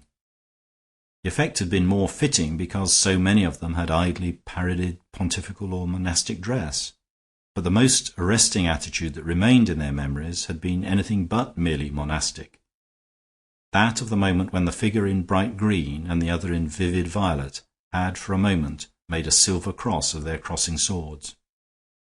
Even when it was a jest, it had been something of a drama, and it was a strange and sinister thought that in the grey daybreak the same figures in the same posture might have been repeated as a tragedy. "Did you quarrel with him?" asked Brain suddenly. "Yes," replied the immovable man in green, "or he quarrelled with me." "Why did he quarrel with you?" asked the investigator, and Leonard Crane made no reply. Horne Fisher, curiously enough, had only given half his attention to this crucial cross-examination. His heavy-lidded eyes had languidly followed the figure of Prince Borodino, who at this stage had strolled away towards the fringe of the wood, and, after a pause as of meditation, had disappeared into the darkness of the trees. He was recalled from his irrelevance by the voice of Juliet Bray, which rang out with an altogether new note of decision. "If that is the difficulty, it had best be cleared up. I am engaged to Mr. Crane, and when we told my brother, he did not approve of it. That's all." Neither Brain nor Fisher exhibited any surprise, but the former added quietly, "Except, I suppose, that he and your brother went off into the wood to discuss it, where Mr. Crane mislaid his sword, not to mention his companion. "And may I ask," inquired Crane, with a certain flicker of mockery passing over his pallid features, "what I am supposed to have done with either of them? Let us adopt the cheerful thesis that I am a murderer. It has yet to be shown that I am a magician.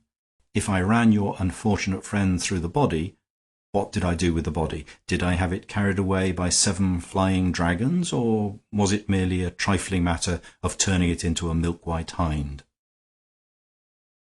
"It is no occasion for sneering," said the Anglo-Indian judge, with abrupt authority. "It doesn't make it look better for you that you can joke about the loss." Fisher's dreamy and even dreary eye was still on the edge of the wood behind, and he became conscious of masses of dark red, like a stormy sunset cloud, glowing through the dark grey network of the thin trees, and the prince in his cardinal's robes re-emerged onto the pathway. Brain had had half a notion that the prince might have gone to look for the lost rapier, but when he reappeared he was carrying in his hand not a sword but an axe. The incongruity between the masquerade and the mystery had created a curious psychological atmosphere. At first they had all felt horribly ashamed at being caught in the foolish disguises of a festival by an event that had only too much the character of a funeral. Many of them would have already gone back and dressed in clothes that were more funereal, or at least more formal. But somehow, at the moment, this seemed like a second masquerade, more artificial and frivolous than the first. And as they reconciled themselves to their ridiculous trappings, a curious sensation had come over some of them, notably over the more sensitive, like Crane and Fisher and Juliet, but in some degree over everybody except the practical Mr. Brain. It was almost as if they were the ghosts of their own ancestors haunting that dark wood and dismal lake and playing some old part that they only half remembered. The movements of those coloured figures seemed to mean something that had been settled long before, like a silent heraldry. Acts, attitudes, external objects were accepted as an allegory, even without the key, and they knew when a crisis had come, when they did not know what it was. And somehow they knew subconsciously that the whole tale had taken a new and terrible turn when they saw the prince stand in the gap of the gaunt trees, in his robes of angry crimson, and with his lowering face of bronze, bearing in his hand a new shape of death. They could not have named a reason, but the 2 swords seemed indeed to have become toy swords, and the whole tale of them broken and tossed away like a toy. Borodino looked like the old world headsman, clad in terrible red and carrying the axe for the execution of the criminal. And the criminal was not Crane. Mr. Brain of the Indian police was glaring at the new object, and it was a moment or two before he spoke, harshly and almost hoarsely. "What are you doing with that?" he asked. "Seems to be a woodman's chopper." "A natural association of ideas," observed Horne Fisher. "If you meet a cat in the wood, you think it's a wild cat, though it may have just strolled from the drawing-room sofa. As a matter of fact, I happen to know that is not a woodman's chopper. It's the kitchen chopper or meat axe or something like that somebody has thrown away in the wood. I saw it in the kitchen myself when I was getting the potato sacks with which I reconstructed a medieval hermit." "All the same, it's not without interest," remarked the prince, holding out the instrument to Fisher, who took it and examined it carefully. "A butcher's cleaver that has done butcher's work." "It was certainly the instrument of the crime," assented Fisher in a low voice. Brain was staring at the dull blue gleam of the axe head with fierce and fascinated eyes. "I don't understand you," he said. "There are no marks on it." "It has shed no blood," answered Fisher, "but for all that it has committed a crime. This is as near as the criminal came to the crime when he committed it." "What do you mean?" "He was not there when he did it," explained Fisher. "It's a poor sort of murderer who can't murder people when he isn't there." "You seem to be talking merely for the sake of mystification," said Brain. "If you have any practical advice to give, you might as well make it intelligible."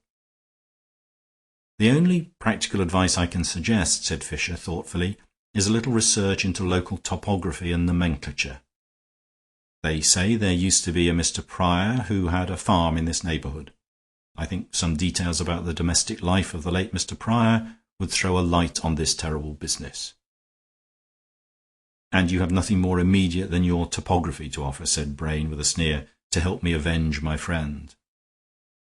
"Well," said Fisher, "I should find out the truth about the hole in the wall." That night, at the close of a stormy twilight and under a strong west wind that followed the breaking of the frost, Leonard Crane was wending his way in a wild rotary walk round and round the high continuous wall that enclosed the little wood. He was driven by a desperate idea of solving for himself the riddle that had clouded his reputation, and already even threatened his liberty. The police authorities, now in charge of the inquiry, had not arrested him, but he knew well enough that if he tried to move far afield, he would be instantly arrested.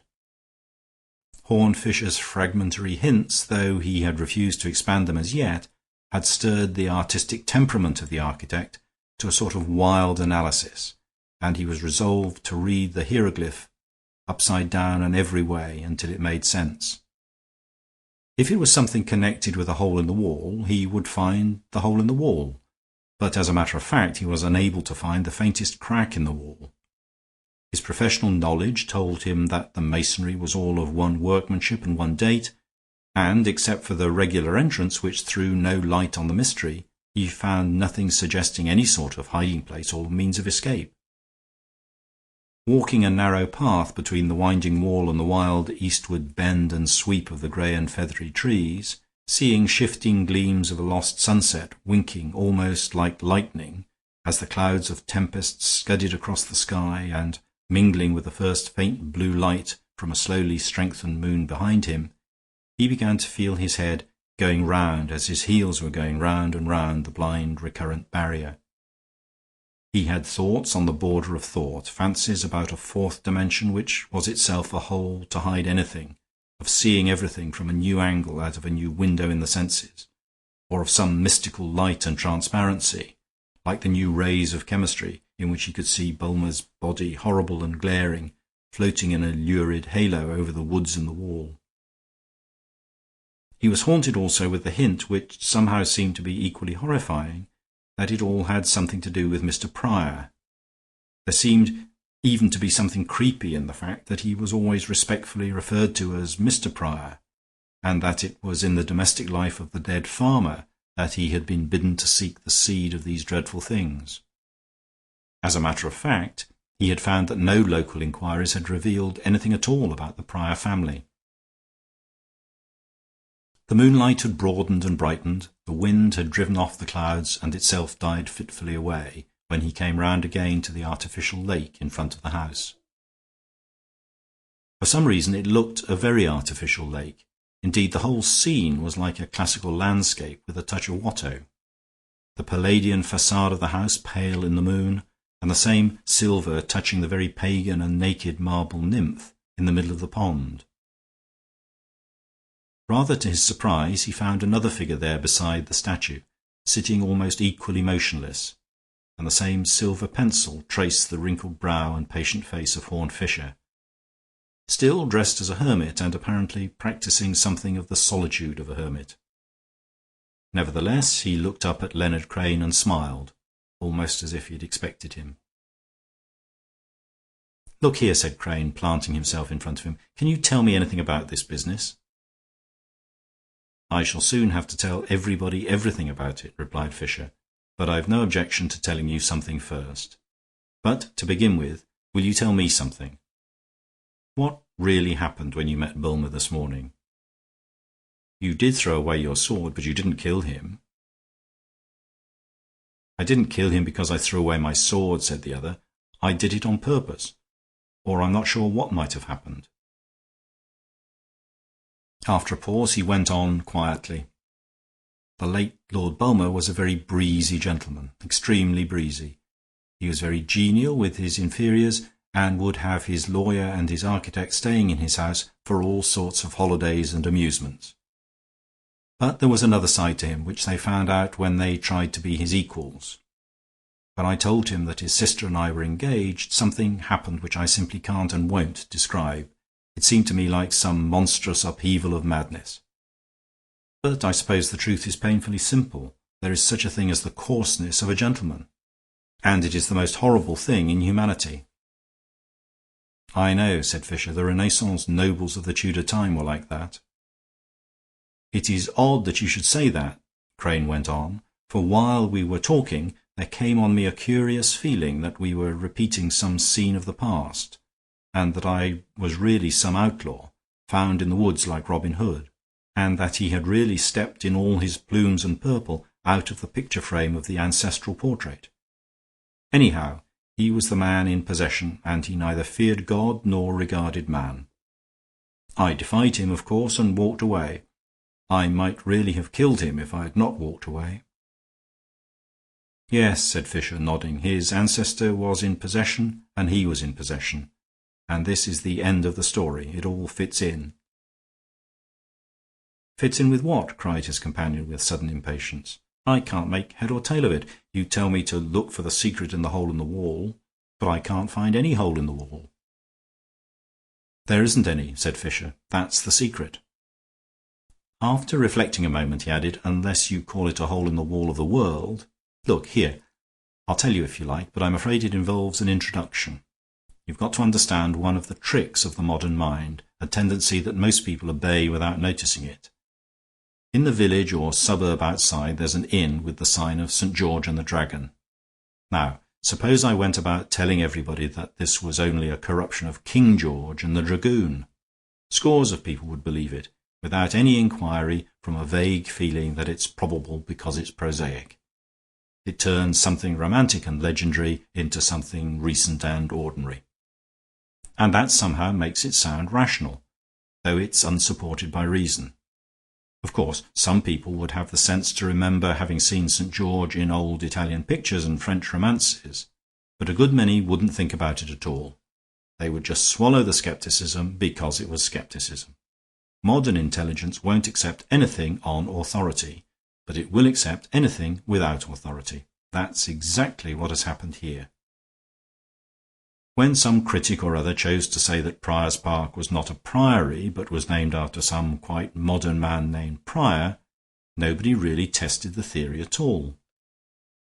It never occurred to anybody repeating the story to ask if there was any Mr. Prior, if anybody had ever seen him or heard of him.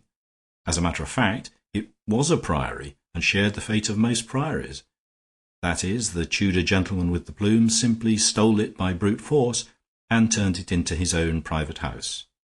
He did worse things, as you shall hear.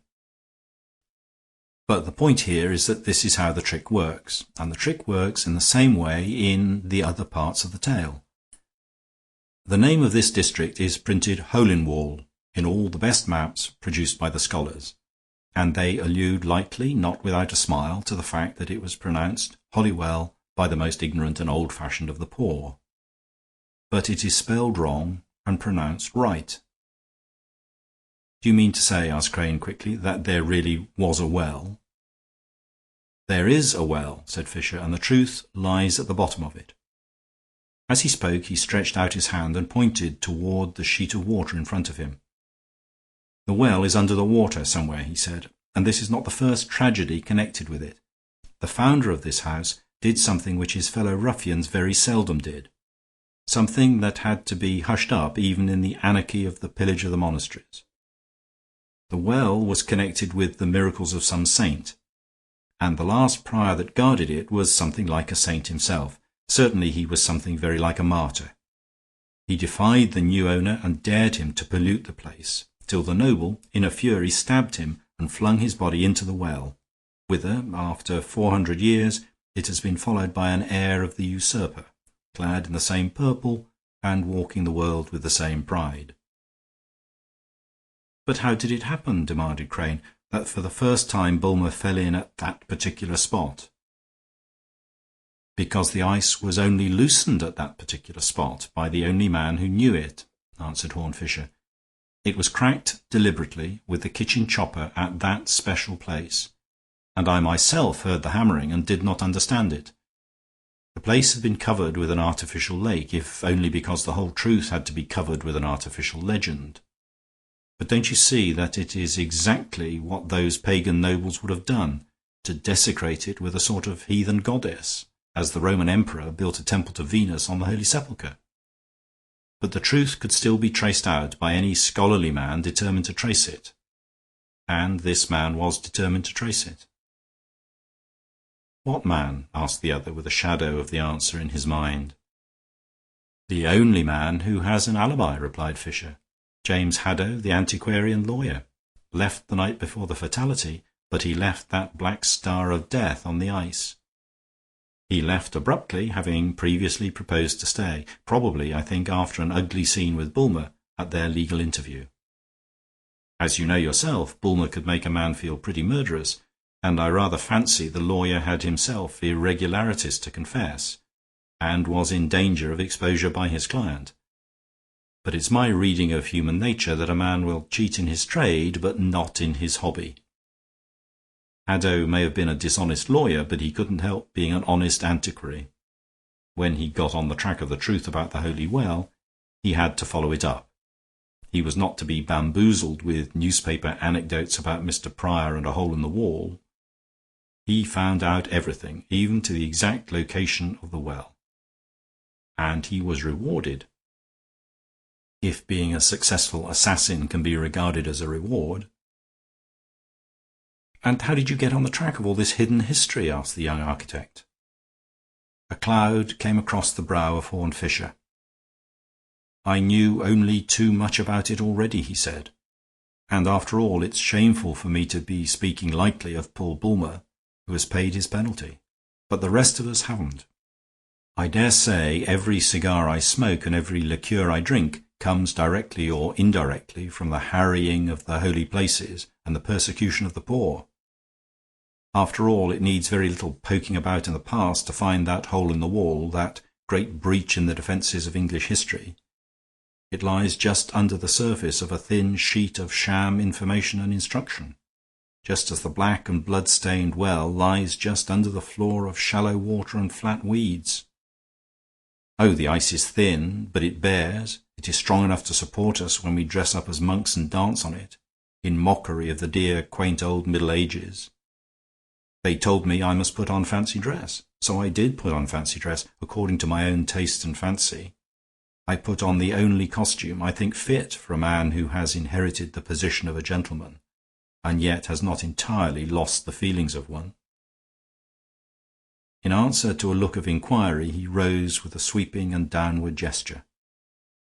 "Sackcloth," he said, "and I would wear the ashes as well, if they would stay on my bald head."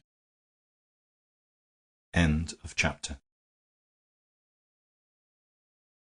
Chapter 7. The Temple of Silence. Harold March and the few who cultivated the friendship of Horne Fisher, especially if they saw something of him in his own social setting, were conscious of a certain solitude in his very sociability. They seemed to be always meeting his relations and never meeting his family. Perhaps it would be truer to say that they saw much of his family and nothing of his home. His cousins and connections ramified like a labyrinth all over the governing class of Great Britain, and he seemed to be on good, or at least good-humoured, terms with most of them.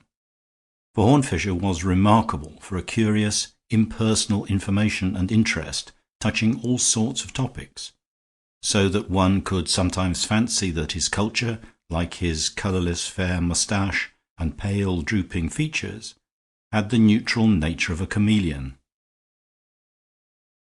Anyhow, he could always get on with viceroys and cabinet ministers and all the great men responsible for great departments, and talk to each of them on his own subject, on the branch of study with which he was most seriously concerned. Thus he could converse with the Minister for War about silkworms, with the Minister of Education about detective stories, with the Minister of Labour about Limoges enamel, and with the Minister of Missions and Moral Progress, if that be his correct title, about the pantomime boys of the last 4 decades. And as the first was his first cousin, the second his second cousin, the third his brother-in-law, and the fourth his uncle by marriage, this conversational versatility certainly served in one sense to create a happy family. But March never seemed to get a glimpse of that domestic interior to which men of the middle classes are accustomed in their friendships, and which is indeed the foundation of friendship and love and everything else in any sane and stable society. He wondered whether Horne Fisher was both an orphan and an only child. It was therefore with something like a start that he found that Fisher had a brother, much more prosperous and powerful than himself, though hardly, March thought, so entertaining. Sir Henry Harland Fisher, with half the alphabet after his name, was something at the Foreign Office far more tremendous than the Foreign Secretary. Apparently it ran in the family, after all, for it seemed there was another brother, Ashton Fisher, in India, rather more tremendous than the Viceroy. Sir Henry Fisher was a heavier but handsomer edition of his brother, with a brow equally bald but much more smooth. He was very courteous, but a shade patronizing, not only to March, but even, as March fancied, to Horne Fisher as well. The latter gentleman, who had many intuitions about the half-formed thoughts of others, glanced at the topic himself as they came away from the great house in Berkeley Square. "Why, don't you know," he observed quietly, "that I am the fool of the family?" "It must be a clever family," said Harold March with a smile. "Very gracefully expressed," replied Fisher. "That is the best of having a literary training. Well, perhaps it is an exaggeration to say I am the fool of the family. It is enough to say I am the failure of the family." "It seems queer to me that you should fail especially," remarked the journalist. "As they say in the examinations, what did you fail in?" "Politics," replied his friend. "I stood for Parliament when I was quite young, and got in by an enormous majority, with loud cheers and cheering round the town. Since then, of course, I've been rather under a cloud." "I'm afraid I don't quite understand the 'of course,'" answered March, laughing. "That part of it isn't worth understanding," said Fisher. "But as a matter of fact, old chap, the other part of it was rather odd and interesting, quite a detective story in its way, as well as the first lesson I had in what modern politics are made of. If you like, I'll tell you about it." And the following, recast in a less elusive and conversational manner, is the story that he told. Nobody privileged of late years to meet Sir Henry Harland Fisher would believe that he had ever been called Harry. But indeed he had been boyish enough when a boy, and that serenity which shone on him through life, and which now took the form of gravity, had once taken the form of gaiety. His friends would have said that he was all the more ripe in his maturity for having been young in his youth. His enemies would have said that he was still light-minded, but no longer light-hearted. But in any case, the whole of the story Horne Fisher had to tell arose out of the accident which had made young Harry Fisher private secretary to Lord Saltoun. Hence his later connection with the Foreign Office, which had indeed come to him as a sort of legacy from his lordship when that great man was the power behind the throne. This is not the place to say much about Saltoun, little as was known of him and much as there was worth knowing. England has had at least 3 or 4 such secret statesmen. An aristocratic polity produces every now and then an aristocrat who is also an accident, a man of intellectual independence and insight, a Napoleon born in the purple. His vast work was mostly invisible, and very little could be got out of him in private life except a crusty and rather cynical sense of humour. But it was certainly the accident of his presence at a family dinner of the Fishers, and the unexpected opinion he expressed, which turned what might have been a dinner-table joke into a sort of small sensational novel. Save for Lord Saltoun, it was a family party of Fishers, for the only other distinguished stranger had just departed after dinner, leaving the rest to the coffee and cigars. This had been a figure of some interest, a young Cambridge man named Eric Hughes, who was the rising hope of the party of reform, to which the Fisher family, along with their friend Saltoun, had long been at least formally attached. The personality of Hughes was substantially summed up in the fact that he talked eloquently and earnestly through the whole dinner, but left immediately after to be in time for an appointment. All his actions had something at once ambitious and conscientious. He drank no wine, but was slightly intoxicated with words, and his face and phrases were on the front page of all the newspapers just then, because he was contesting the safe seat of Sir Francis Verner in the great by-election in the West. Everybody was talking about the powerful speech against squirearchy which he had just delivered. Even in the Fisher circle everybody talked about it, except Horne Fisher himself, who sat in a corner lowering over the fire. "We jolly well have to thank him for putting some new life into the old party," Ashton Fisher was saying.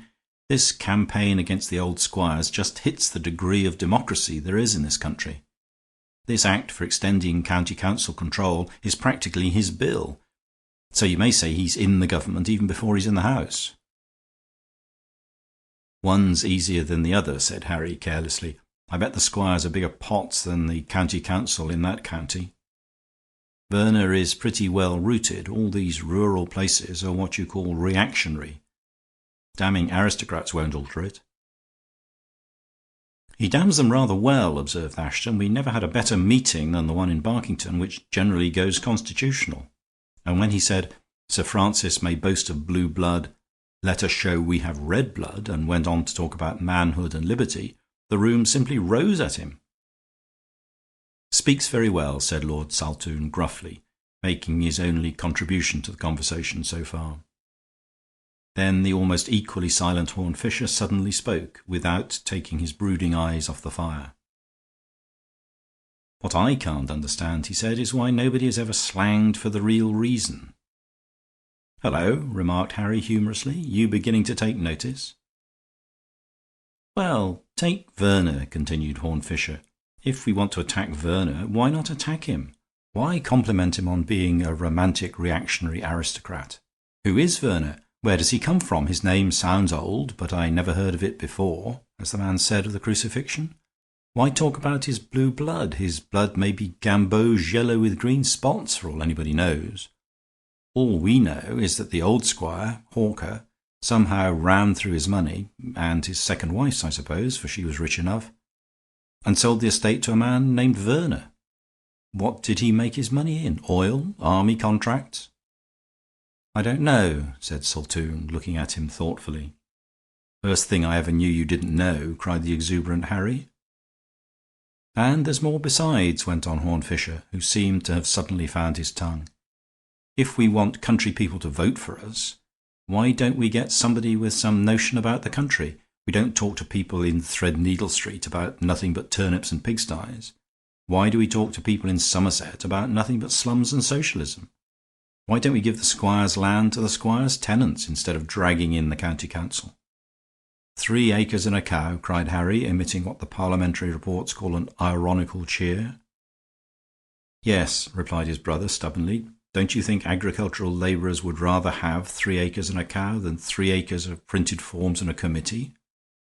Why doesn't somebody start a yeoman party in politics, appealing to the old traditions of the small landowner? And why don't they attack men like Verner for what they are, which is something about as old and traditional as an American oil trust?" "You'd better lead the yeoman party yourself," laughed Harry. "Don't you think it would be a joke, Lord Saltoun, to see my brother and his merry men with their bows and bills marching down to Somerset, all in Lincoln green instead of Lincoln and Bennett hats?" "No," answered old Saltoun. "I don't think it would be a joke. I think it would be an exceedingly serious and sensible idea." "Well, I'm jiggered," cried Harry Fisher, staring at him. "I said just now it was the first fact you didn't know, and I should say this is the first joke you didn't see." "I've seen a good many things in my time," said the old man, in his rather sour fashion. "I've told a good many lies in my time, too, and perhaps I've got rather sick of them. But there are lies and lies, for all that. Gentlemen used to lie just as schoolboys lie, because they hung together and partly to help one another out. But I'm damned if I can see why we should lie for these cosmopolitan cads who only help themselves. They're not backing us up any more. They're simply crowding us out. If a man like your brother likes to go into Parliament as a yeoman or a gentleman or a Jacobite or an ancient Briton, I should say it would be a jolly good thing." In the rather startled silence that followed, Horne Fisher sprang to his feet, and all his dreary manner dropped off him. "I'm ready to do it tomorrow," he cried. "I suppose none of you fellows would back me up." Then Harry Fisher showed the finer side of his impetuosity. He made a sudden movement as if to shake hands. "You're a sport," he said, "and I'll back you up if nobody else will. But we can all back you up, can't we? I see what Lord Saltoun means, and of course he's right. He's always right." "So I will go down to Somerset," said Horne Fisher. "Yes, it is on the way to Westminster," said Lord Saltoun with a smile. And so it happened that Horne Fisher arrived some days later at the little station of a rather remote market town in the west, accompanied by a light suitcase and a lively brother. It must not be supposed, however, that the brother's cheerful tone consisted entirely of chaff. He supported the new candidate with hope as well as hilarity, and at the back of his boisterous partnership there was an increasing sympathy and encouragement. Harry Fisher had always had an affection for his more quiet and eccentric brother, and was now coming more and more to have a respect for him. As the campaign proceeded, the respect increased to ardent admiration, for Harry was still young, and could feel the sort of enthusiasm for his captain in electioneering that a schoolboy can feel for his captain in cricket. Nor was the admiration undeserved. As the new three-cornered contest developed, it became apparent to others besides his devoted kinsman that there was more in Horne Fisher than had ever met the eye. It was clear that his outbreak by the family fireside had been but a culmination of a long course of brooding and studying on the question. The talent he retained through life for studying his subject, and even somebody else's subject, had long been concentrated on this idea of championing a new peasantry against a new plutocracy. He spoke to a crowd with eloquence and replied to an individual with humor, two political arts that seemed to come to him naturally. He certainly knew much more about rural problems than either Hughes, the Reform candidate, or Werner, the Constitutional candidate. And he probed those problems with a human curiosity and went below the surface in a way that neither of them dreamed of doing. He soon became the voice of popular feelings that are never found in the popular press. New angles of criticism, arguments that had never before been uttered by an educated voice, tests and comparisons that had been made only in dialect by men drinking in the little local public houses, crafts half forgotten that had come down by a sign of hand and tongue from remote ages when their fathers were free, all this created a curious and double excitement. It startled the well-informed by being a new and fantastic idea they had never encountered. It startled the ignorant by being an old and familiar idea they never thought to have seen revived. Men saw things in a new light, and knew not even whether it was the sunset or the dawn. Practical grievances were there to make the movement formidable. As Fisher went to and fro among the cottages and country inns, it was borne in on him without difficulty that Sir Francis Werner was a very bad landlord.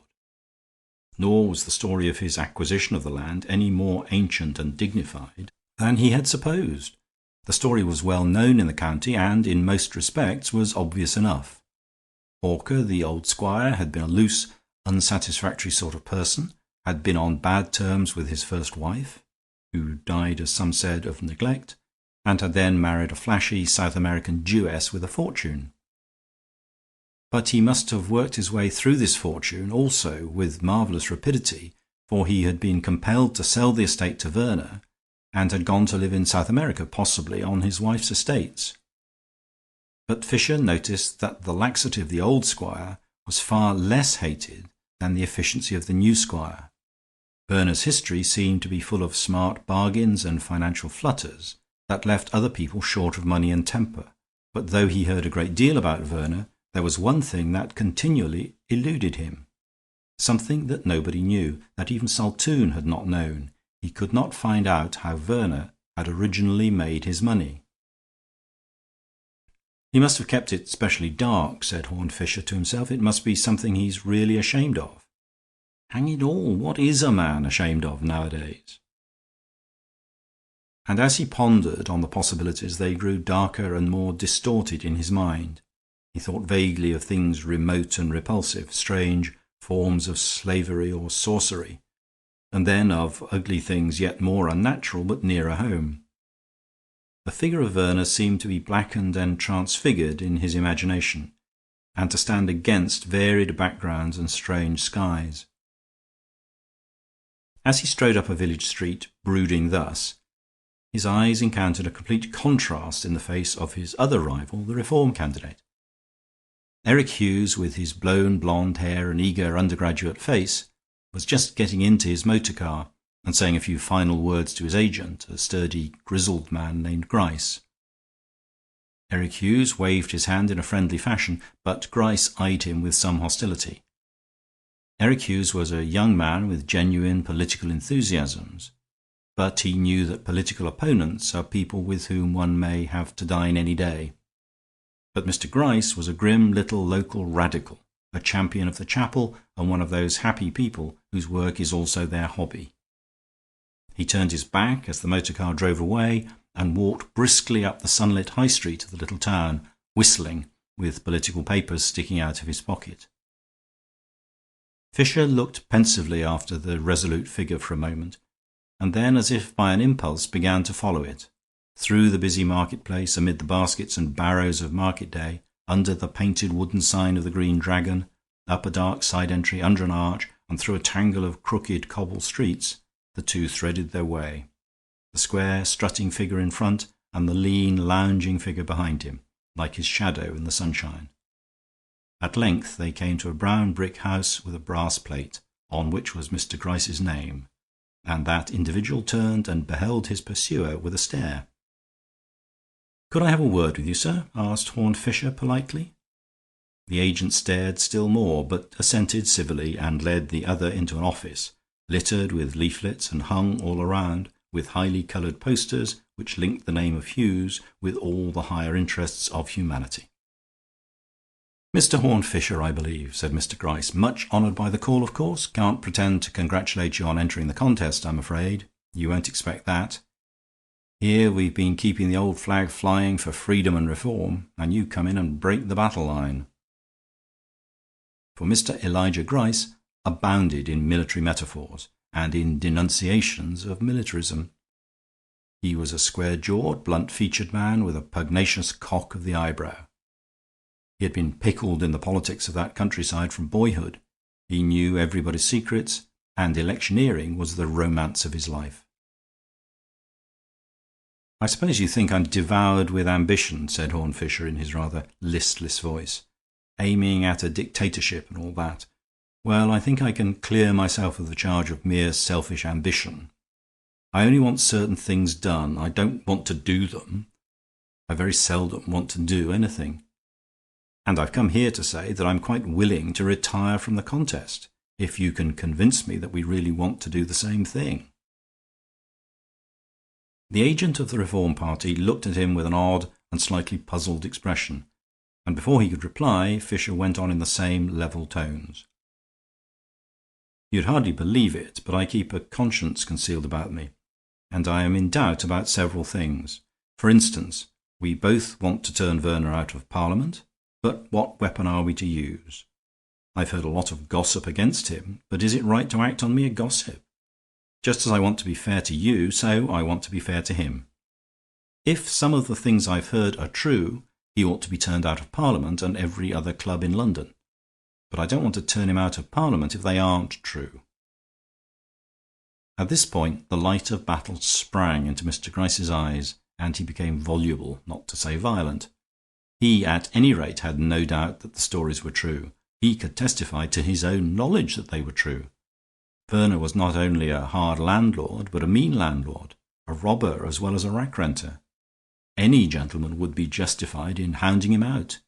He had cheated old Wilkins out of his freehold by a trick fit for a pickpocket. He had driven old Mother Biddle to the workhouse. He had stretched the law against Long Adam the poacher till all the magistrates were ashamed of him. "So if you'll serve under the old banner," concluded Mr. Gryce more genially, "and turn out a swindling tyrant like that, I'm sure you'll never regret it."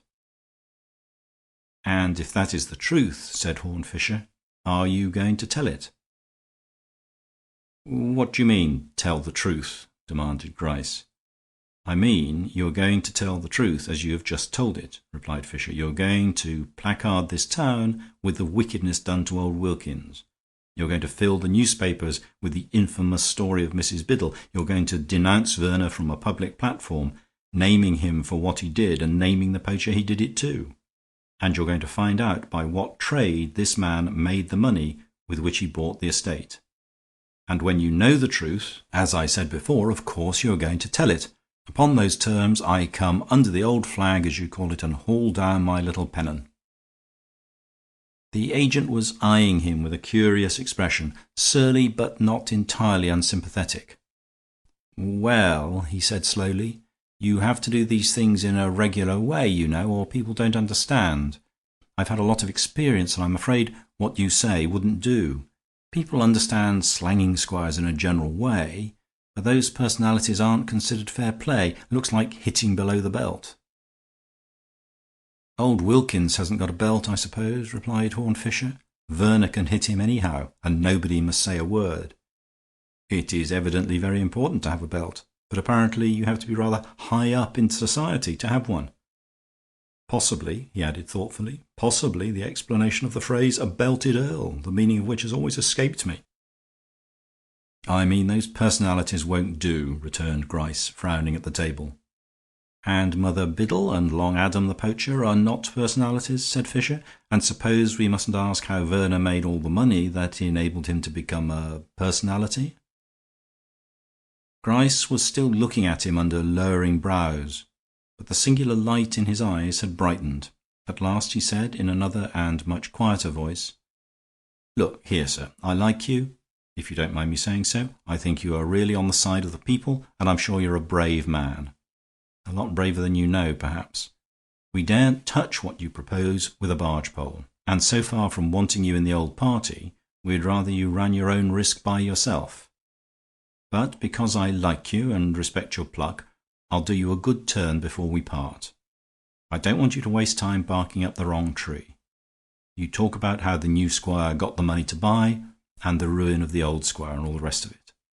Well, I'll give you a hint about that. A hint about something precious few people know." "I'm very grateful," said Fisher, gravely. "What is it?" "It's in 2 words," said the other. "The new squire was quite poor when he bought. The old squire was quite rich when he sold." Horne Fisher looked at him thoughtfully as he turned away abruptly and busied himself with the papers on his desk. Then Fisher uttered a short phrase of thanks and farewell, and went out into the street, still very thoughtful. His reflections seemed to end in resolution, and falling in a more rapid stride, he passed out of the little town, along a road leading towards the gate of the great park, the country seat of Sir Francis Werner. A glitter of sunlight made the early winter more like a late autumn, and the dark woods were touched here and there with red and golden leaves, like the last rays of a lost sunset. From a higher part of the road he had seen the long classical facade of the great house with its many windows, almost immediately beneath him. But when the road ran down under the wall of the estate, topped with towering trees behind, he realized that it was half a mile round to the lodge gates. After walking for a few minutes along the lane, however, he came to a place where the wall had cracked and was in process of repair. As it was, there was a great gap in the grey masonry that looked at first as black as a cavern, and only showed at a second glance the twilight of the twinkling trees. There was something fascinating about that unexpected gate, like the opening of a fairy tale. Horne Fisher had in him something of the aristocrat, which is very near to the anarchist. It was characteristic of him that he turned into this dark and irregular entry as casually as into his own front door, merely thinking that it would be a short cut to the house. He made his way through the dim wood for some distance, and with some difficulty, until there began to shine through the trees a level light in lines of silver, which he did not at first understand. The next moment he had come out into the daylight at the top of a steep bank, at the bottom of which a path ran round the rim of a large ornamental lake. The sheet of water which he had seen shimmering through the trees was of considerable extent, but was walled in on every side with woods which were not only dark but decidedly dismal. At one end of the path was a classical statue of some nameless nymph, and at the other end it was flanked by two classical urns, but the marble was weather-stained and streaked with green and grey. 100 other signs, smaller but more significant, told him that he had come on some outlying corner of the grounds, neglected and seldom visited. In the middle of the lake was what appeared to be an island, and on the island what appeared to be meant for a classical temple, not open like a temple of the winds, but with a blank wall between its Doric pillars. We may say it only seemed like an island because a second glance revealed a low causeway of flat stones running up to it from the shore and turning it into a peninsula. And certainly it only seemed like a temple, for nobody knew better than Horne Fisher that no god had ever dwelt in that shrine. "That's what makes all this classical landscape gardening so desolate," he said to himself. "More desolate than Stonehenge or the pyramids. We don't believe in Egyptian mythology, but the Egyptians did, and I suppose even the Druids believed in Druidism. But the 18th century gentlemen who built these temples didn't believe in Venus or Mercury any more than we do. That's why the reflection of those pale pillars in the lake is truly only the shadow of a shade. They were men of the age of reason. They, who filled their gardens with these stone nymphs, had less hope than any man in all history of really meeting a nymph in the forest." His monologue stopped abruptly with a sharp noise like a thundercrack that rolled in dreary echoes round the dismal mere. He knew at once what it was. Somebody had fired off a gun. But as to the meaning of it, he was momentarily staggered, and strange thoughts thronged into his mind. The next moment he laughed, for he saw lying a little way along the path below him the dead bird that the shot had brought down. At the same moment, however, he saw something else which interested him more. A ring of dense trees ran round the back of the island temple, framing the facade of it in dark foliage, and he could have sworn he saw a stir as of something moving among the leaves. The next moment his suspicion was confirmed, for a rather ragged figure came from under the shadow of the temple and began to move along the causeway that led to the bank. Even at that distance the figure was conspicuous by its great height, and Fisher could see that the man carried a gun under his arm. There came back into his memory at once the name Long Adam, the poacher. With the rapid sense of strategy he sometimes showed, Fisher sprang from the bank and raced round the lake to the head of the little pier of stones. If once a man reached the mainland, he could easily vanish into the woods. But when Fisher began to advance along the stones toward the island, the man was cornered in a blind alley and could only back toward the temple. Putting his broad shoulders against it, he stood as if at bay. He was a comparatively young man with fine lines in his lean face and a figure and a mop of ragged red hair. The look in his eyes might well have been disquieting to anyone left alone with him on an island in the middle of a lake. "Good morning," said Horne Fisher pleasantly. "I thought at first you were a murderer, but it seems unlikely somehow that the partridge rushed between us and died for love of me, like the heroines in the romances. So I suppose you're a poacher." "I suppose you would call me a poacher," answered the man, and his voice was something of a surprise coming from such a scarecrow. It had that hard fastidiousness to be found in those who have made a fight for their own refinement among rough surroundings. "I consider I have a perfect right to shoot game in this place, but I am well aware that people of your sort take me for a thief, and I suppose you will try to land me in jail." "There are preliminary difficulties," replied Fisher. "To begin with, the mistake is flattering, but I am not a gamekeeper. Still less am I 3 gamekeepers who would be, I imagine, about your fighting weight. But I confess I have another reason for not wanting to jail you." "And what is that?" asked the other.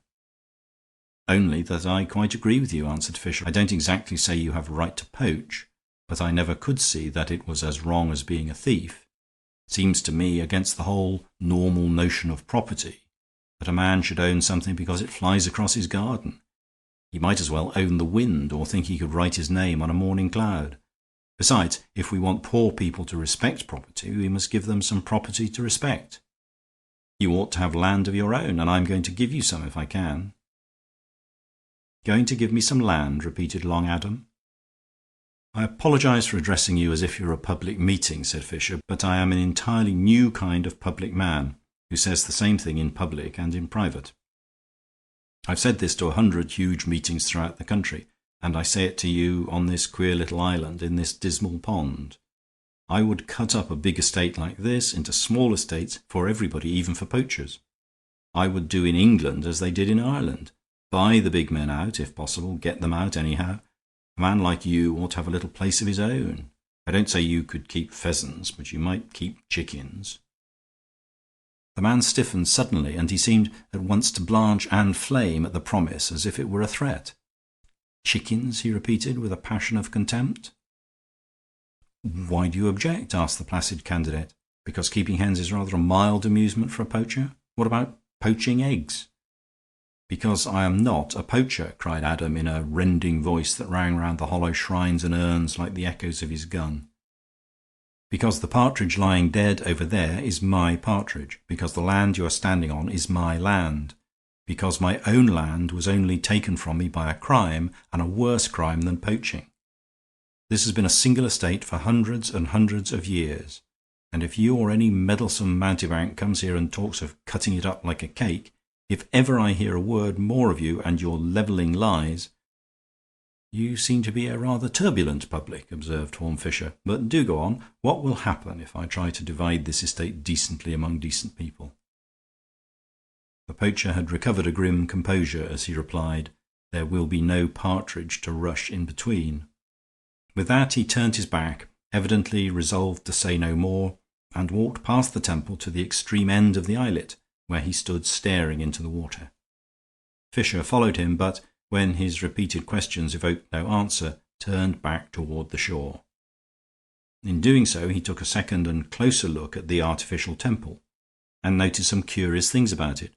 Most of these theatrical things were as thin as theatrical scenery, and he expected the classic shrine to be a shallow thing, a mere shell or mask.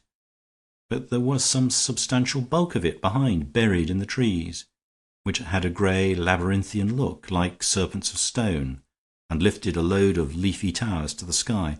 But what arrested Fisher's eye was that in this bulk of grey and white stone behind there was a single door with great rusty bolts outside. The bolts, however, were not shot across so as to secure it.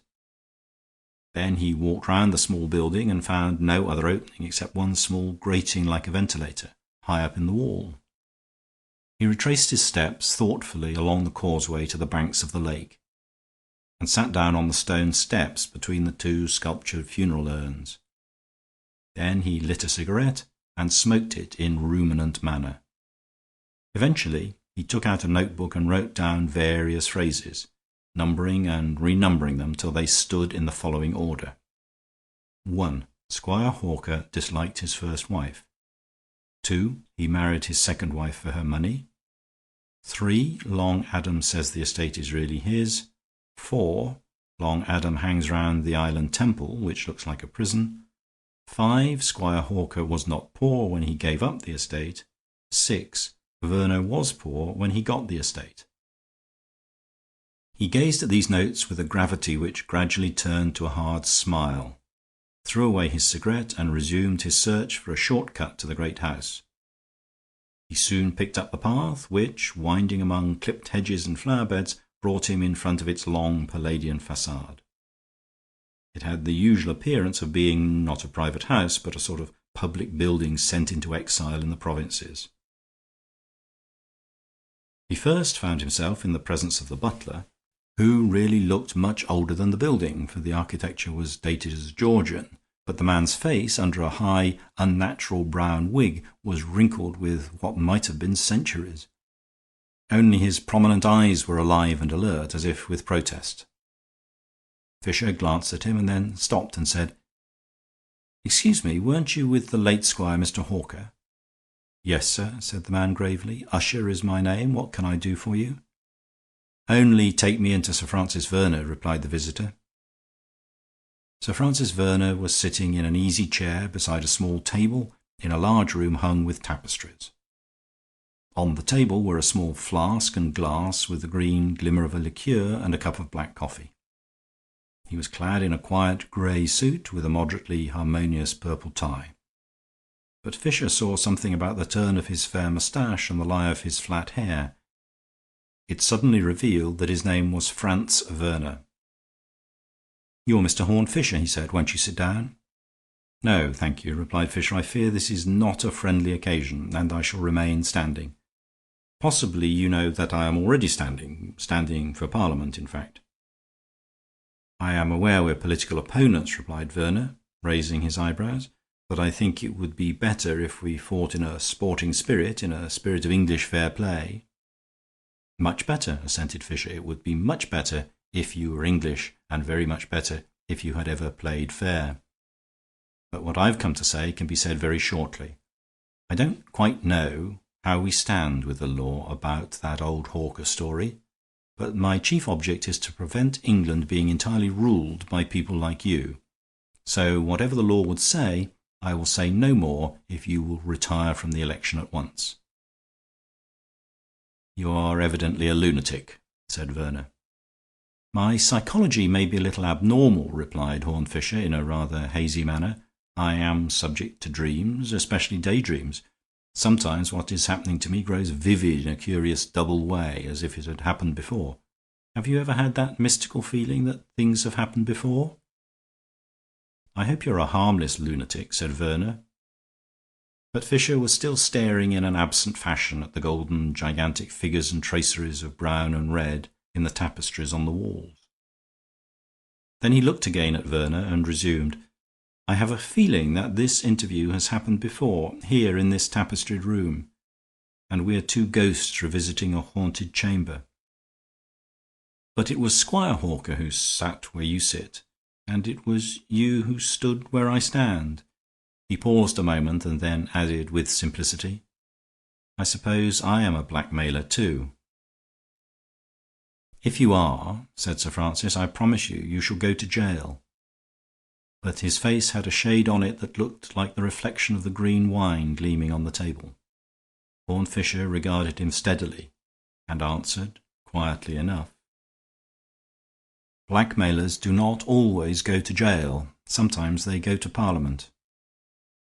But though Parliament is rotten enough already, you shall not go there if I can help it. I am not so criminal as you were in bargaining with crime. You made a squire give up his country seat. I only ask you to give up your parliamentary seat." Sir Francis Verner sprang to his feet and looked about for one of the bell ropes of the old-fashioned curtained room. "Where is Usher?" he cried, with a livid face. "And who is Usher?" said Fisher softly.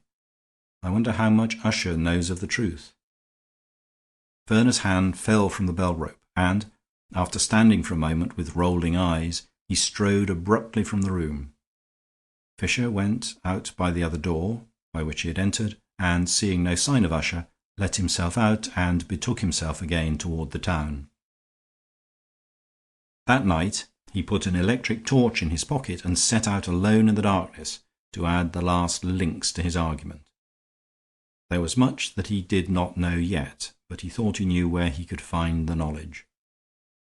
The night closed dark and stormy, and the black gap in the wall looked blacker than ever. The woods seemed to have grown thicker and darker in a day. If the deserted lake, with its black woods and grey urns and images, looked desolate even by daylight, under the night and the growing storm it seemed still more like the pool of Acheron in the land of lost souls. As he stepped carefully along the jetty stones, he seemed to be travelling farther and farther into the abyss of night, and to have left behind him the last points from which it would be possible to signal to the land of the living. The lake seemed to have grown larger than a sea, but a sea of black and slimy waters that had slept with abominable serenity, as if they had washed out the world. There was so much of this nightmare sense of extension and expansion that he was strangely surprised to come to his desert island so soon. But he knew it for a place of inhuman silence and solitude, and he felt as if he had been walking for years. Nerving himself to a more normal mood, he paused under one of the dark dragon trees that branched out above him, and, taking out his torch, turned in the direction of the door at the back of the temple. It was unbolted as before, and the thought stirred faintly in him that it was slightly open, though only by a crack.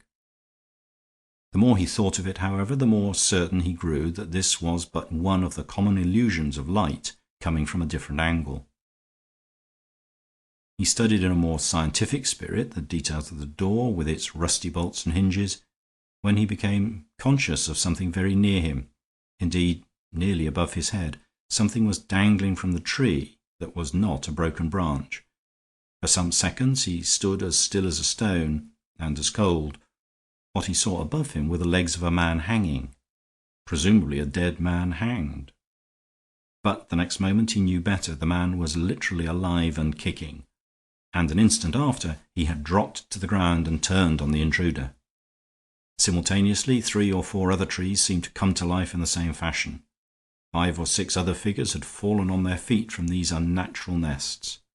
It was as if the place were an island of monkeys. But a moment after they had made a stampede toward him, and when they laid their hands on him he knew that they were men.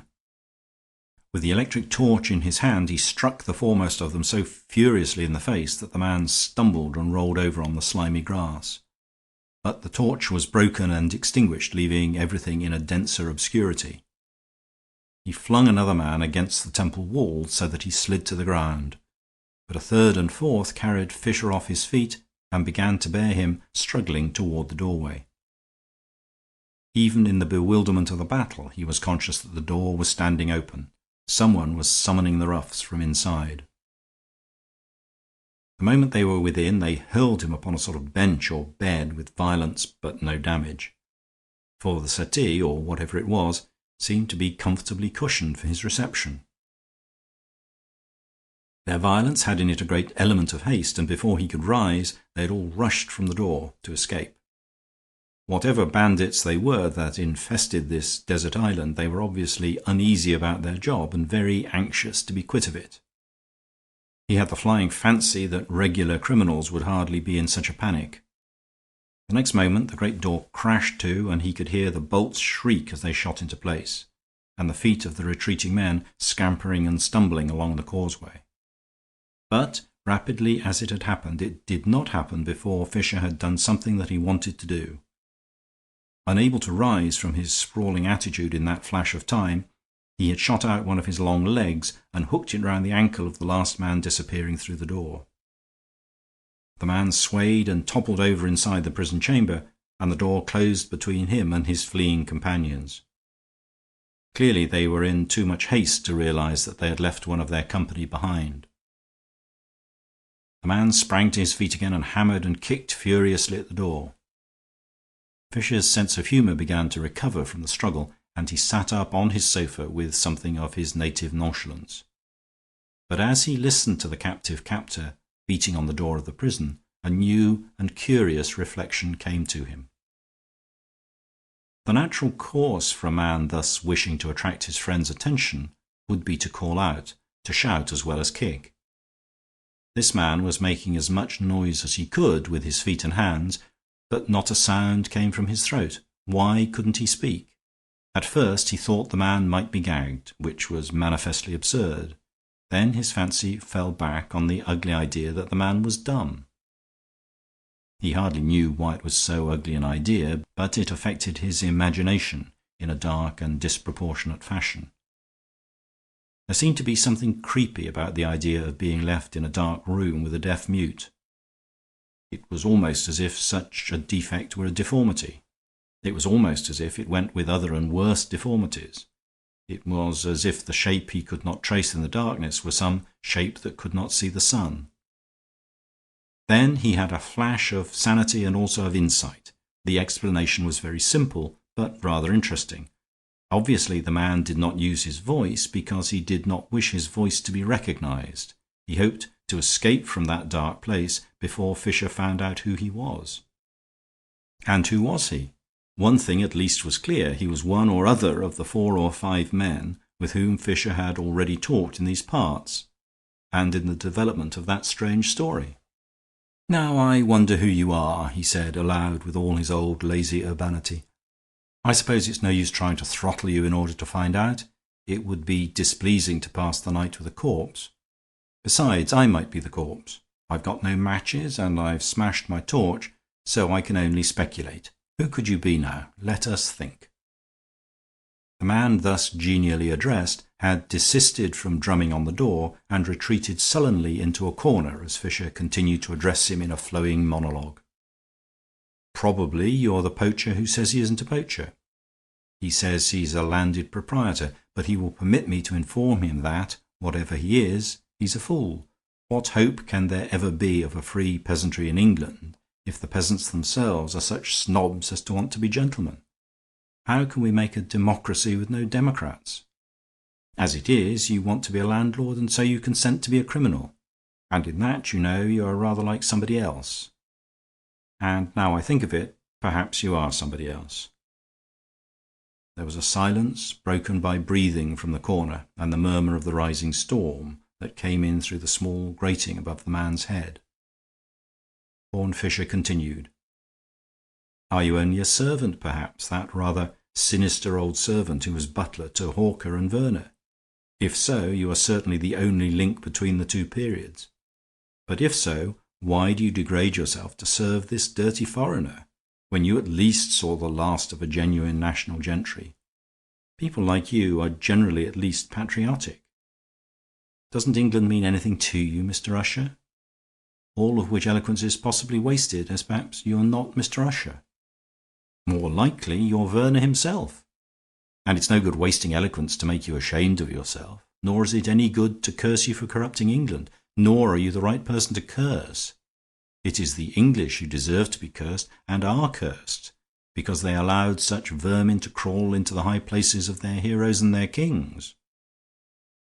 I won't dwell on the idea that you're Werner, or the throttling might begin after all.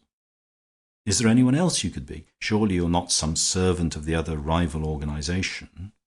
I can't believe you're Gryce the agent, and yet Gryce had a spark of the fanatic in his eye too. And men will do extraordinary things in these paltry feuds of politics. Or if not the servant, is it the... No, I can't believe it. Not the red blood of manhood and liberty. Not the democratic ideal." He sprang up in excitement, and at the same moment a growl of thunder came through the grating beyond. A storm had broken, and with it a new light broke on his mind. There was something else that might happen in a moment. "Do you know what that means?" he cried. "It means that God himself may hold a candle to show me your infernal face." The next moment came a crash of thunder, but before the thunder a white light had filled the whole room for a single split second. Fisher had seen two things in front of him. One was the black and white pattern of the iron grating against the sky. The other was the face in the corner. It was the face of his brother. Nothing came from Horne Fisher's lips except a Christian name, which was followed by a silence more dreadful than the dark. At last the other figure stirred and sprang up, and the voice of Harry Fisher was heard for the first time in that horrible room. "You've seen me, I suppose," he said, "and we may as well have a light now. You could have turned it on at any time if you had found the switch." He pressed a button in the wall, and all the details of that room sprang into something stronger than daylight. Indeed, the details were so unexpected that for a moment they turned the captive's rocking mind from the last personal revelation. The room, so far from being a dungeon cell, was more like a drawing room, even a lady's drawing room, except for some boxes of cigars and bottles of wine that were stacked with books and magazines on a side table. A second glance showed him that the more masculine fittings were quite recent, and that the more feminine background was quite old. His eye caught a strip of faded tapestry, which startled him into speech, to the momentary oblivion of bigger matters. "This place was furnished from the great house," he said. "Yes," replied the other, "and I think you know why." "I think I do," said Horne Fisher, "and before I go on to more extraordinary things I will say what I think. Squire Hawker played both the bigamist and the bandit. His first wife was not dead when he married the Jewess. She was imprisoned on this island. She bore him a child here, who now haunts his birthplace under the name of Long Adam. A bankruptcy company promoter named Werner discovered the secret and blackmailed the squire into surrendering the estate. That's all quite clear and very easy. And now let me go on to something more difficult. And that is for you to explain what the devil you are doing kidnapping your born brother." After a pause, Henry Fisher answered, "I suppose you didn't expect to see me," he said, "but after all, what could you expect?" "I'm afraid I don't follow," said Horne Fisher. "I mean, what else could you expect after making such a muck of it?" said his brother sulkily. "We all thought you were so clever. How could we know you were going to be, well, really such a rotten failure?" "This is rather curious," said the candidate, frowning. "Without vanity, I was not under the impression that my candidature was a failure. All the big meetings were successful, and crowds of people have promised me votes." "I should jolly well think they had," said Henry grimly. "You've made a landslide with your confounded acres and a cow, and Werner can hardly get a vote anywhere. Oh, it's too rotten for anything." "What on earth do you mean?" "Why, you lunatic," cried Henry, in tones of ringing sincerity, "you don't suppose you were meant to win the seat, do you? Oh, it's too childish. I tell you, Werner's got to get in. Of course he's got to get in. He's to have the Exchequer next session, and there's the Egyptian loan, and Lord knows what else. We only wanted you to split the Reform vote, because accidents might happen after Hughes had made a score at Barkington." "I see," said Fisher. "And you, I think, are a pillar and ornament of the Reform party? As you say, I am not clever." The appeal to party loyalty fell on deaf ears, for the pillar of Reform was brooding on other things. At last he said in a more troubled voice, "I didn't want you to catch me. I knew it would be a shock, but I tell you what, you never would have caught me if I hadn't come here myself to see they didn't ill-treat you and to make sure everything was as comfortable as it could be." There was even a sort of break in his voice as he added, "I got those cigars because I knew you liked them." Emotions are queer things, and the idiocy of this concession suddenly softened Horne Fisher like an unfathomable pathos. "Never mind, old chap," he said. "We'll say no more about it.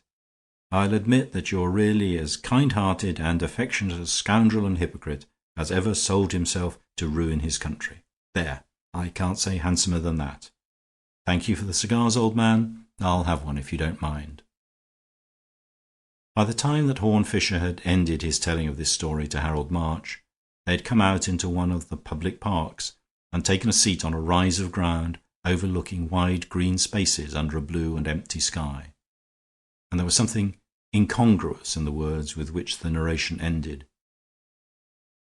"I've been in that room ever since," said Horne Fisher. "I'm in it now. I won the election, but I never went to the House. My life has been a life in that little room on that lonely island. Plenty of books and cigars and luxuries, plenty of knowledge and interest and information, but never a voice out of that tomb to reach the world outside. I shall probably die there." And he smiled as he looked across the vast green park to the grey horizon. End of chapter. Chapter 8. The Vengeance of the Statue. It was on the sunny veranda of a seaside hotel, overlooking a pattern of flower beds and a strip of blue sea, that Horne Fisher and Harold March had their final explanation, which might be called an explosion. Harold March had come to the little table and sat down at it with a subdued excitement smouldering in his somewhat cloudy and dreamy blue eyes. In the newspapers which he tossed from him onto the table there was enough to explain some, if not all, of his emotion. Public affairs in every department had reached a crisis. The government, which had stood so long that men were used to it, as they are used to a hereditary despotism, had begun to be accused of blunders and even of financial abuses. Some said that the experiment of attempting to establish a peasantry in the west of England, on the lines of an early fancy of Horne Fisher's, had resulted in nothing but dangerous quarrels with more industrial neighbours. There had been particular complaints of the ill treatment of harmless foreigners, chiefly Asiatics, who happened to be employed in the new scientific works constructed on the coast. Indeed, the new power which had arisen in Siberia, backed by Japan and other powerful allies, was inclined to take the matter up in the interests of its exiled subjects, and there had been wild talk about ambassadors and ultimatums. But something much more serious, in its personal interest for March himself, seemed to fill his meeting with his friend with a mixture of embarrassment and indignation. Perhaps it increased his annoyance that there was a certain unusual liveliness about the usually languid figure of Fisher. The ordinary image of him in March's mind was that of a pallid and bald-browed gentleman who seemed to be prematurely old as well as prematurely bald. He was remembered as a man who expressed the opinions of a pessimist in the language of a lounger. Even now March could not be certain whether the change was merely a sort of masquerade of sunshine, or that effect of clear colours and clean-cut outlines that is always visible on the parade of a marine resort, relieved against the blue dado of the sea. But Fisher had a flower in his buttonhole, and his friend could have sworn he carried his cane with something almost like the swagger of a fighter. With such clouds gathering over England, the pessimist seemed to be the only man who carried his own sunshine.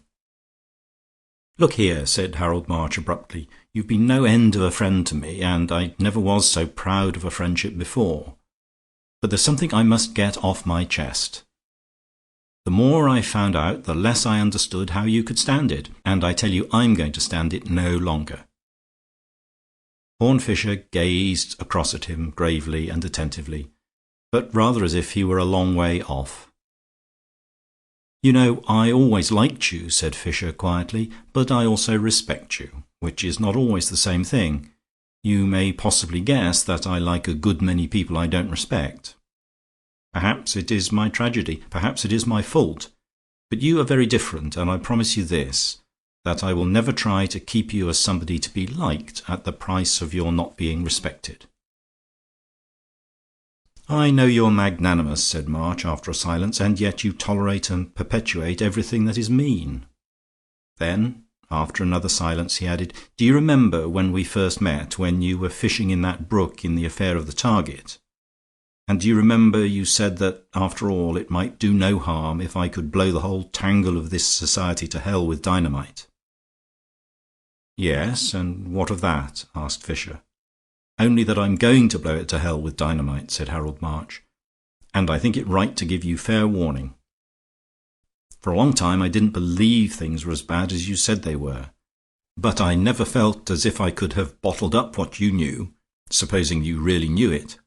Well, the long and the short of it is that I've got a conscience, and now, at last, I've also got a chance. I've been put in charge of a big independent paper with a free hand, and we're going to open a cannonade on corruption." "That will be Atwood, I suppose," said Fisher reflectively. "Timber merchant, knows a lot about China." "He knows a lot about England," said March doggedly, "and now I know it too. We're not going to hush it up any longer. The people of this country have a right to know how they're ruled, or rather ruined. The Chancellor is in the pocket of the money-lenders and has to do as he is told, otherwise he's bankrupt, and a bad sort of bankruptcy too, with nothing but cards and actresses behind it. The Prime Minister was in the petrol contract business, and deep in it too.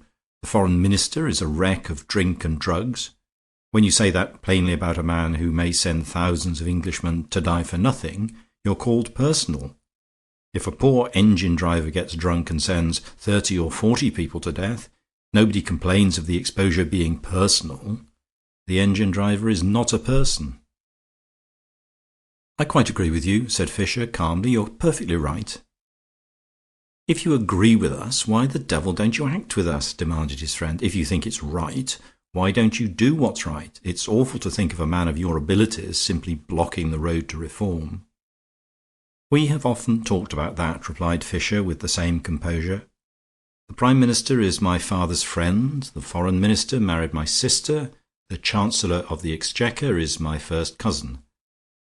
I mentioned the genealogy in some detail just now for a particular reason. The truth is, I have a curious kind of cheerfulness at the moment. It isn't altogether the sun and the sea, sir. I'm enjoying an emotion that is entirely new to me, a happy sensation I never remember having had before."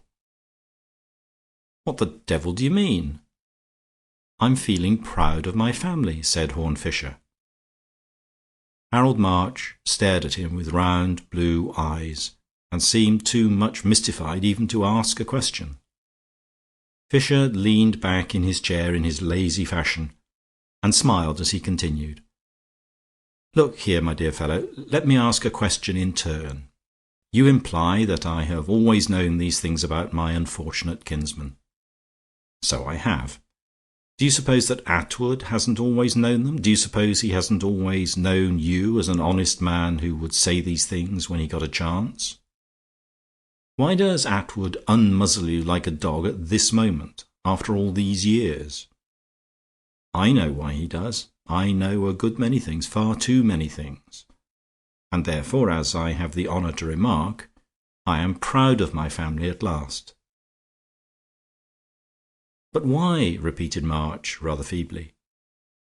"I am proud of the Chancellor because he gambled, and the Foreign Minister because he drank, and the Prime Minister because he took a commission on a contract," said Fisher firmly.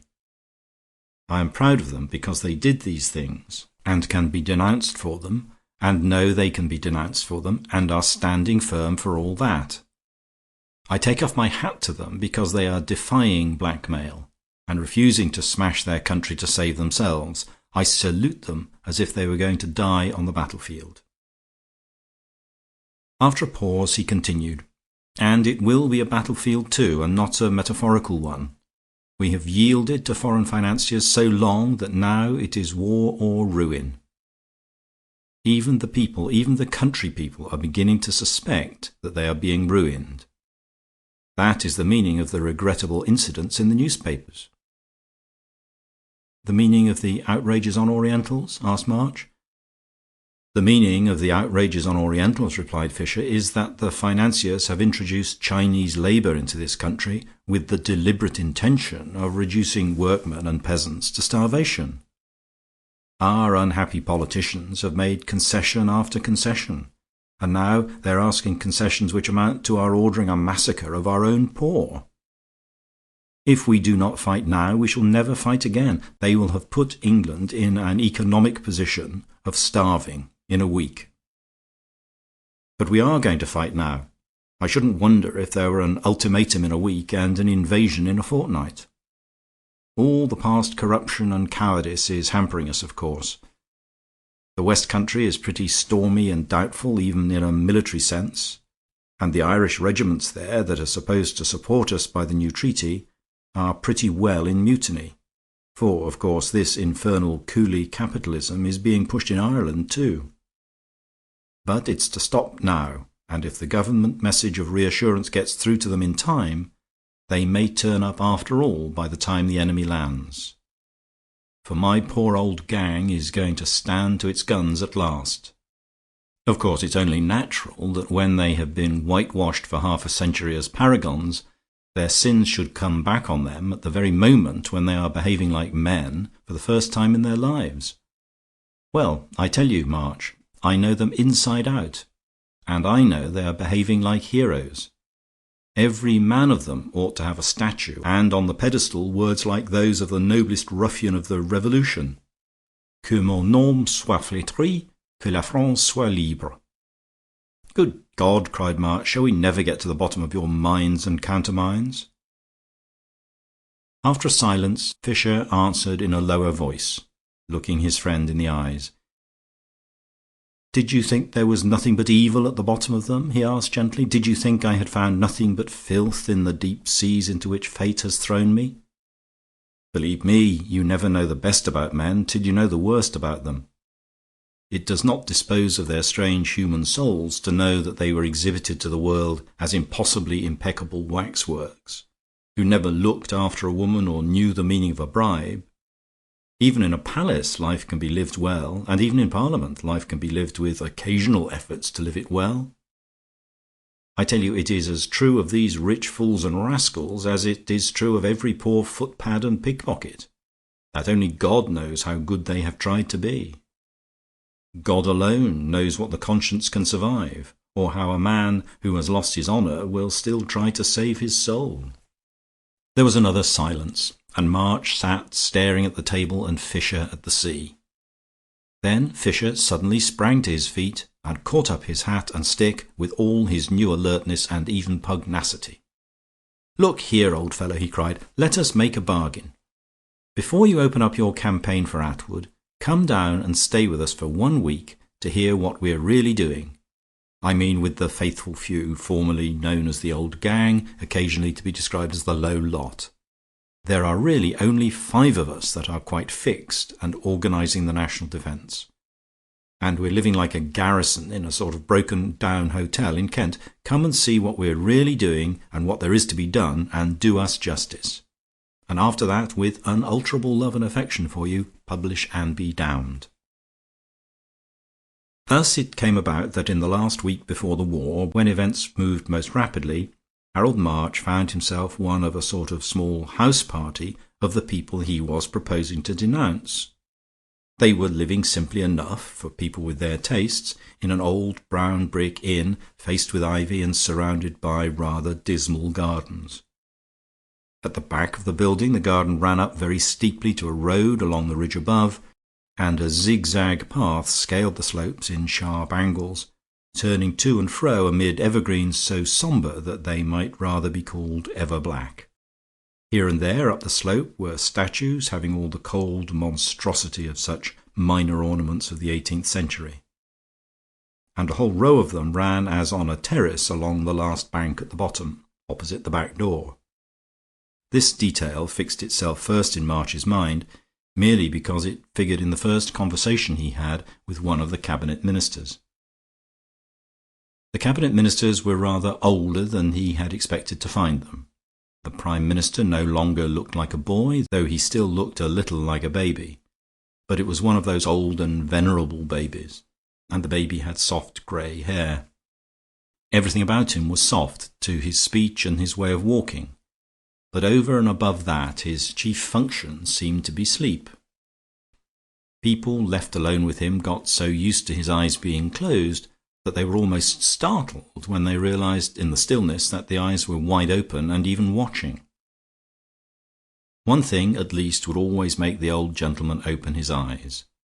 The one thing he really cared for in this world was his hobby of armoured weapons, especially Eastern weapons, and he would talk for hours about Damascus blades and Arab swordsmanship. Lord James Herries, the Chancellor of the Exchequer, was a short, dark, sturdy man with a very sallow face and a very sullen manner, which contrasted with the gorgeous flower in his buttonhole and his festive trick of being always slightly overdressed. It was something of a euphemism to call him a well-known man about town. There was perhaps more mystery in the question of how a man who lived for pleasure seemed to get so little pleasure out of it. Sir David Archer, the Foreign Secretary, was the only one of them who was a self-made man, and the only one of them who looked like an aristocrat. He was tall and thin and very handsome, with a grizzled beard. His grey hair was very curly, and even rose in front into rebellious ringlets that seemed, to the fanciful, to tremble like the antennae of some giant insect, or to stir sympathetically with the restless tufted eyebrows over his rather haggard eyes. For the Foreign Secretary made no secret of his somewhat nervous condition, whatever might be the cause of it. "Do you know that mood when one could scream because a mat is crooked?" he said to March, as they walked up and down in the back garden below the line of dingy statues. "Women get into it when they've worked too hard, and I've been working pretty hard lately, of course. Drives me mad when Herries will wear his hat a little crooked. Habit of looking like a gay dog. Sometime I swear I'll knock it off. That statue of Britannia over there isn't quite straight. It sticks forward a bit, as if the lady were going to topple over. The damned thing is that it doesn't topple over and be done with it. See, it's clamped with an iron prop. Don't be surprised if I get up in the middle of the night to hike it down." They paced the path for a few moments in silence, and then he continued, "It's odd those little things seem specially big when there are bigger things to worry about. We'd better go in and do some work." Horne Fisher evidently allowed for all the neurotic possibilities of Archer and the dissipated habits of Herries, and whatever his faith in their present firmness, did not unduly tax their time and attention, even in the case of the Prime Minister. He had got the consent of the latter finally to the committing of the important documents, with the orders to the Western armies, to the care of a less conspicuous and more solid person, an uncle of his named Horne Hewitt, a rather colourless country squire who had been a good soldier and was the military adviser of the committee. He was charged with expediting the government pledge, along with the concerted military plans, to the half-mutinous command in the West, and the still more urgent task of seeing that it did not fall into the hands of the enemy, who might appear at any moment from the east. Over and above this military official, the only other person present was a police official, a certain Dr. Prince, originally a police surgeon and now a distinguished detective, sent to be a bodyguard to the group. He was a square-faced man with big spectacles and a grimace that expressed the intention of keeping his mouth shut. Nobody else shared their captivity except the hotel proprietor, a crusty Kentish man with a crab-apple face, one or two of his servants, and another servant privately attached to Lord James Herries. He was a young Scotchman named Campbell, who looked much more distinguished than his bilious-looking master, having chestnut hair and a long saturnine face, with large but fine features. He was probably the only really efficient person in the house. After about 4 days of the informal council, March had come to feel a sort of grotesque sublimity about these dubious figures, defiant in the twilight of danger, as if they were hunchbacks and cripples left alone to defend a town. All were working hard, and he himself looked up from writing a page of memoranda in a private room to see Horne Fisher standing in the doorway, accoutred as if for travel. He fancied that Fisher looked a little pale, and after a moment that gentleman shut the door behind him and said quietly, "Well, the worst has happened, or nearly the worst." "The enemy has landed," cried March, and sprang erect out of his chair. "Oh, I knew the enemy would land," said Fisher with composure. "Yes, he's landed, but that's not the worst that could happen. The worst is that there's a leak of some sort, even from this fortress of ours. It's been a bit of a shock to me, I can tell you, though I suppose it's illogical. After all, I was full of admiration at finding 3 honest men in politics. I ought not to be full of astonishment if I find only 2. He ruminated a moment, and then said in such a fashion that March could hardly tell if he were changing the subject or no, "It's hard at first to believe that a fellow like Herries, who had pickled himself in vice like vinegar, can have any scruple left. But about that I've noticed a curious thing. Patriotism is not the first virtue. Patriotism rots into Prussianism when you pretend it is the first virtue. But patriotism is sometimes the last virtue. A man will swindle or seduce who will not sell his country. But who knows?" "But what is to be done?" cried March indignantly. "My uncle has the papers safe enough," replied Fisher, "and is sending them west tonight. But somebody is trying to get at them from outside, I fear with the assistance of somebody inside. All I can do at present is to try to head off the man outside, and I must get away now and do it. I shall be back in about 24 hours. While I'm away I want you to keep an eye on these people and find out what you can. Au revoir." He vanished down the stairs, and from the window March could see him mount a motorcycle and trail away toward the neighboring town. On the following morning March was sitting in the window seat of the old inn parlour, which was oak-panelled and ordinarily rather dark, but on that occasion it was full of the white light of a curiously clear morning. The moon had shone brilliantly for the last 2 or 3 nights. He was himself somewhat in shadow in the corner of the window seat, and Lord James Herries, coming in hastily from the garden behind, did not see him. Lord James clutched the back of a chair as if to steady himself, and sitting down abruptly at the table littered with the last meal, poured himself out a tumbler of brandy and drank it.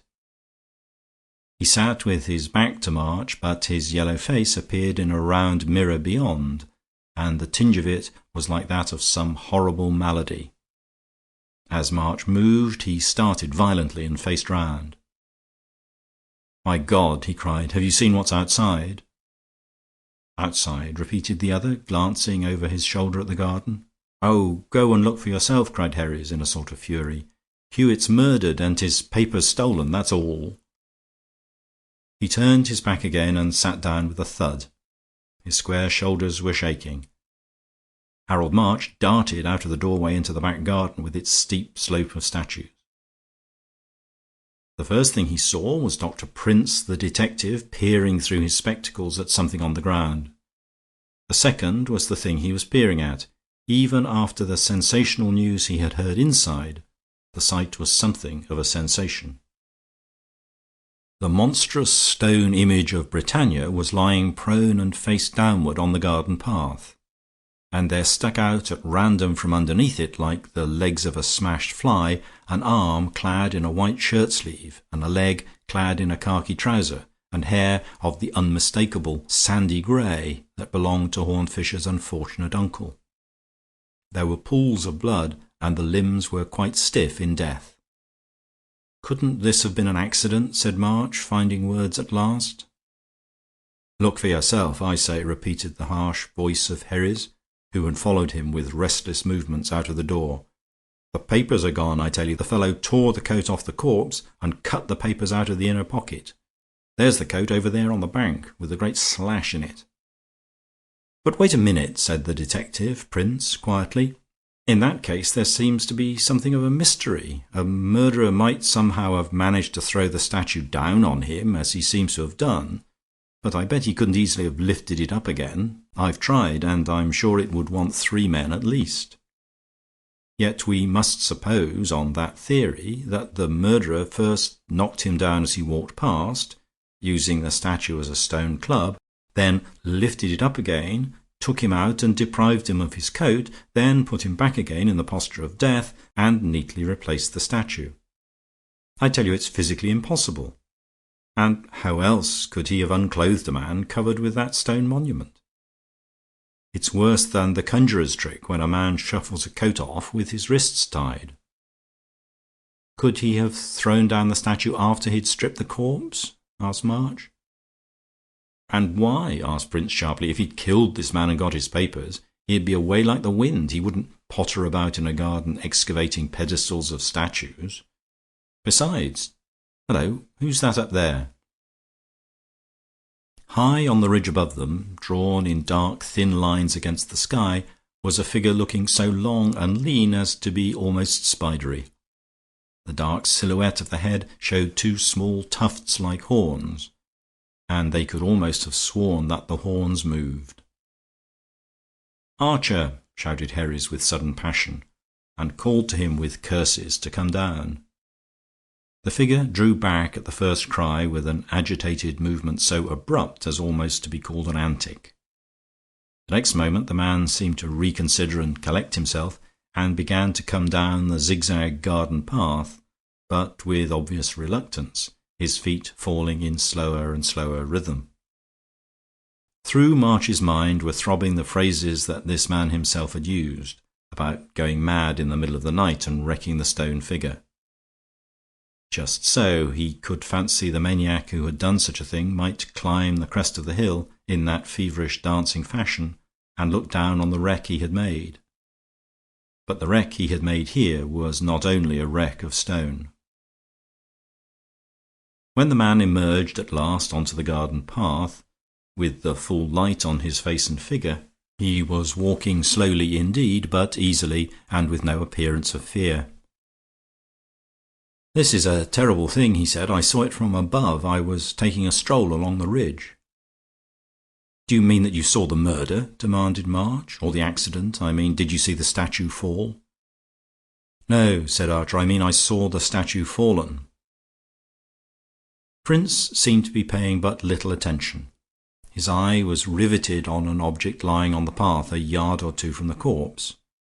It seemed to be a rusty iron bar, bent crooked at one end.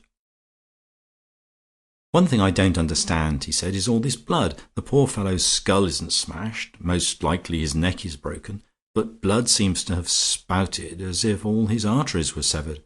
I was wondering if some other instrument, that iron thing, for instance, but I don't see that even that is sharp enough. I suppose nobody knows what it is." "I know what it is," said Archer, in his deep but somewhat shaky voice. "I've seen it in my nightmares. It was the iron clamp or prop on the pedestal, stuck on to keep the wretched image upright when it began to wobble, I suppose. Anyhow, it was always stuck in the stonework there, and I suppose it came out when the thing collapsed." Dr. Prince nodded, but he continued to look down at the pools of blood and the bar of iron.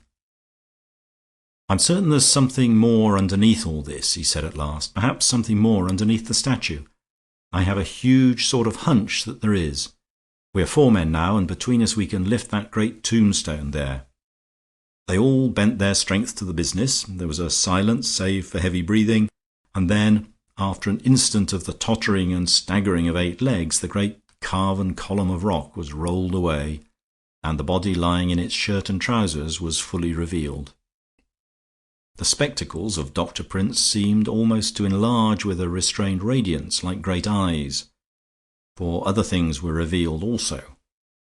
One was that the unfortunate Hewitt had a deep gash across the jugular, which the triumphant doctor instantly identified as having been made with a sharp steel edge like a razor. The other was that immediately under the bank lay littered 3 shining scraps of steel, each nearly a foot long, one pointed and another fitted into a gorgeously jewelled hilt or handle.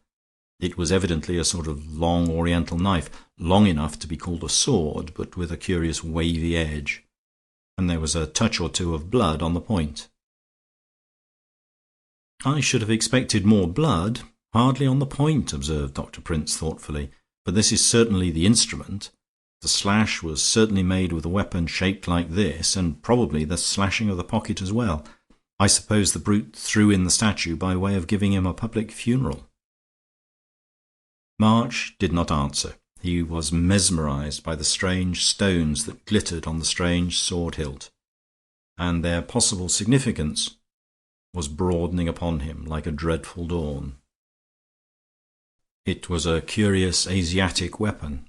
He knew what name was connected in his memory with curious Asiatic weapons. Lord James spoke his secret thought for him, and yet it startled him like an irrelevance. "Where is the Prime Minister?" Herries had cried suddenly, and somehow like the bark of a dog at some discovery. Dr. Prince turned on him his goggles and his grim face, and it was grimmer than ever. "I cannot find him anywhere," he said. "I looked for him at once, as soon as I found the papers were gone. That servant of yours, Campbell, made a most efficient search, but there are no traces." There was a long silence, at the end of which Herries uttered another cry, but upon an entirely new note. "Well, you needn't look for him any longer," he said, "for here he comes, along with your friend Fisher. They look as if they'd been for a little walking tour." The 2 figures approaching up the path were, indeed, those of Fisher, splashed with the mire of travel and carrying a scratch like that of a bramble across one side of his bald forehead, and of the great grey-haired statesman, who looked like a baby and was interested in Eastern swords and swordsmanship. But beyond this bodily recognition, March could make neither head nor tail of their presence or demeanor, which seemed to give a final touch of nonsense to the whole nightmare. The more closely he watched them, as they stood listening to the revelations of the detective, the more puzzled he was by their attitude. Fisher seemed grieved by the death of his uncle, but hardly shocked at it. The other man seemed almost openly thinking about something else, and neither had anything to suggest about a further pursuit of the fugitive spy and murderer, in spite of the prodigious importance of the documents he had stolen.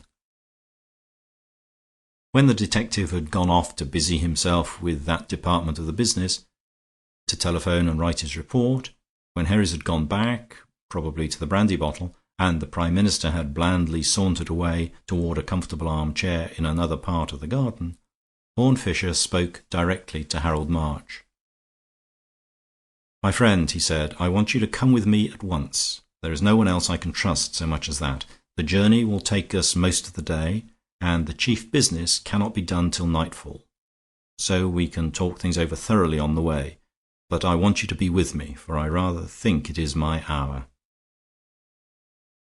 March and Fisher both had motor bicycles, and the first half of their day's journey consisted in coasting eastward amid the unconversational noise of those uncomfortable machines. But when they came out beyond Canterbury into the flats of eastern Kent, Fisher stopped at a pleasant little public house beside a sleepy stream, and they sat down to eat and to drink and to speak almost for the first time. It was a brilliant afternoon, birds were singing in the wood behind, and the sun shone full on their ale bench and table. But the face of Fisher in the strong sunlight had a gravity never seen on it before. "Before we go any farther," he said, "there is something you ought to know. You and I have seen some mysterious things and got to the bottom of them before now, and it's only right that you should get to the bottom of this one. But in dealing with the death of my uncle, I must begin at the other end from where our old detective yarns began.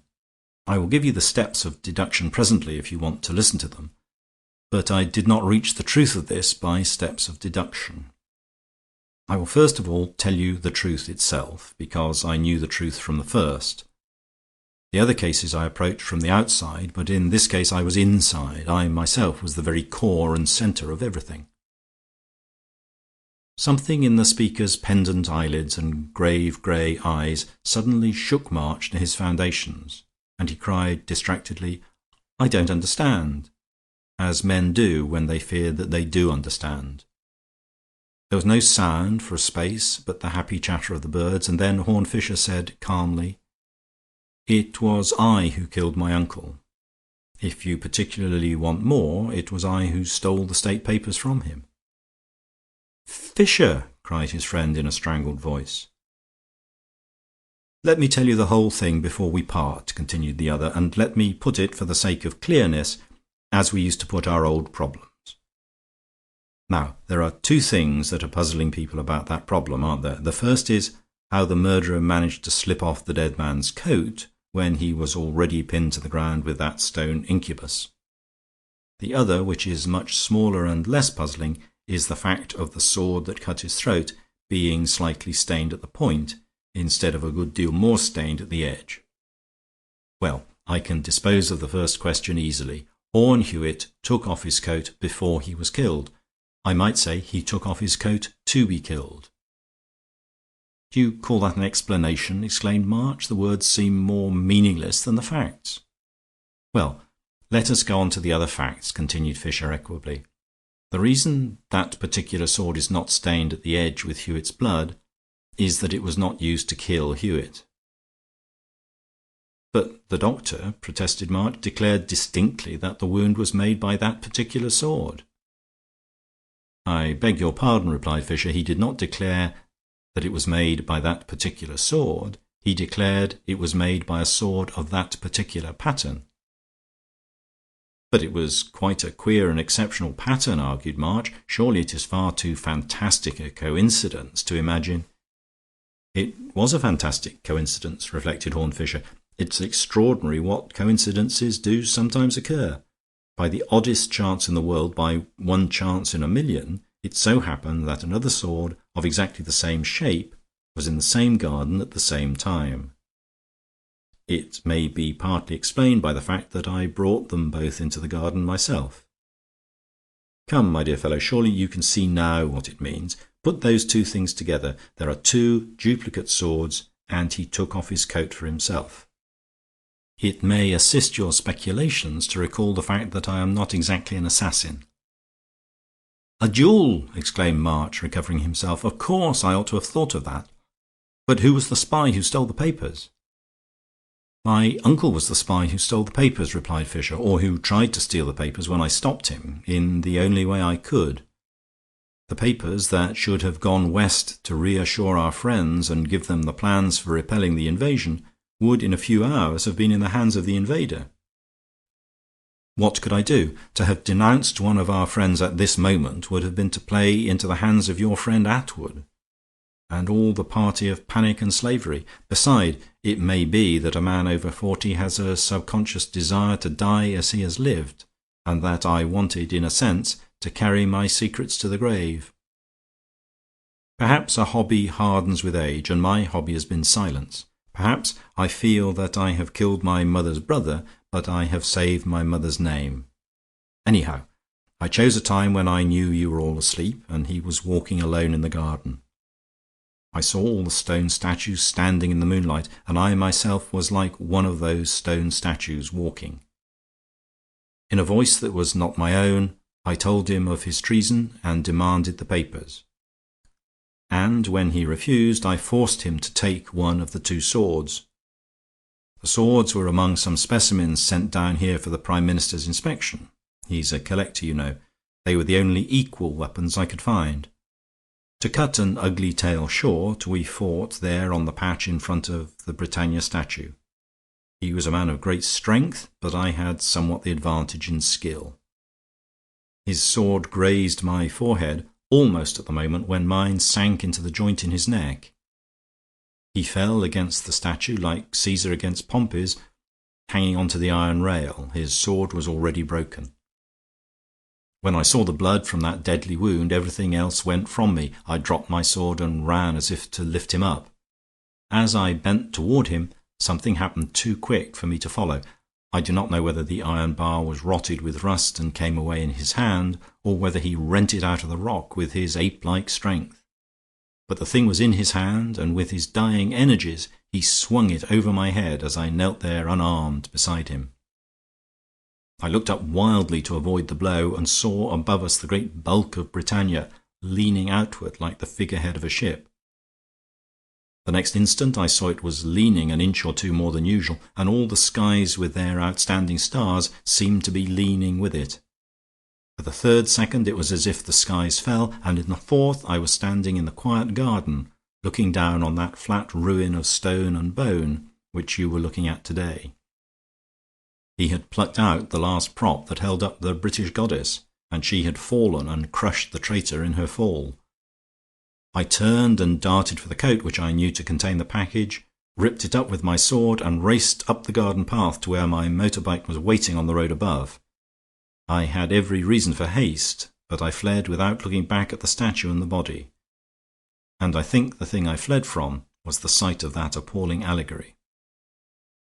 Then I did the rest of what I had to do. All through the night and into the daybreak and the daylight I went humming through the villages and markets of South England like a travelling bullet, till I came to the headquarters in the west where the trouble was. I was just in time. I was able to placard the place, so to speak, with the news that the government had not betrayed them, and that they would find supports if they would push eastward against the enemy. There's no time to tell you all that happened, but I tell you it was the day of my life, a triumph like a torchlight procession, with torchlights that might have been firebrands. The mutinies simmered down, the men of Somerset and the western counties came pouring into the marketplaces, the men who died with Arthur and stood firm with Alfred. The Irish regiments rallied to them after a scene like a riot, and marched eastward out of the town singing Fenian songs. There was all that is not understood about the dark laughter of that people, in the delight with which, even when marching with the English to the defence of England, they shouted at the tops of their voices, "High upon the gallows tree stood the noble-hearted 3, with England's cruel cord about them cast."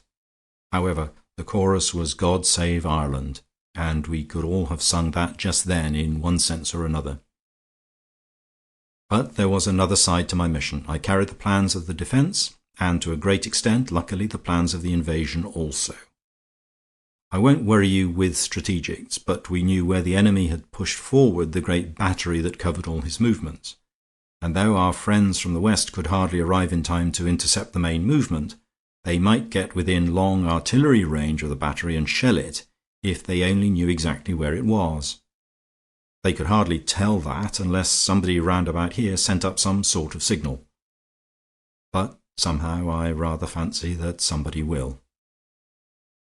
With that he got up from the table, and they remounted their machines and went eastward into the advancing twilight of evening. The levels of the landscape were repeated in flat strips of floating cloud, and the last colours of day clung to the circle of the horizon.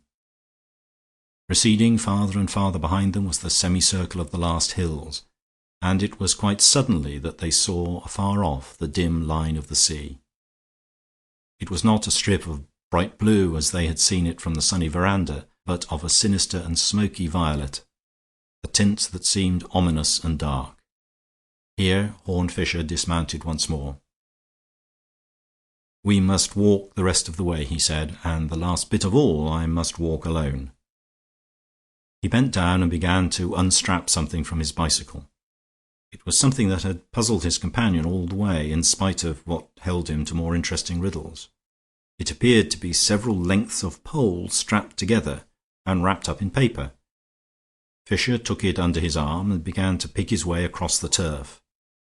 The ground was growing more tumbled and irregular as he was walking toward a mass of thickets and small woods. Night grew darker every moment. "We must not talk any more," said Fisher. "I shall whisper to you when you are to halt. Don't try to follow me then, for it will only spoil the show. One man can barely crawl safely to the spot, and two would certainly be caught."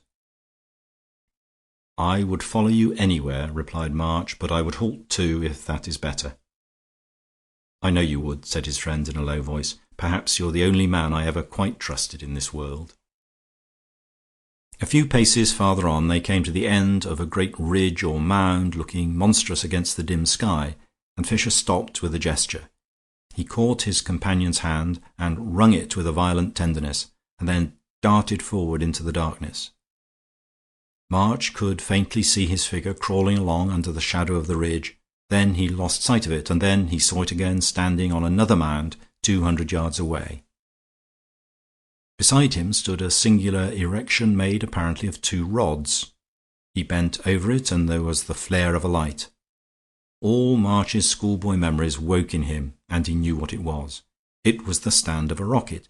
The confused, incongruous memories still possessed him up to the very last moment of a fierce but familiar sound. And an instant after, the rocket left its perch and went up into endless space like a starry arrow aimed at the stars. March thought suddenly of the signs of the last days, and he knew he was looking at the apocalyptic meteor of something like a day of judgment. Far up in the infinite heavens the rocket drooped and sprang into scarlet stars. For a moment the whole landscape out to the sea and back to the crescent of the wooded hills was like a lake of ruby light, of a red strangely rich and glorious, as if the world were steeped in wine rather than blood, or the earth were an earthly paradise over which paused forever the sanguine moment of morning. "God save England," cried Fisher, with a tongue like the peal of a trumpet. "And now it is for God to save." As darkness sank over land and sea, there came another sound. Far away in the passes of the hills behind them, the guns spoke like the baying of great hounds. Something that was not a rocket, that came not hissing but screaming, went over Harold March's head and expanded beyond the mound into light and deafening din, staggering the brain with unbearable brutalities of noise. Another came, and then another, and the world was full of uproar and volcanic vapor and chaotic light. The artillery of the West Country and the Irish had located the great enemy battery and were pounding it to pieces. In the mad excitement of that moment March peered through the storm, looking again for the long, lean figure that stood beside the stand of the rocket. Then another flash lit up the whole ridge. The figure was not there. Before the fires of the rocket had faded from the sky, long before the first gun had sounded from the distant hills, a splutter of rifle fire had flashed and flickered all around from the hidden trenches of the enemy. Something lay in the shadow at the foot of the ridge, as stiff as the stick of the fallen rocket. And the man who knew too much knew what is worth knowing. End of chapter, and end of The Man Who Knew Too Much.